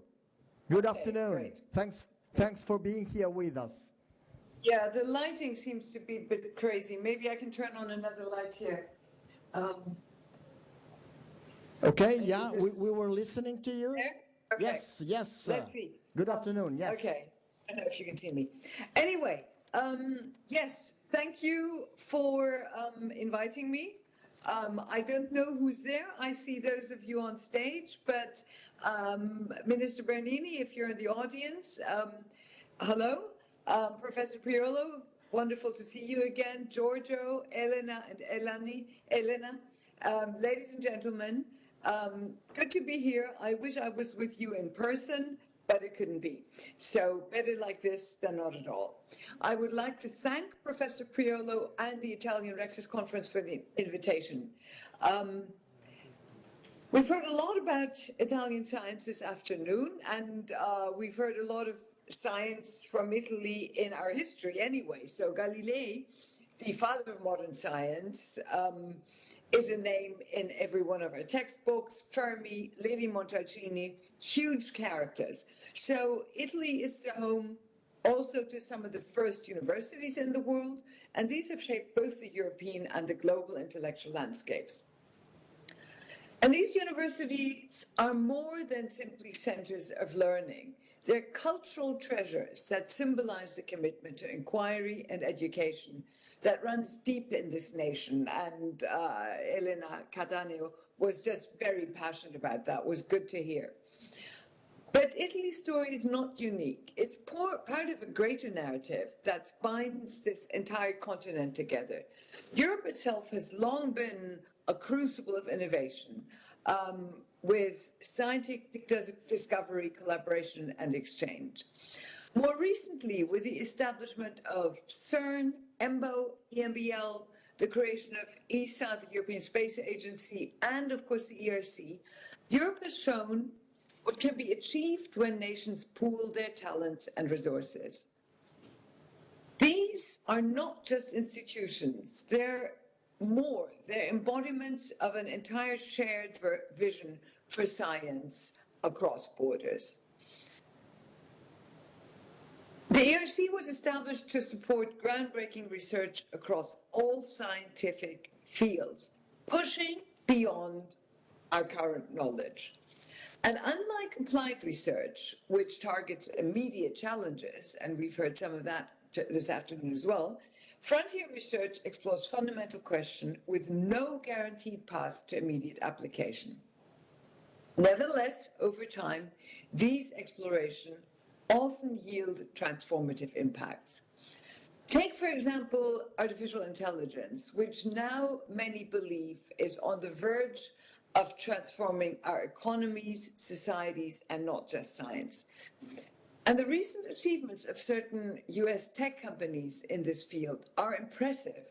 But we should remember that researchers have been considering the possibility of building electronic brains since the first half of the last century, and artificial intelligence itself was founded as an academic discipline in 1956. So it's not the case that AI was invented only when ChatGPT came out a couple of years ago. Since the 1950s, this field has been through multiple cycles of optimism, followed by periods of disappointment and a loss of funding. And it's only the dedication and passion of frontier researchers that kept the field alive through these cycles. And it was these researchers, mostly working in public sector universities and labs, who developed many of the ideas and techniques which are now being utilized on such a massive scale by the big companies. And we've heard the big, especially in the US. So the development, and of course there's been a Turing Prize and now this year a Nobel Prize for it. But the development of AI really shows how frontier research can open new markets and industries and contribute to solving societal challenges. This type of research is foundational, and our and Europe's future relies on it. But this vision is not immune to challenges. So we may believe that, but it is not necessarily a commonly shared vision. With global powers like the US and China pouring resources into their research systems, many fear that Europe, with our complicated regulations and our fragmented funding and industrial landscape, risk being left behind. And it's important to acknowledge that we have tensions currently. We have geopolitical instability, new technological competitors, internal debates about funding priorities. But this complexity must not lead us to retreat into national silos. History teaches us that isolation is the enemy of innovation. Galileo himself, despite his trials, drew on the work of scientists across all of Europe, from Kepler to Copernicus and others. Same was true for Fermi and Levi-Montalcini. So the lesson is clear. The best science is not solitary, it's shared. So as we face the challenges of today's scientific and global realities, let's remember that Italy's scientific future cannot be separated from Europe's. The EU framework programs should not act as a constraint, but as a platform, one that amplifies national strengths and turns them into global impact. By participating fully in the framework programs, Italy does not diminish its sovereignty, it enhances its influence. And it's been very good to see that acknowledged in parts of your speeches this afternoon.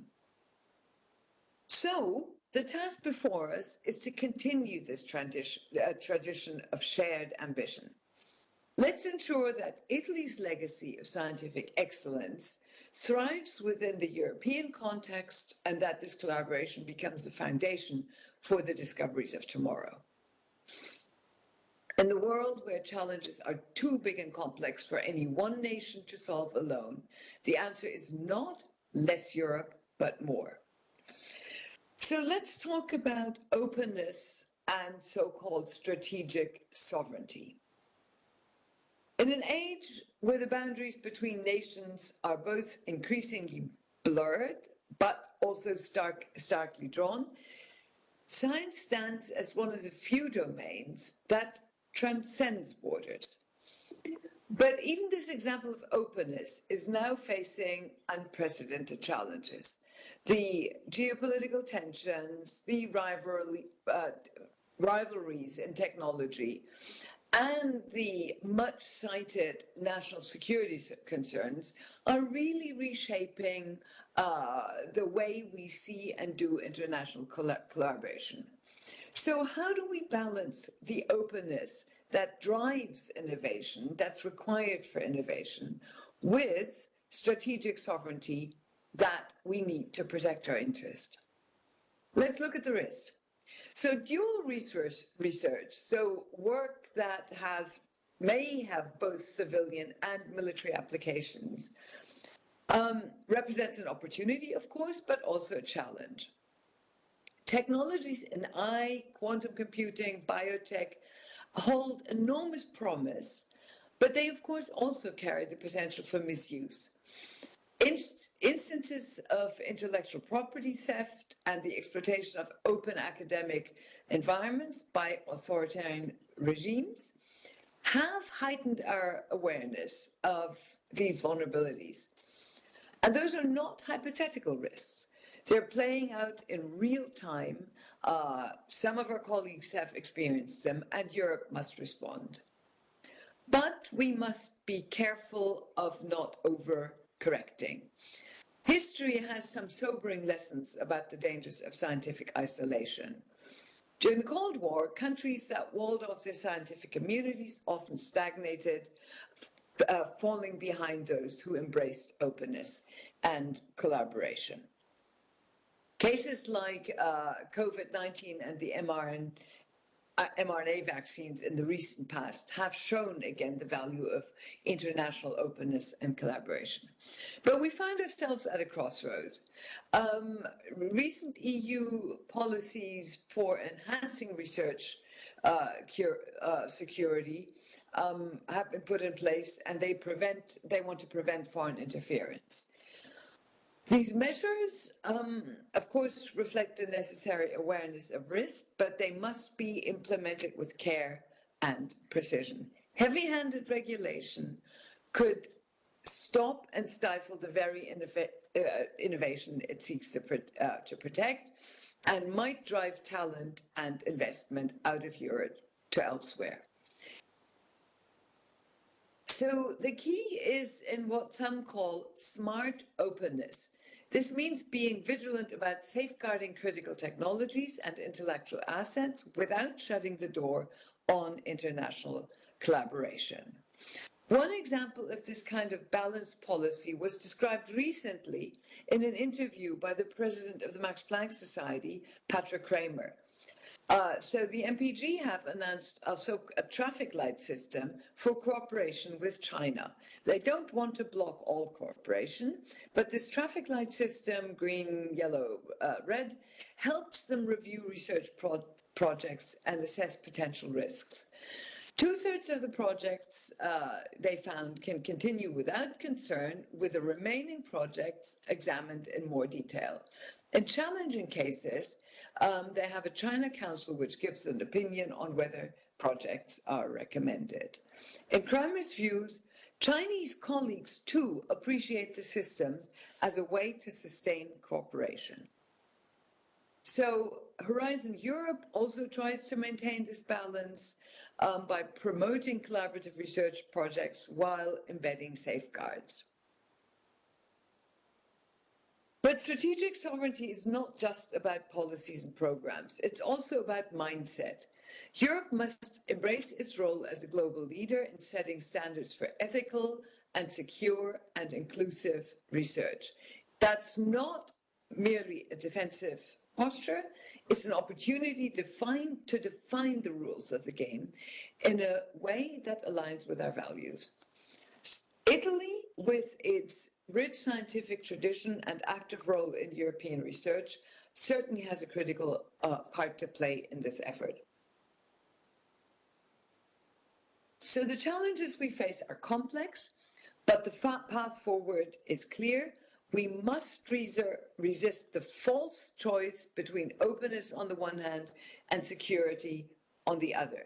We must find a model of smart openness that safeguards our interests while keeping the doors of collaboration only.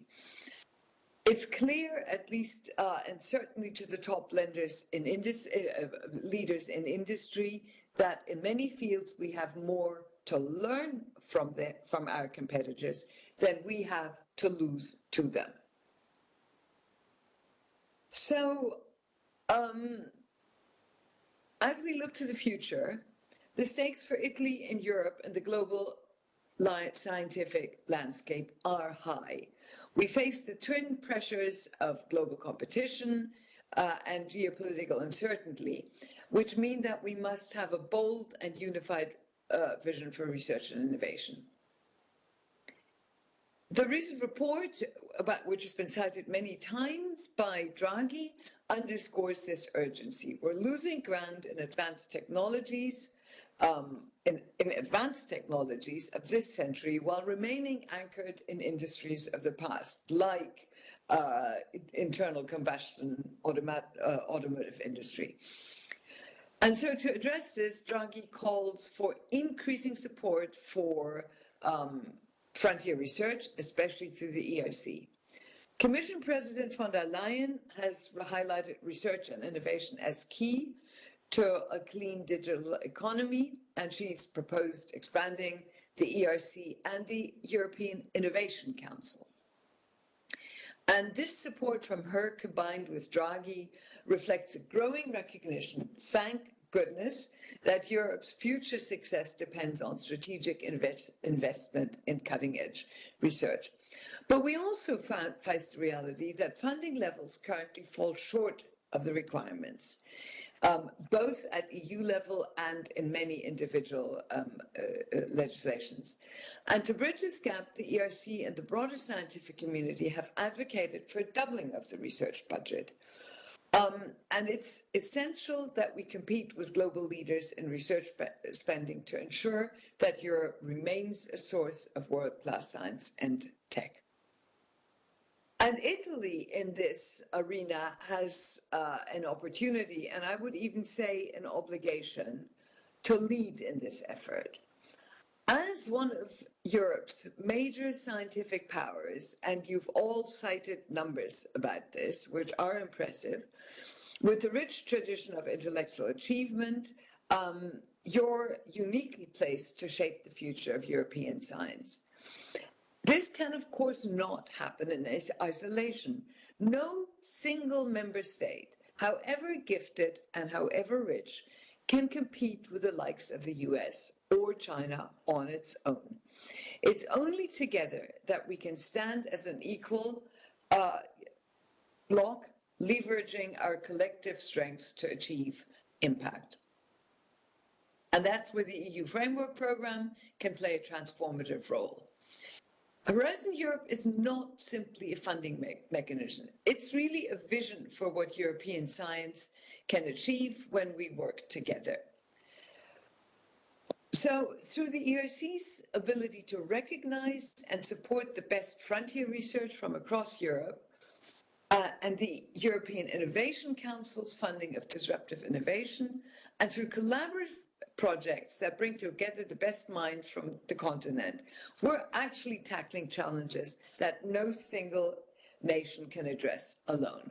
Climate change, AI, quantum, pandemics, energy, etc. But to fully realize this potential, Italy and its European partners must address critical changes. We must ensure that the framework program is adequately funded. The Horizon Europe budget, while significant, pales in comparison with the investment made by global competitors. Advocacy for an increased investment is not just a matter of securing resources. It's about securing a future. And you, Italy, as a leading beneficiary of these programs, of course, have a key role to play.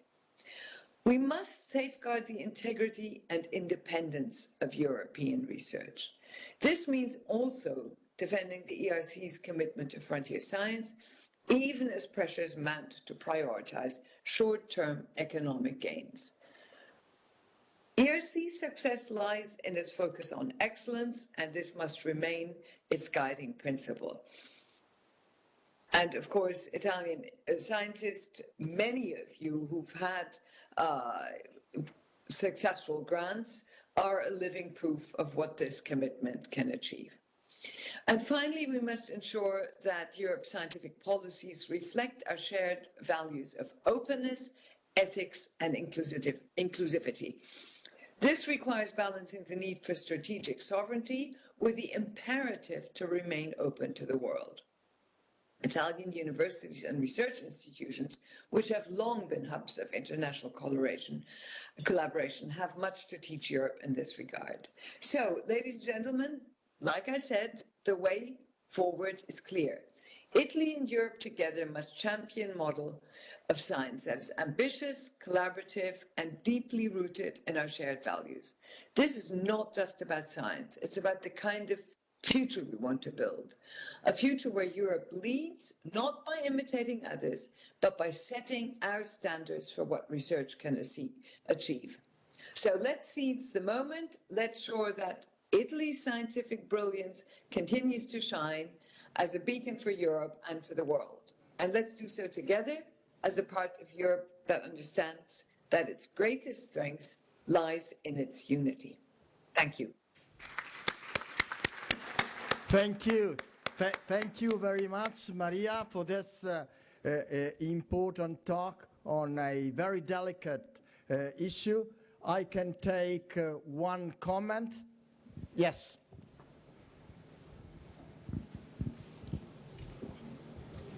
So thank you very much. A very interesting talk, of course. I'm wondering what is the ERC position regarding the use of metrics in research assessment, because I think it should be really coherent, the way we do research assessment in the different countries within the European community, to be coherent and to work all together. So the point is, if a certain country based research assessment in order to deliver and assess grants by using too much metrics, and another country doesn't do that, and the ERC does a different way, that we'll be in trouble because we'll be incoherent within our own country and Europe. So I'm wondering what the European Research Council thinks of the debate which is heavily going on in Europe with COARA, for instance, about the use of research assessment based primarily on quality assessment and not on quantitative assessment. Thank you. Thank you. Many Rizzi. Maria? Yes, thank you for that question. Research assessment is really hard. We've got to be clear about that. It's not an easy thing that you do like this. I mean, that is why we pay so much attention to selecting our panel members as top international researchers who thoughtfully do this. So we have got rid of quantitative, where quantitative means using, for example, impact factors, which are meant to judge journals, and instead use them for researchers. We don't do that, nor do we ask people to submit all their papers. We've asked them to submit their 10 most important outputs, and in some fields, these outputs aren't even research papers, and so they don't even have metrics associated with them. For instance, if you use code. Now, of course, research is quantitative, and evaluations, in a way, are quantitative. But one big challenge, I agree with you, it would be nice if we could, in all countries, agree on one way of assessing. But at the ERC, we also face the challenge of finding ways of assessing that work for all fields. So different fields have very different values to very different ways in which they evaluate what their researchers do. So I think It's hard to find a metric or few metrics that work for everyone in all conditions. And by the way, I was just talking to another US colleague who said, you guys in Europe are so obsessed with the impact factor. Here, we don't even know what journals' impact factors are. We simply don't care about it. So you see, one man's boon is another man's punishment. It's difficult, and I really think we have to look at the people. But this is a discussion we can't have here. But I would be happy to sort of, maybe we should have a forum for countries and groups to talk about this together. So thank you, Maria. Well, we would remain the whole afternoon discussing about the research, but health is pressing. Perciò grazie davvero a tutti, grazie a tutti I relatori e le relatrici. Thank you, everyone. Thank you to all the speakers. This session on research is now over, and we can move on to our next session. Thank you.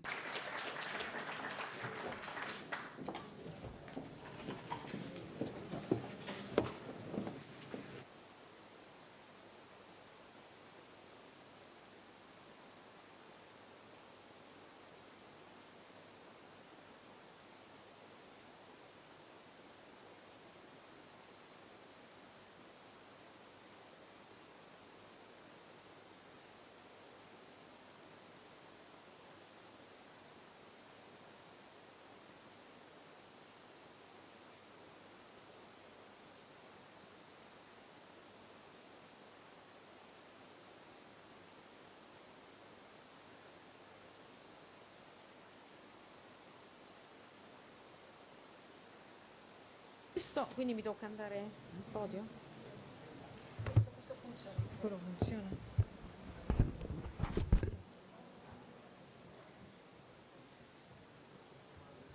Facciamo sedere la gente.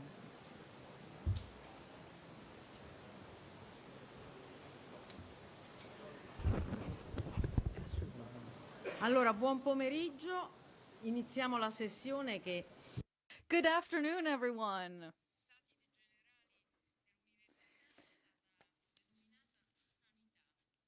This session has been referred to as health, but I think that this word is too general because in reality this afternoon we are going to give the floor to many speakers, and of course I would kindly ask you to all be very brief because then we will need to move on to the most important part of our session, and that is opening a debate. Today we're going to listen to the protagonists of the university sector, of the labor market, but especially we're going to listen to the point of view of our students.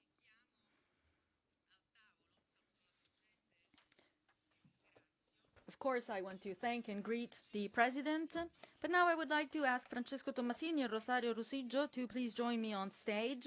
They are the counselors of the University Center for Students. So please, the floor is yours. Allora, bene, in rigoroso ordine. Okay, let's start with Rosario.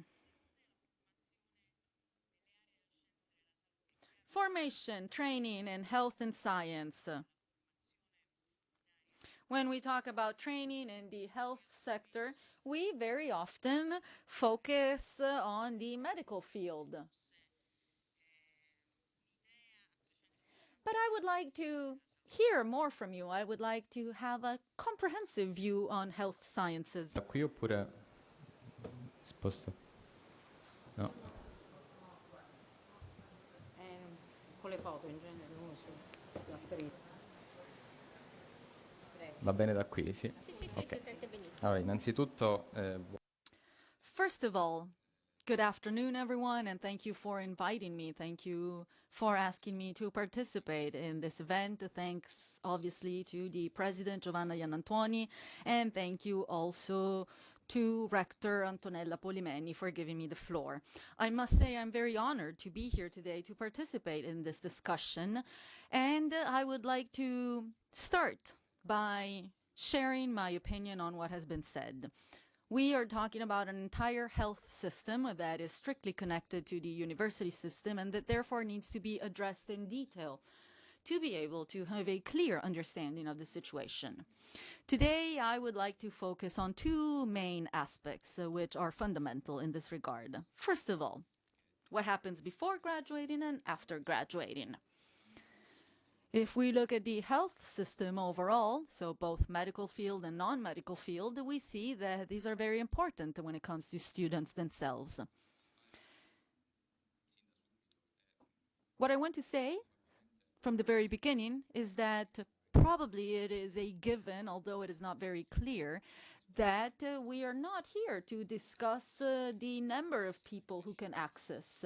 This is a need that applies to the entire system. Of course, this is true because it makes it possible to ensure a high quality education in the medical field. We also have good humanitarian structural services, and at the same time, we're able to provide a good service that ensures the students who finish graduation to enter the health system.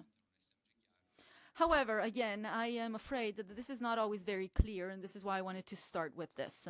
Now, to better explain what I'm trying to present to you today, I want to say something that has to do with the master's degree in medicine and surgery. This is actually what I graduated in between 2017 and 2024. I can tell you that the number of students has increased from over 9,000 to over 20,000.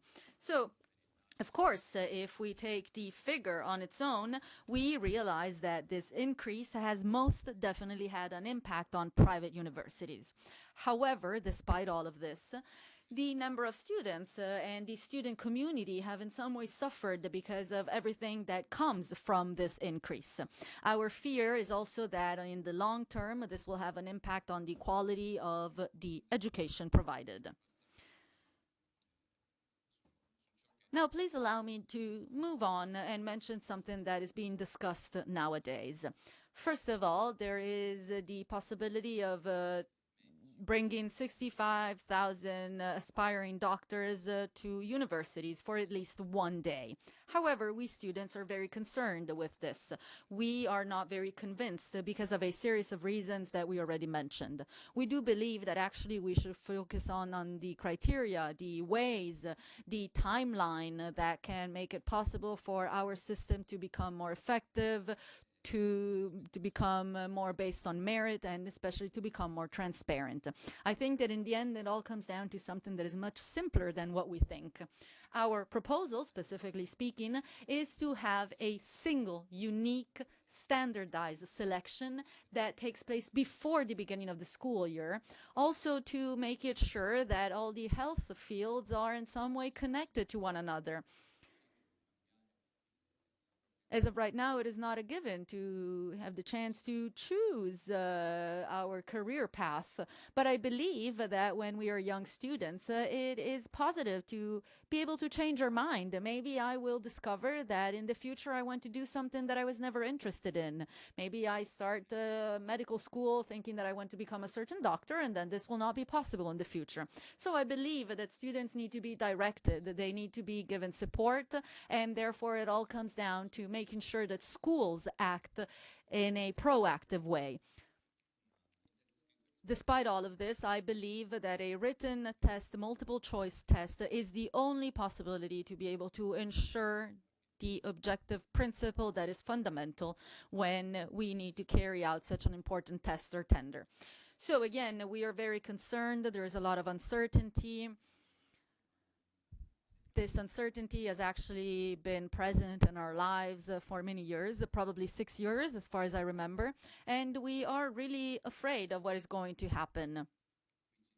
I thank you for giving me the opportunity to speak, to share the point of view of students. I believe that this is the first time that this opportunity is given, and therefore we believe that we are a driving force in this reality. Now, before wrapping up, I want to say something related to what happens after graduation, as I said at the beginning of my presentation.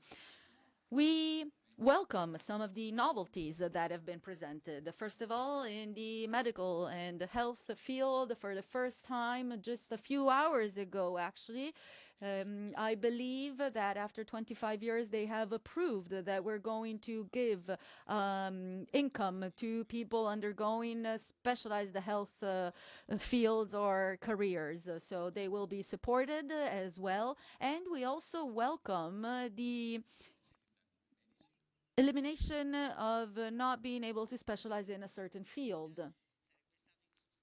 Yes, of course, this would not have been possible if things had not changed. It would not be possible to keep living our life as it is right now. What students are given 500 euros a month, that's not enough.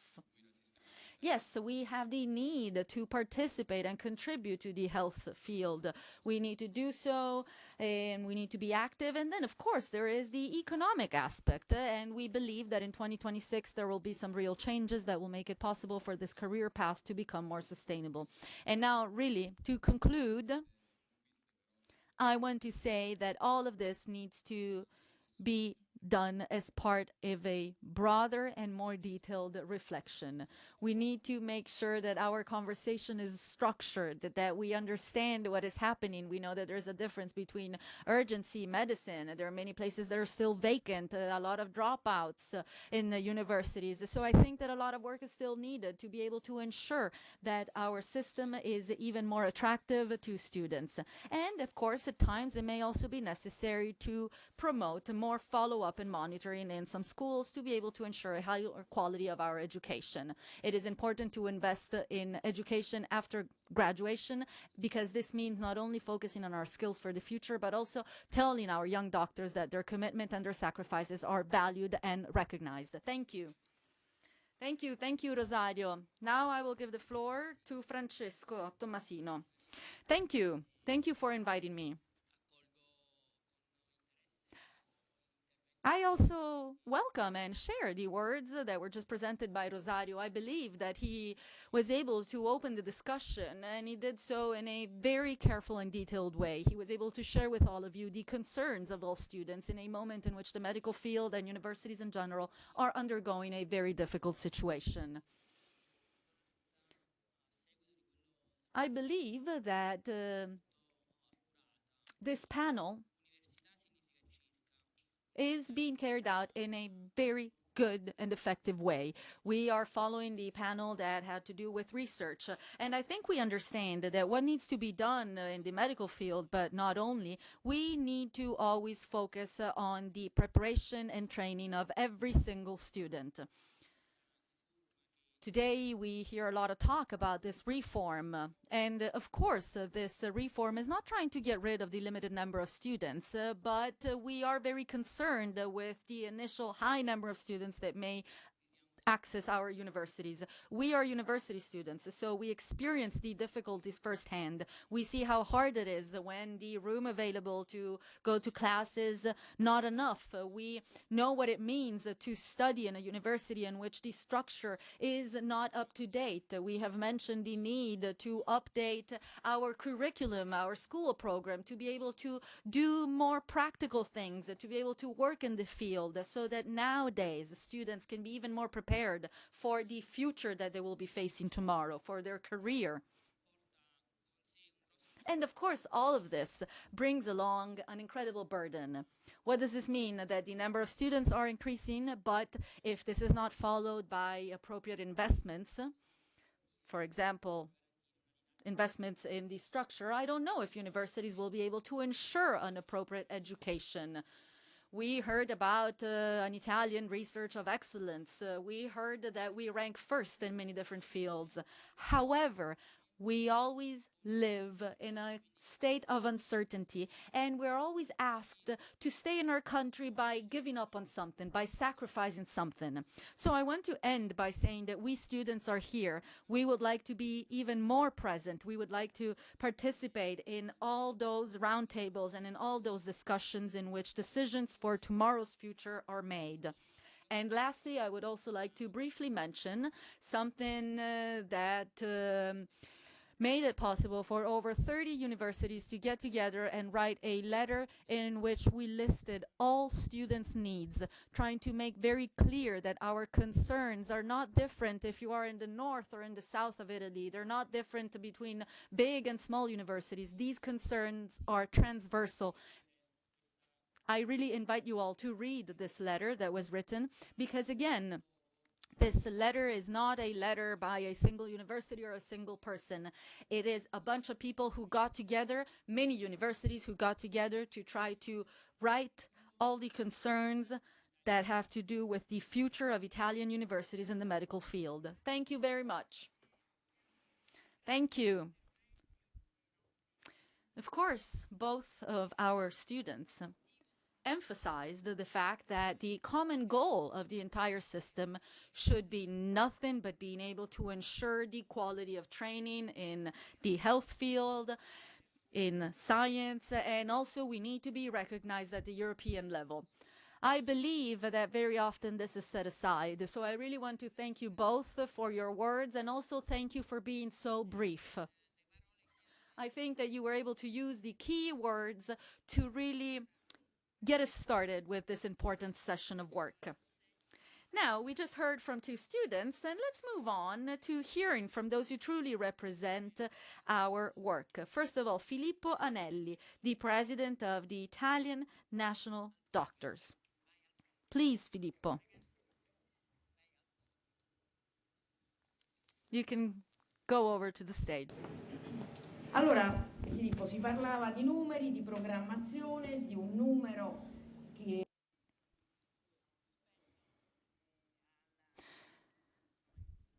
So we have mentioned the fact that there has been an increase in the number of students who decide to enroll in medical school. Medical school, dentistry, or veterinary school. We have participated in many discussions together. So can you tell us your point of view about this? Well, first of all, thank you. Thank you for inviting me here today. I believe that this interaction is not something that only takes place when we talk about the possibility to access medical school. There has actually been a long journey to be able to come up with this new code of conduct for doctors, code of deontological medicine. This is a code we are working on right now. And of course, we always resort to the support provided by our university colleagues. What I'm trying to say is that we always try to turn to new professionals who are called to face the challenges of the future. The challenges of the future are strictly linked to the motivations through which each person carries out their own role, their own job. And these choices need to be able to represent a model that allows us to perform our job in a way in which we can also remember our decade-long history. I always mention and I always try to remember that this job is based on two pillars. On the one hand, there are the skills, and of course, in this regard, you have a fundamental role. But on the other hand, there is the relationship with the citizen. So this means communication, which becomes pivotal. So I think that the challenge for the future truly lies in communication. What you're truly able to work on is focusing on the skills. But again, we need to go back to focus on a relationship with the citizen, because I feel like this has been compressed. It has been set aside by a series of factors, and I will try to briefly summarize them. So there is no more time to talk, but we should act. Many actions are perceived as being bureaucratic. Consider the informed consent. That is not simply a bureaucratic act, but a main point in the exercise of our profession, which is really the most important feature of it, that is the relationship with the patient. In Europe, we are very similar to enterprises. We are even considered an enterprise. I'm not here to ask you whether you feel as an enterprise. We feel as professionals, but this is something that impact our profession. Consider just the way that we interact with our patients and the way that we communicate with the citizens and how we are perceived within the system. And I have another question for you, though. The needs, the figures, the data, the numbers that have increased over the years, but how many Italian medical doctors, once they complete their education, leave Italy to go work abroad? Well, many, I should say, because it is a matter of having an attractive system. We see this as the result of a wrong planning in the past.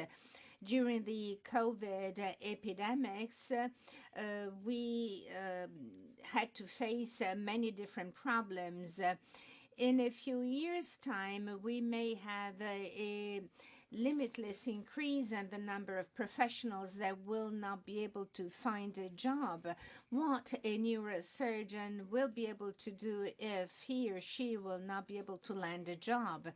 So we have tried to talk about this situation to our politicians because the trend we see for our young professionals to go abroad is directly related to a lack of satisfaction, but also motivation comes into play.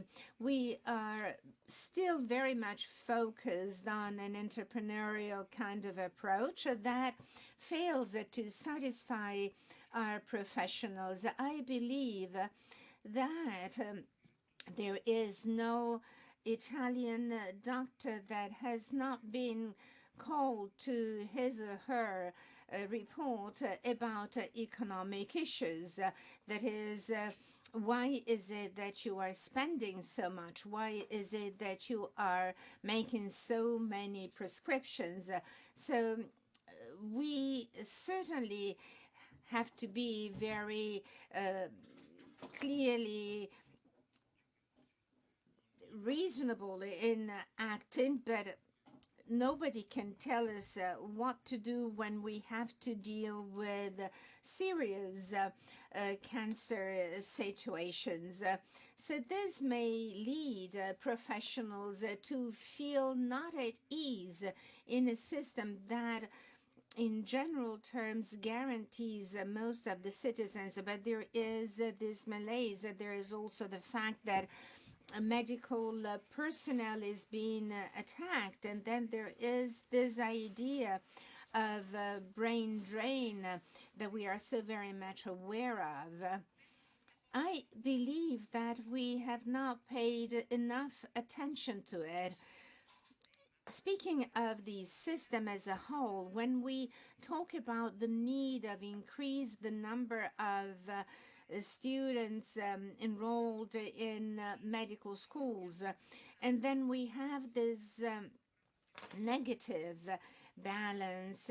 22,500 are the students that are supposed to enroll in medicine, and we will see 5,000 physicians going actually retiring in 5 years. But we have very large numbers. They are so large that we cannot even compare them with other factors. We have 22,500 new students, and in 5 years' time we will have 5,000 medical doctors that will retire.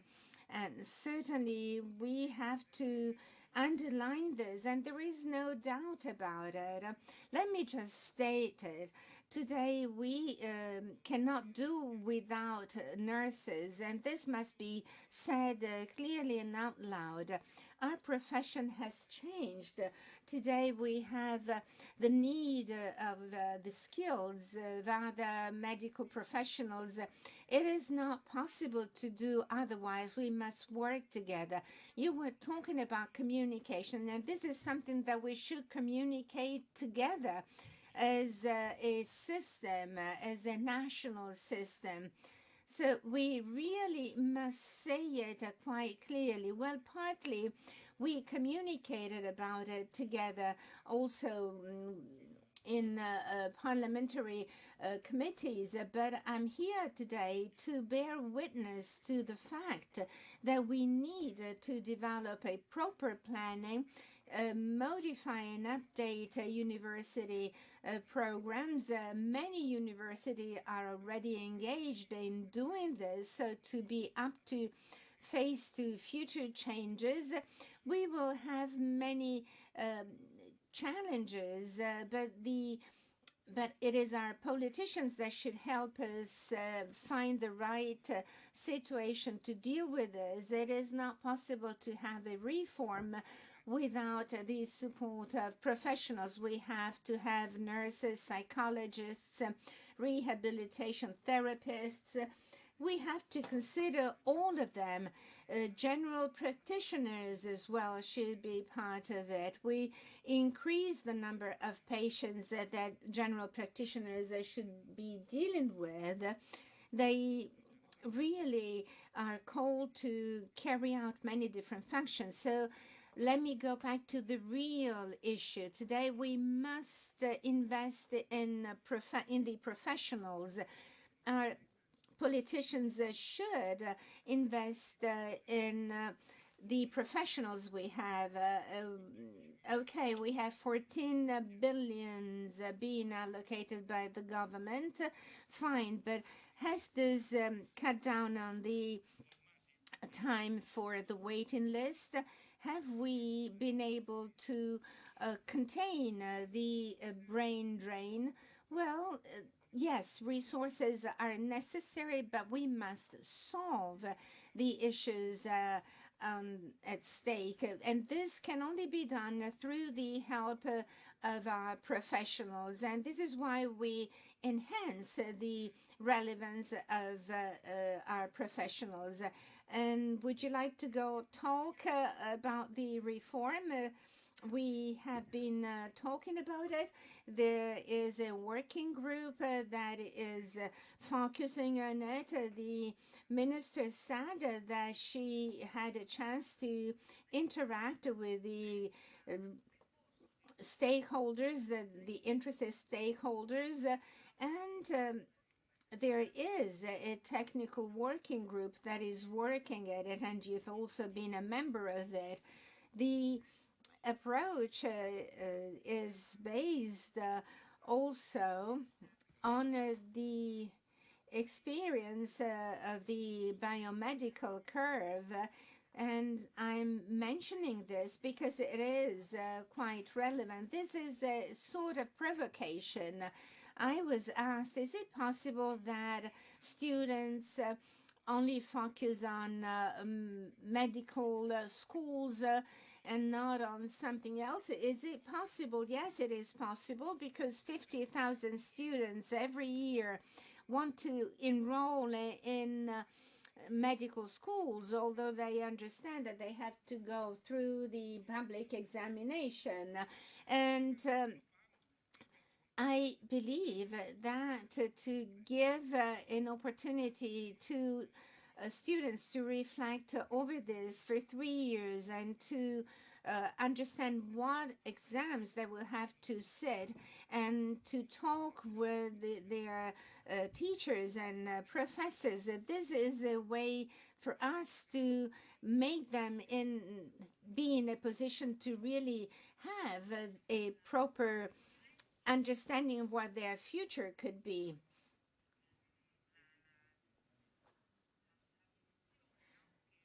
Certainly, we must consider the selection that starts from an approach to guidance.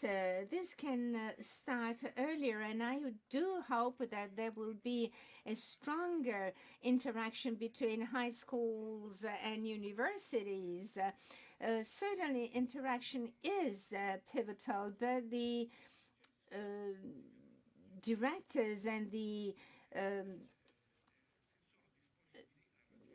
of the school system should be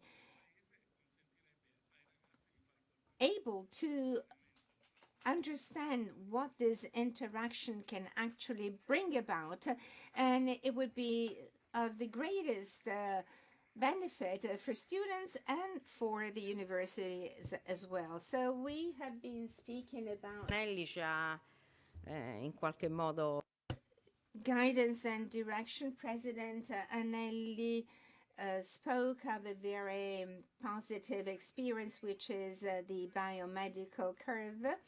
And in this respect, I would like to ask the President Giovanna Basile, Stefania Basili, President of the Permanent Conference of Presidents of Master Degree Courses in Medicine and Surgery, because 40 Italian universities, and this is something that has not been properly communicated, thanks to the funds from the New Generation EU, the entity has been able to set up a fund, and they will be, my colleagues will be talking about this. It's a free fund, and it's certainly based on inequality of access, because also the theme of programmed access to medical schools. Well, nowadays there is a free tool that can be used by all of our potential students for medical schools. Now, Stefania and then Livia. Thank you, Rector, President, guests. Thank you for this opportunity. It's true, our project in some way has to do with the keywords that were mentioned this morning: innovation, equity, training that should be stratified throughout the country. Our president spoke to us about how all Italian universities are working together. So our project is nothing but a result of all of this. We accepted a tender of the Minister of University and Research. We actually won this tender with a network of 40 universities, together with Sapienza University guiding the work. And we did this to be able to carry on the first innovative project. This is a free project. So, of course, this is already a key word. Secondly, it is a project that in some way is based on a new way of providing training. So it is more interactive, an approach in which the student and the teacher continuously exchange experiences. Maybe at first they do so through a platform. The platform has obviously created a doc for this project, and it makes it possible to be able to provide this training for those who are interested. It is possible for 4,000 students to be connected online. And it is also possible for 7,000 students to follow the course in a secondary moment. When Filippo was talking about the fact that many students study whenever they want when they're in high school, this is exactly what we're providing with this platform. You can study when the class is actually taking place, or maybe you can study at home on a Sunday night. Moreover, the platform also provides these moments of communication. Let's refer to them like this. These are moments in which we want to try to pass on to our young students. Usually we're talking about high school students in their senior year, or students who graduated a year earlier but were not able to access medical school. And therefore we organize the mini moments of storytelling. In these moments, students in medical school or in dentistry share their story. Sometimes they share stories of being able to get there, but doing so a bit slower than everyone else. Or some other times we hear of these very bright stories. And moreover, these platforms also make it possible to have a never-ending conversation with the teacher sitting on the other side of the computer. The platform makes it possible for all higher schools to participate. So all state schools can participate in this tender and can become part of this platform. And actually on the 9th of December, we organized a very big event in Sapienza University in Rome. All other universities, partner universities, were connected online. There were over 2,800 people connected online. And the first class took place a few days ago on December 16th. Of course, there were some initial issues that we encountered, but overall I can say that we're very satisfied with the result, especially because this is a platform that was put in place very quickly. I think that this is a good example of how we can ensure good quality, we can ensure good training, and we can also provide direction to our students. This is something that needs to be ensured to high school students who are getting ready to approach university, but also those who are getting ready to go to medical school to specialize in a certain field. There is something else that I consider very important, and that is equity for all those who cannot afford certain things, and this platform makes it possible. Thank you, Stefania. Livia, would you like to wrap up and say something else related to dentistry? Compared to the novelties that have been implemented lately, it seems that dentistry is also one of the big fields in which there will be some changes. Yes, of course. Let me start by making an important premise, and that is we organize conferences for medicine, for dentistry, and we have been able to have an incredible interaction, but we have also been able to interact with other conferences. I see Alvisa sitting here, so we have been working with the conferences for veterinaries, in veterinarian school. So overall, I think that this is a very important exercise that has allowed us to interact and especially to make our field attractive. I think that very often we consider it to be a given that medical school is attractive. And maybe it's not really the same that is thought when we think about dentistry. We know that dentistry is a career that very often is actually pursued in the private field, but the real reason is that there are not enough investments and there are not enough structures in place to be able to focus on the importance of dentistry also in the public sector. We have been able to improve our career paths. We have been able to improve our university courses. Now we're focusing on a specific graduation course to be able to improve also from a technological point of view. We want to be able to increase the offer made available to our students. And of course, in this case, I'm not talking about public sector, private sector. We are all in the same boat. We have 31 public courses, 6 private courses, but we always work well together. Of course, it's pretty clear that from a strategic point of view, all of this needs to also be supported when it comes to political choices to be made. Public dentistry is not really considered by majority of the populations. We are no indicator of where we're at, of how the field is doing. The reviews that have been carried out have not involved the dentistry. So, of course, this field needs to be given more attention. Yet, when it comes to public health, we know that this field has a big impact. Over 30% of the population aged between 0 and 99 years have dentistry problems that have not been treated. So I think we understand that the problem is very widespread.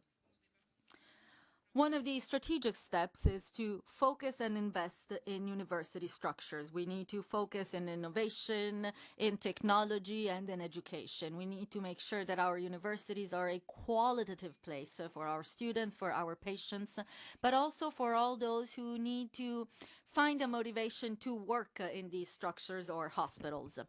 Thank you very much. And now I would like to give the floor to Professor Alessandro Zotti. He is the president of the National Conference of the Managers of Veterinary Medicine. Please, you can go to the podium. I think it's important for everyone to listen to you, and I think it's also important for you to point out the most important aspects. Of course, try to be very brief, but try to present the most critical aspects in the field. First of all, thank you. Let me start by thanking Professor Iannantuoni and also Professor Polimeni.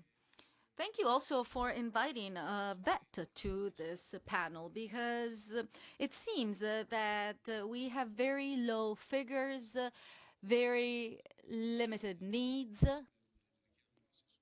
So, of course, we don't have such a big impact on the market as doctors do, but at the same time, we have a very important role when it comes to the national health system. We cannot consider this to be secondary.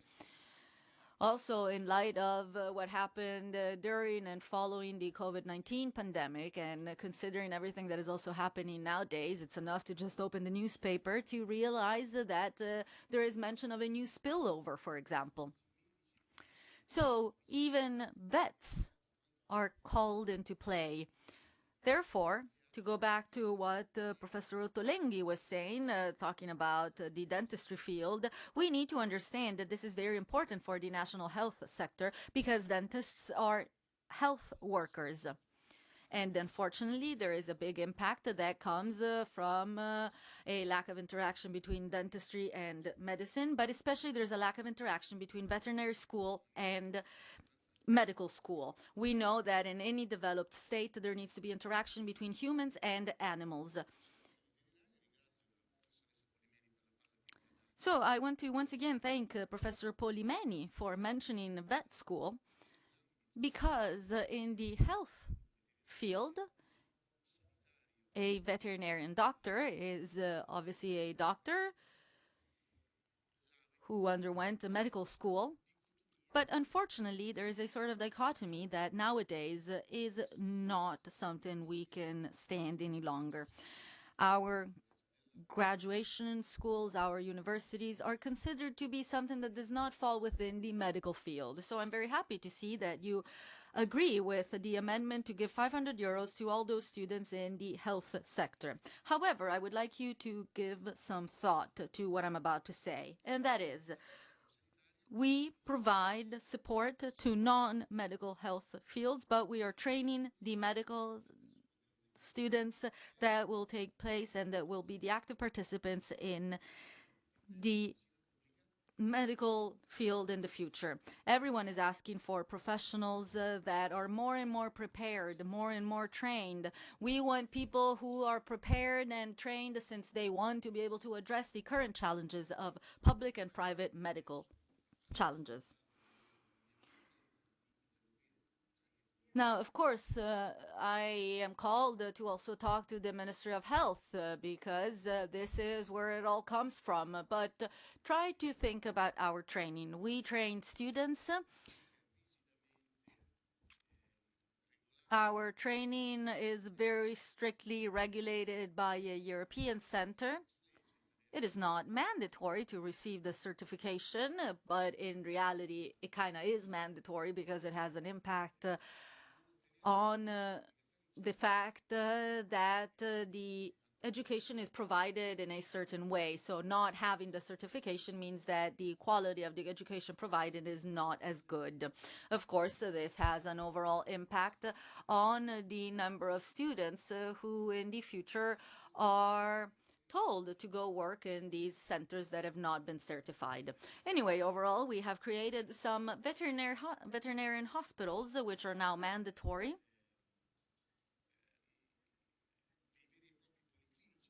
These are real medical centers because they provide many daily services that really have to do with the different levels needed when we provide assistance. And the sustainability of these structures is completely set aside because it depends on the goodwill of universities and by the financing and funding provided by other structures and by the labs that make up these medical centers. So a possible improvement, especially improvement in the quality of our training, is probably something that starts from understanding that we need to be able to focus on everything that happens before graduation, but also after graduation. So the veterinarian field needs to also fall within the medical sector, and this is something that doesn't exist nowadays. Now, I know that I don't have much time available, but I want to add one final thing. Or actually, let me repeat myself. Nowadays, we are training health professionals who have a fundamental role in the health sector. Yet we are not considered part of the health sector. So our situation is even more extreme than what was just said by Professor Ottolenghi with reference to dentistry. So of course this is a cry of pain, but also a cry of joy because of the words mentioned by the two professors before me. Thank you for mentioning this problem in the system. Allora, ora chiamerei la Presidente. Now I would like to invite President Palese. She is the president of the Permanent Committee of Undergrad and Graduation Courses in the health care sector. We have mentioned the fact that nurses are also in crisis, meaning that there is a lack of vocations. The number of students that decided to take part in a nursing school are pretty clear. Also, there are many vacant places. Yes, this is very clear, but this is not the only thing that is very concerning to all of us. It's true that compared to the 14,000, 15,000 spots made available about 10 years ago, and following the increase after the pandemic to 20,000 places, now we have about 21,000 participants. This means that even though when you look at what happens in the north, the south and the center, we see that the reality is very different. The gap between north and south is very concerning. We still have one candidate for each region. We also know that in the north we have about 0.8 to 0.9 candidates, but in the end our rooms are empty, our classes are empty. And in the south, we have about 2.2, 2.3 candidates. And very often, these candidates are not able to access the system, even though they have a strong motivation. I am a nurse, so of course I love this job. But of the 22, 23 groups that are being regulated, there are at least 3 jobs that have been suffering in the past 5 years. And what I mean is that these roles, these jobs are at risk of survival. How many of you have activated graduation courses for health careers in a way that goes well below the threshold that was imposed from above? I think it's pretty clear that the system is not supporting universities in believing in these systems, because the minimum requirements should be the same as the more important courses. And then there are also some jobs that are found in between. There has been an increase right after the pandemic, and now everything is getting a bit more complicated. So there is a group of careers that are starting to enter this moment of crisis. So this means that they have one or less candidates. And this also means that very quickly they will get to the level of nurses and others. And also even the most famous careers, so for example, becoming an osteopath or physiotherapist nowadays has an incredible number of candidates, equal to 5.5, 5.6. But trust me, just 11 or 10 years ago, they had 11 candidates. So the number has gone way down. I think it's pretty clear if we take a look at the reality that we should not only be concerned with the structural resources that are not present in our health system, and especially the lack of resources that are made available to carry out internships and to have an actual class to carry on the courses needed, but at the same time we are also very concerned because of the choices that are being made. If the country decides to go through with all the choices that have been mentioned, this will have a big impact on the ability to be able to attract students to these careers. And we know that the production capacity, and especially the quality of these courses, is the pillar of the sustainability of our health care system. Thank you very much. Allora, abbiamo parlato di...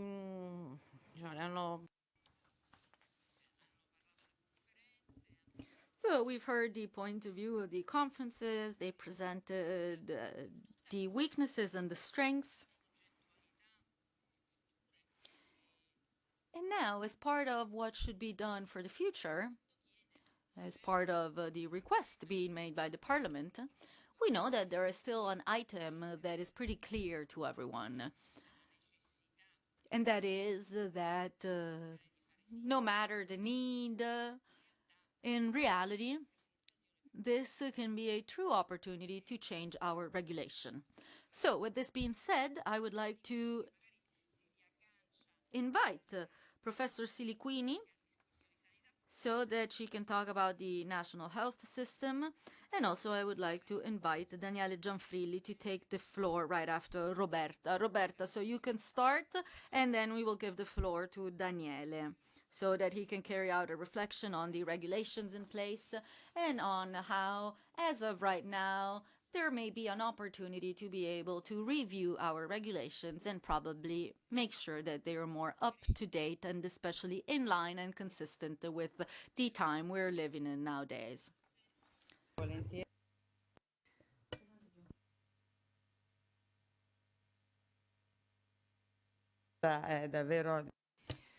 Thank you. This is a most interesting topic.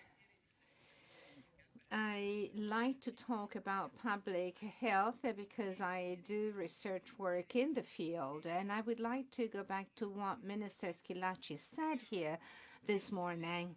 We have an excellent national health system. I can say that it's still an excellent national health system, and this is because we have excellent health professionals. However, Minister Schillaci has asked many things, a more updated kind of training, a more interdisciplinary one. Of course, we are trying to do what he asked us this morning.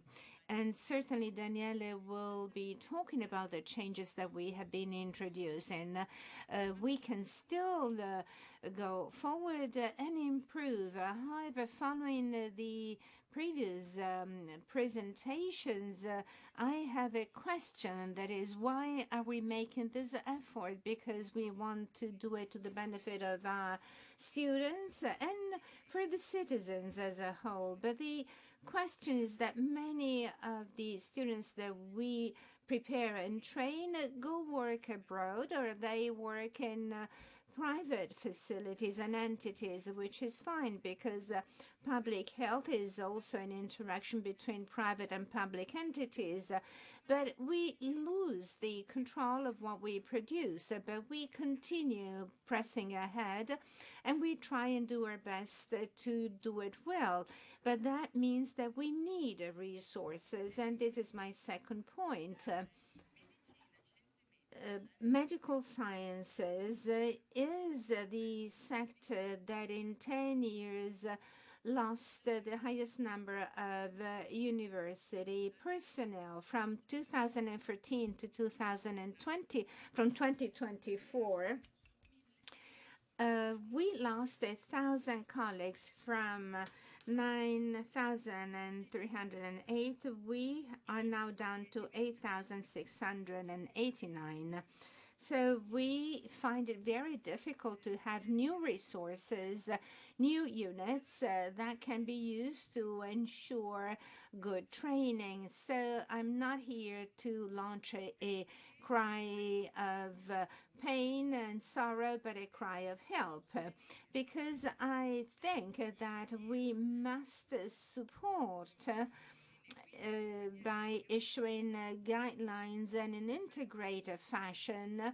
The rectors' conference should do it so that we have better relationship between the public health system and universities. So the issue here is the actual desertification of university medical sciences, and we should ask ourselves, why is it happening? Our young colleagues find it very difficult to continue being in this field. There are situations when medical professors are perceived as very negative individuals. And I believe that my colleagues would agree with me. There is no common approach on how many hours a person who's recruited by the university should work. In some regions, it is 36 years. And how can you work 36 hours plus teaching hours? Young colleagues have no certainties. They have no certainties in terms of structures. We have no certainties that there is a true understanding between universities and regions as to the appointment of director generals. So these things must be managed, and I hope that the National Rectors Conference will take it upon itself. We have to have a better synergy between the national health system and the universities, because that is the only way for us to improve the quality of our training and education. Thirdly, we have been talking about health professions, and Daniela will expand on it, but we have to take a step forward. That is, we must also consider this when it comes to the change of professional profiles. We must guarantee flexibility. Maybe there is just one person enrolled in a given course. So we have to combine competencies and skills so to create a professional that may then be specialized and be extremely useful to the national health system. And that is all I wanted to say. Thank you. Now, Secretary Gianfrilli, you want to talk about regulations. This is a very crucial time for the reform, also in light of the requirements voiced by the Parliament. This is also an opportunity to update rather obsolete regulations, as our students remind us quite often. Thank you, President Gian Antonio and Rector Polimeni. Thank you also for this introduction to my presentation or comments. In these past 4 years, during which I have been part of the Italian National University Council, well, when we talk about any reform or any action, we should always bear in mind what is our main goal, which is the education and training of our students so that they eventually will have the necessary skills and competencies to be professionals up to the challenges that they will have to confront in the labor world. I also spoke about the reforms such as the reform of scientific disciplinary groups. Sometimes we focus on ourselves, the professors, and we lose sight of the greater picture. So the quality of training should remain the only true objective of any sort of reform, such as the review of the maximum number of access to medical schools. As National University Council, we have tried to do so for the single cycle master degrees for medical sciences and dentistry. This is the law 1649. And also, speaking of gender medicine, personalized medicine, the patient medical doctor relationship, as Professor Anelli said. And also, we have done so in the field of motor sciences. This is so fundamental for the well-being of our citizens and of our patients. We have always tried to introduce innovation, updating the situation and making our courses of study updated with the transformation and changes in the professional profiles. We are now doing this in the field of medical professions. Professor Siliquini and President Pedone know this very well. Yesterday, during the National University Council meeting, we create both an innovation and updating of the content of the the degrees for medical sciences, both the 3-year degrees and the master's degree. Let me just conclude by saying something that may represent us as medical sciences and health sciences. That is, we can implement the concept of network to our own universities. What we have been doing so far as Ministry and National University Council has been possible because we can rest on a network, and the conference rectors, the rectors conference, as well as all of the university, they all work together to the fulfillment of a common goal. Thank you for your comments. I'd like to ask Professor Eugenio Gaudio, who's the chairman of the National Observatory for Specialist Medical Training, and Professor Paolo Villeri, who's the president of the Permanent Conference of Faculties and Schools of Medicine and Surgery. And at the end of this round table, we have come to actual specialists in medical training. Thank you, Janier, for being here with us. You are the president of the observatory, and you have a 40-year-long experience in the field of the biomedical sector. And we would like to hear what you have to say in this field. And Paolo may inform us as to the way that the Calabria Decree has evolved. Thank you.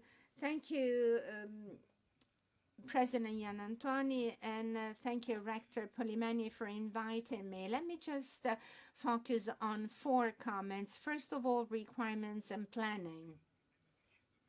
The first issue that we have to face up to is, in terms of specialist training, is to define correctly the needs of such a training. We know, for instance, that we have 4.1 physicians per 1,000 inhabitants compared to 3.8, which is the average European rate, but we do not have the same figure in terms of specialist physicians. So we have asked to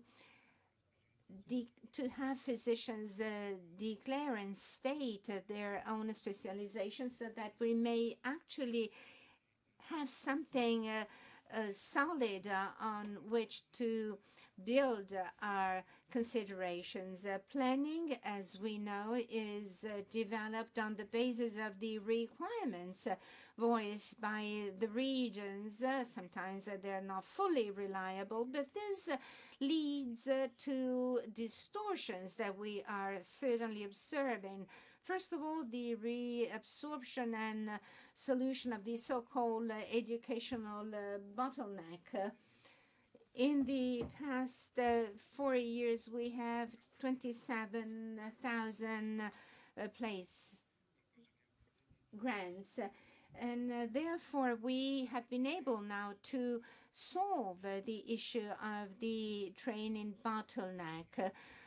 Before we had deserted scholarships and grants, and now we do not see this phenomenon anymore. So we have to review how to deal with the grants and scholarships, not only on the basis of the figures that the regions provide us with, but also on our own basis.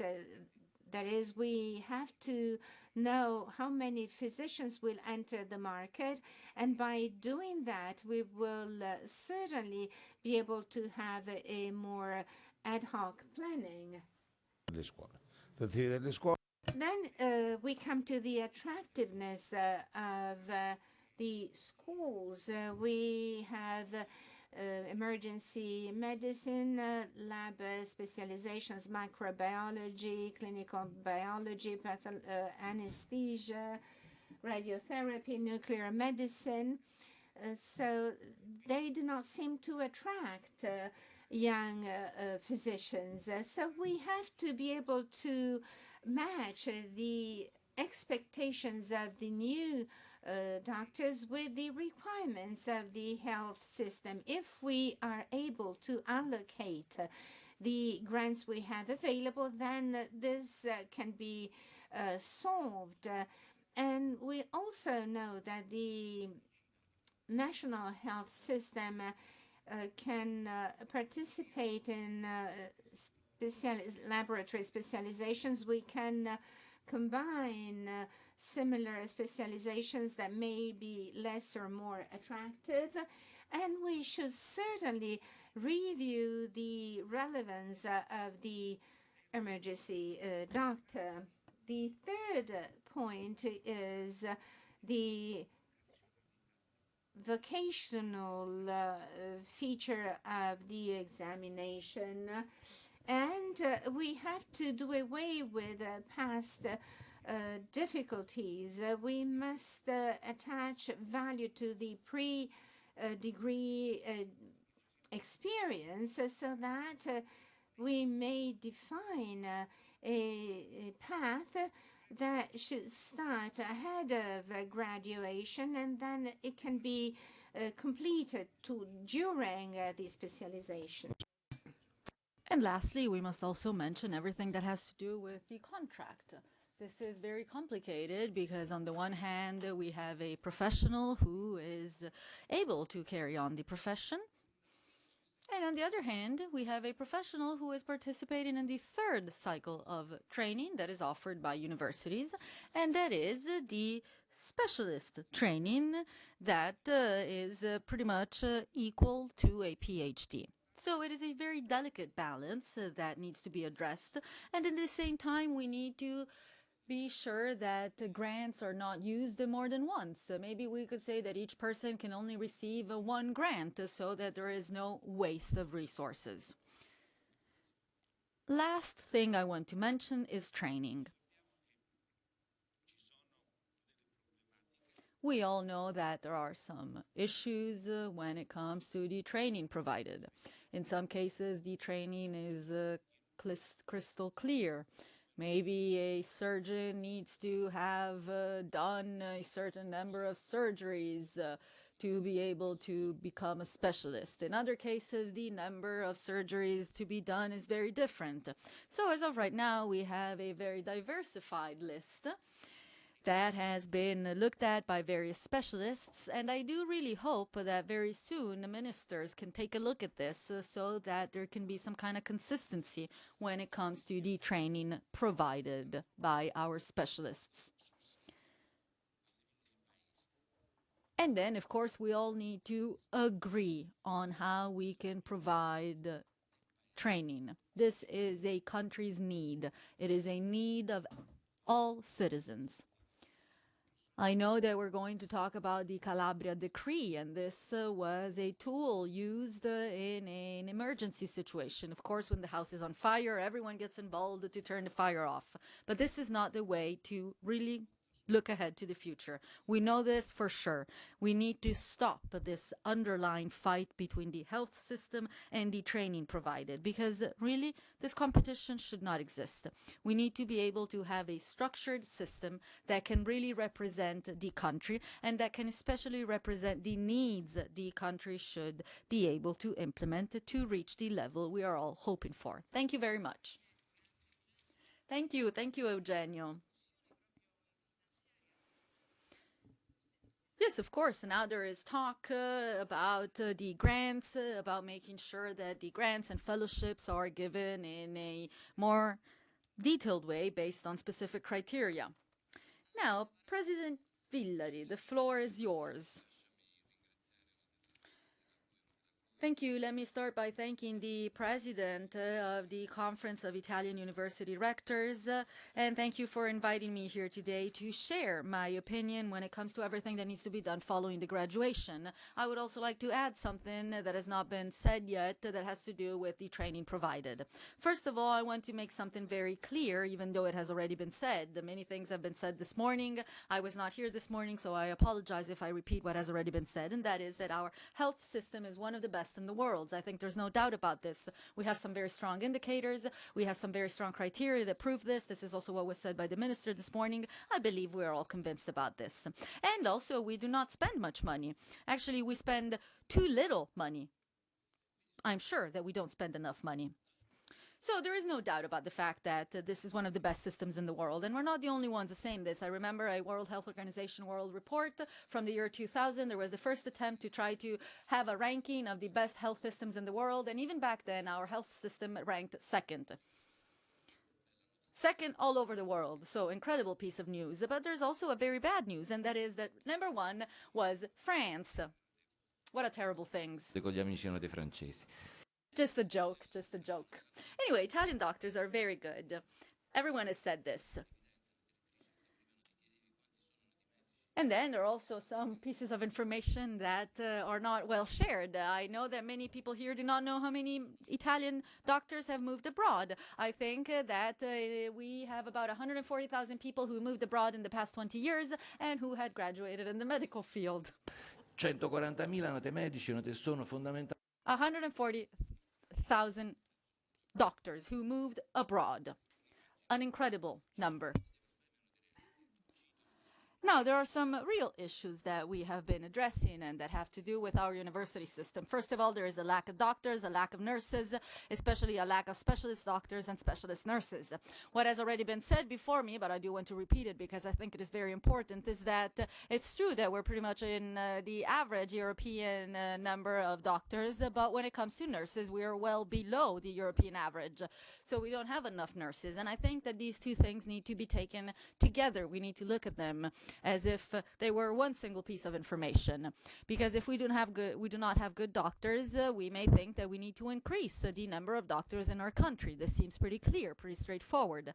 But I think that students have realized very well that nowadays what is really needed and what is really being discussed in Parliament is not something related to how we can make sure that we have the right number of doctors or limiting the number of students who can access medical school. I don't think that this has anything to do with the system. I don't think it is anything related to the limited number of students in dentistry, medical school, and so on. I do believe, however, that the problem is to be found in the fact that we're talking about a common discipline that has to do with medical fields, biomedical fields, fields that have to do with the health sector, veterinary sector, and dentistry. So pretty much all these careers need to go hand in hand. And I understand that this is very difficult to say from a cultural point of view. I also think that this represents a huge challenge for our country. But at the same time, this is something that is truly forcing us to understand that our health system needs to be aligned with all the different fields. So again, we understand that a lot of work is needed. We need to really take some steps forward, and we probably need time.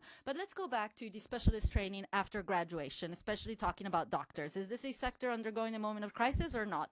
This is obviously a question we've been asking ourselves, but I think that there is no doubt about the answer. Yes, the crisis exists. It is a terrible crisis. And the reason for this crisis is historical. There are very specific reasons for all of this.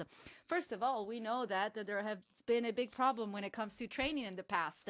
And it seems that in the past we were able to train many doctors, but then in the end there were not enough places available for people to be able to start the specialist school, so many doctors were forced to move abroad even though they wanted to stay in our country.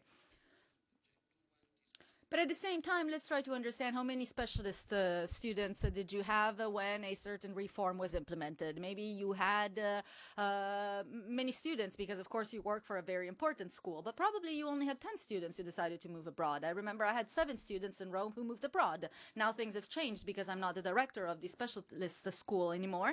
But I think that nowadays the number goes up to 30 or something like that. So I think it is very clear that this situation is very straightforward. It is very clear that we are not faced with the situation we were faced with in the past, while nowadays we need a strong network of people working together. Now, moving on to the Calabria decree, I think that this has already been said by speakers before me, but what is the Calabria decree? It is a bad attempt to be able to shorten the time needed to undergo specialist training, especially in the medical field.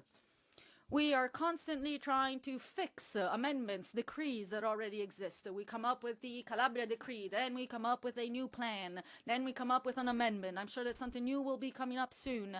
It is something that never ends, but I don't think that this is the solution. What we really need now is to be able to have an extraordinary plan. We need to sit down to try to understand what we can do to truly address the needs of our specialist training. We need to be able to change some of the laws in place, for example, 308.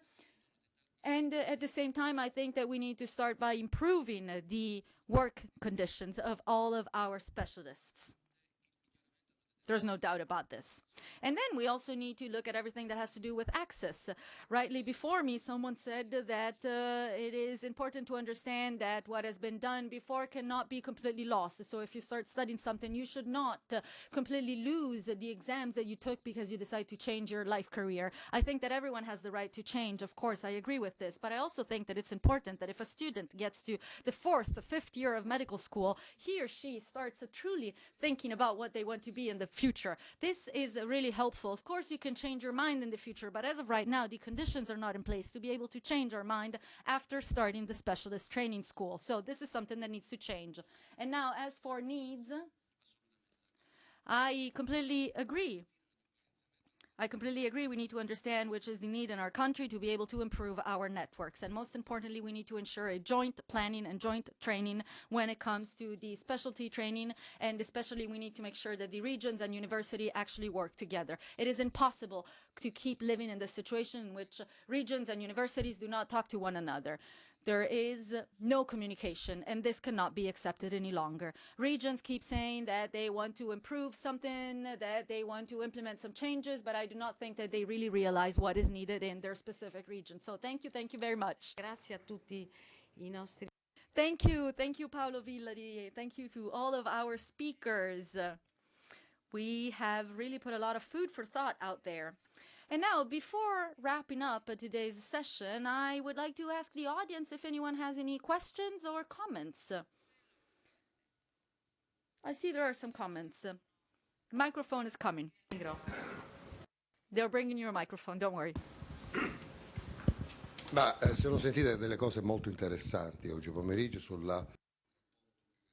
We have heard many interesting things today. And I want to say that it's true. It all comes down to the relationship that exists between a system and the national health system. This doesn't exist nowadays. Now we have 21 regional health systems. So we need to be able to create a single system, but of course it's very hard. What can be done in one region cannot be done in another region, and so on and so forth. So this is a terrible fragmentation for our country. I really appreciated that the observatory is now talking about this, because we know that this is crucial. We cannot do without a specific planning. And let me say something very simple. I work in the neurosurgery field, and I must tell you that we have many empty spots when it comes to specialty school. I think that this will lead to very critical elements. I hear everyone talk about training, but we need to remember something very important about this, and that is that we as a system are providing an incredible theoretical training. But are we also able to provide a practical training? Let me answer this by sharing with you my personal experience. I was part of a European board in Brussels to assess neurosurgeons. Of course, what else could I do? Well, our Italian specialists were incredibly prepared from a theoretical point of view. But then when it came to implementing and actually putting into practice what they had learned, there was a huge gap compared to other countries. So this is something very important. We have set up the training network. So Eugenia knows this because we did it together. We set up the specialist training networks. But we keep talking about volumes. We keep talking about economics. Yet, for the past 40 years, or probably even more, I have been looking for the right measures to be implemented in our health sector. Measures that exist in all developed countries. We do not have any outcome measures, and this is not acceptable. I think that this is a big problem, something that we are really lacking in our country. So, I am wondering, are we complying with the minimum international standard in the training that we provide? Or are we only focusing on the accreditation that is needed to be able to receive a certain certification? And then there is another critical aspect that Antonella is well aware of, and that is that our interns also need to work with a problem that has to do with legal medicine. These problems do not exist in any other European country. So an intern may be sued and may have to go to court, and this, of course, is not acceptable. So again, I think that a lot of work needs to be done when it comes to the specialty training, but I have no doubts that thanks to these incredible brains ahead of us, we will be able to move forward. Thank you. Grazie, il mio nome è Francesco Castelli, sono il rettore dell'Università. Thank you. I'm Mr. Castelli, and I am a doctor, infectivologist. Mr. Tomasello already said something that I was about to say, and that is that probably we are missing a representative that can truly represent the regional diversities. This is the first attempt. But there is also something else that I would like to share. A comment that has to do with the number of doctors. As we said, we have 4.1 doctors per 1,000 citizens. Probably in the future, we will have too many doctors. But what has not been mentioned yet today is probably the inequality in the country. We have many doctors in the biggest cities, and we don't have many doctors in the mountains. For example, I work in Valtrompia, in the region of Trentino, and we don't have many doctors there. We have 21 different services. I like to use the word service more than the word system. Yet we only have one test done at the national level that then allows a student to be relocated both in the undergrad and in their graduation. And many doctors, of course, then stay wherever they're sent. Now, I don't really have a solution to the problem that I'm presenting. I just wanted to share this with you. Lastly, a final comment I wanted to share is that, of course, we spoke about the quality of training, and this is correct. I graduated in February 1983. And at the time, my university had to train a certain doctor in each field. I studied in Pavia. Now this is still possible. Or maybe during the 6 years in which we go to medical school, we should also think about different career paths that can be undertaken by the students. Obviously, everything should be directed towards becoming a physician, a specialist, a surgeon, a researcher. Of course, we cannot do everything in a 6-year period, and I think that this is also what causes this incredible uncertainty when it comes to choosing a specialty after graduating. So maybe it could also be useful to have an optional class available to be able to start studying certain subjects. Thank you. Thank you. Yes, the regulations need to be reviewed, and maybe this can also be a way to take a step forward. As for local medicine or not having an equal distribution of doctors and students in our country, I feel like saying that this is the biggest problem that we're facing. And actually, the problem is that we're not facing the problem. Excuse the pun, but the play of words. But of course, we will need to look into this in more detail. Now, I think that someone else asked to take the floor. Yes, hello, good evening. I'm Beatrice Mazzolini. I work for nurses. And President, I would like to thank you for this opportunity today. I must say that having a transversal approach when it comes to facing the problem from the point of view of university is pivotal. For quite some time now, we have been talking about the lack of nurses. We have talked about it here with the Conference of Italian University Rectors. We have spoken about this with many different groups. And we know that we need to focus on sustainability. The quality is something that we really care about. Since 1992, we have implemented Decree 502 that has to do with the national health system. Now, more than ever, we can say that the more the health system is suffering, the more our teachers are suffering. Even though, obviously, we recognize the incredible effort done by universities in the past few years in being able to involve new students and new teachers. We have more and more full professors, we have more and more ordinary professors, but we still do not have enough. So there needs to be even more cooperation between universities and the national health system. And actually, Decree number 502 had to do with the agreements between states and regions. And I think that now we only have about 10 agreements in place. And probably the youngest agreement, the newest one we could say, is 20 years old. So more than asking a question, I would like to propose a possible alliance, as that has already been done in other moments with CRUI. I think that maybe we should get together to try to tackle against these regional standards, to try to focus on a national standard. And again, we need to focus on our young students.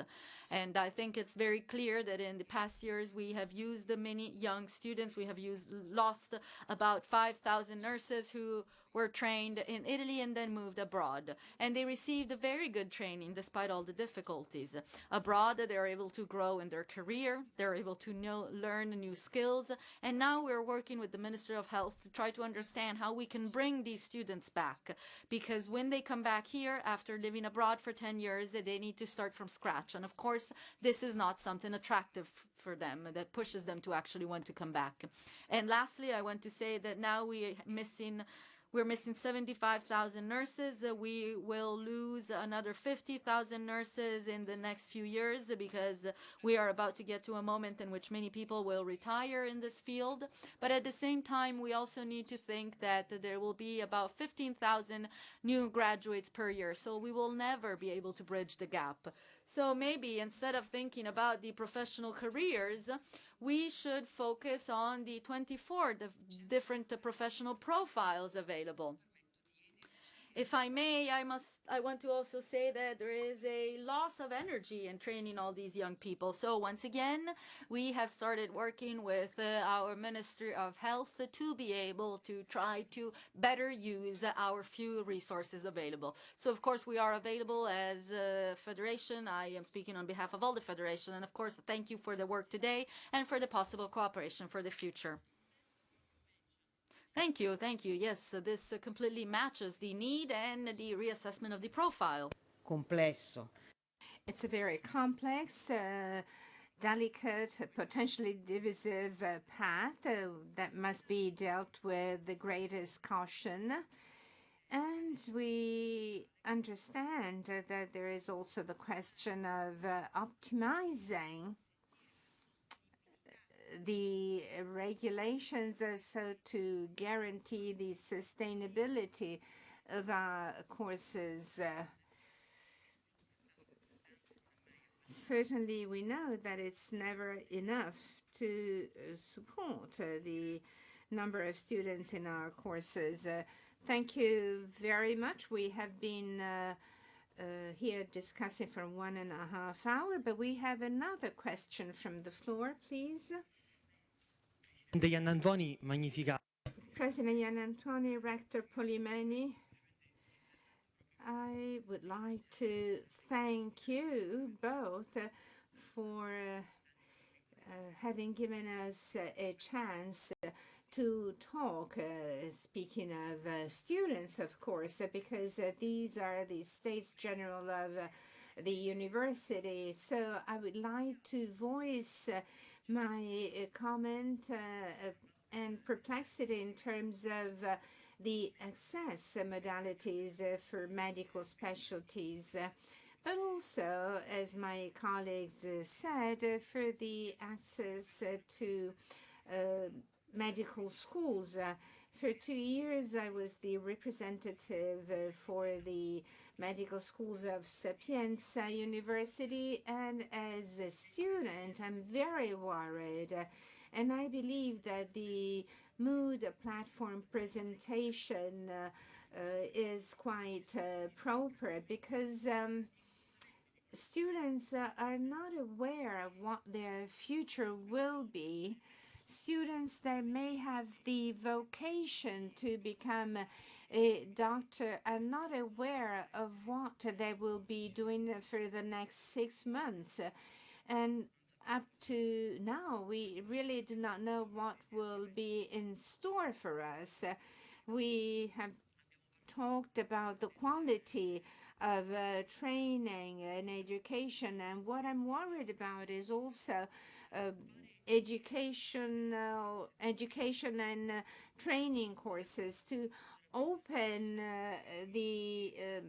open our medical schools to 60,000 students on Armsby, because I wonder how can we possibly welcome these many students in just a 6-month period.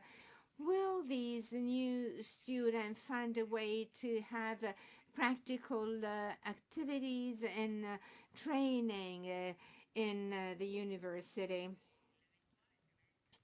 Well, the potential 6-month period is what it is, and the number of future students that would like to enroll in medical schools does not impact on the planning of the number. So this is something that should be quite clear. And it is something that certainly is based on the sustainability of our universities. The issue is how can we absorb 60,000 potential applicants for that 6-month period. Here we have a clear will of the Parliament. There is a working group that is working on it. Stakeholders have been heard, and tomorrow with President Gaudio we will have a plenary meeting during which we will be informed as to the opinions collected by the committee. So would you like to add anything, Daniele? Please go ahead. if you allow me, I would like to make a comment as a representative of the medical sciences. The idea of enhancing the professionalism of students is certainly at the center of our concerns, and I would like to invite everyone to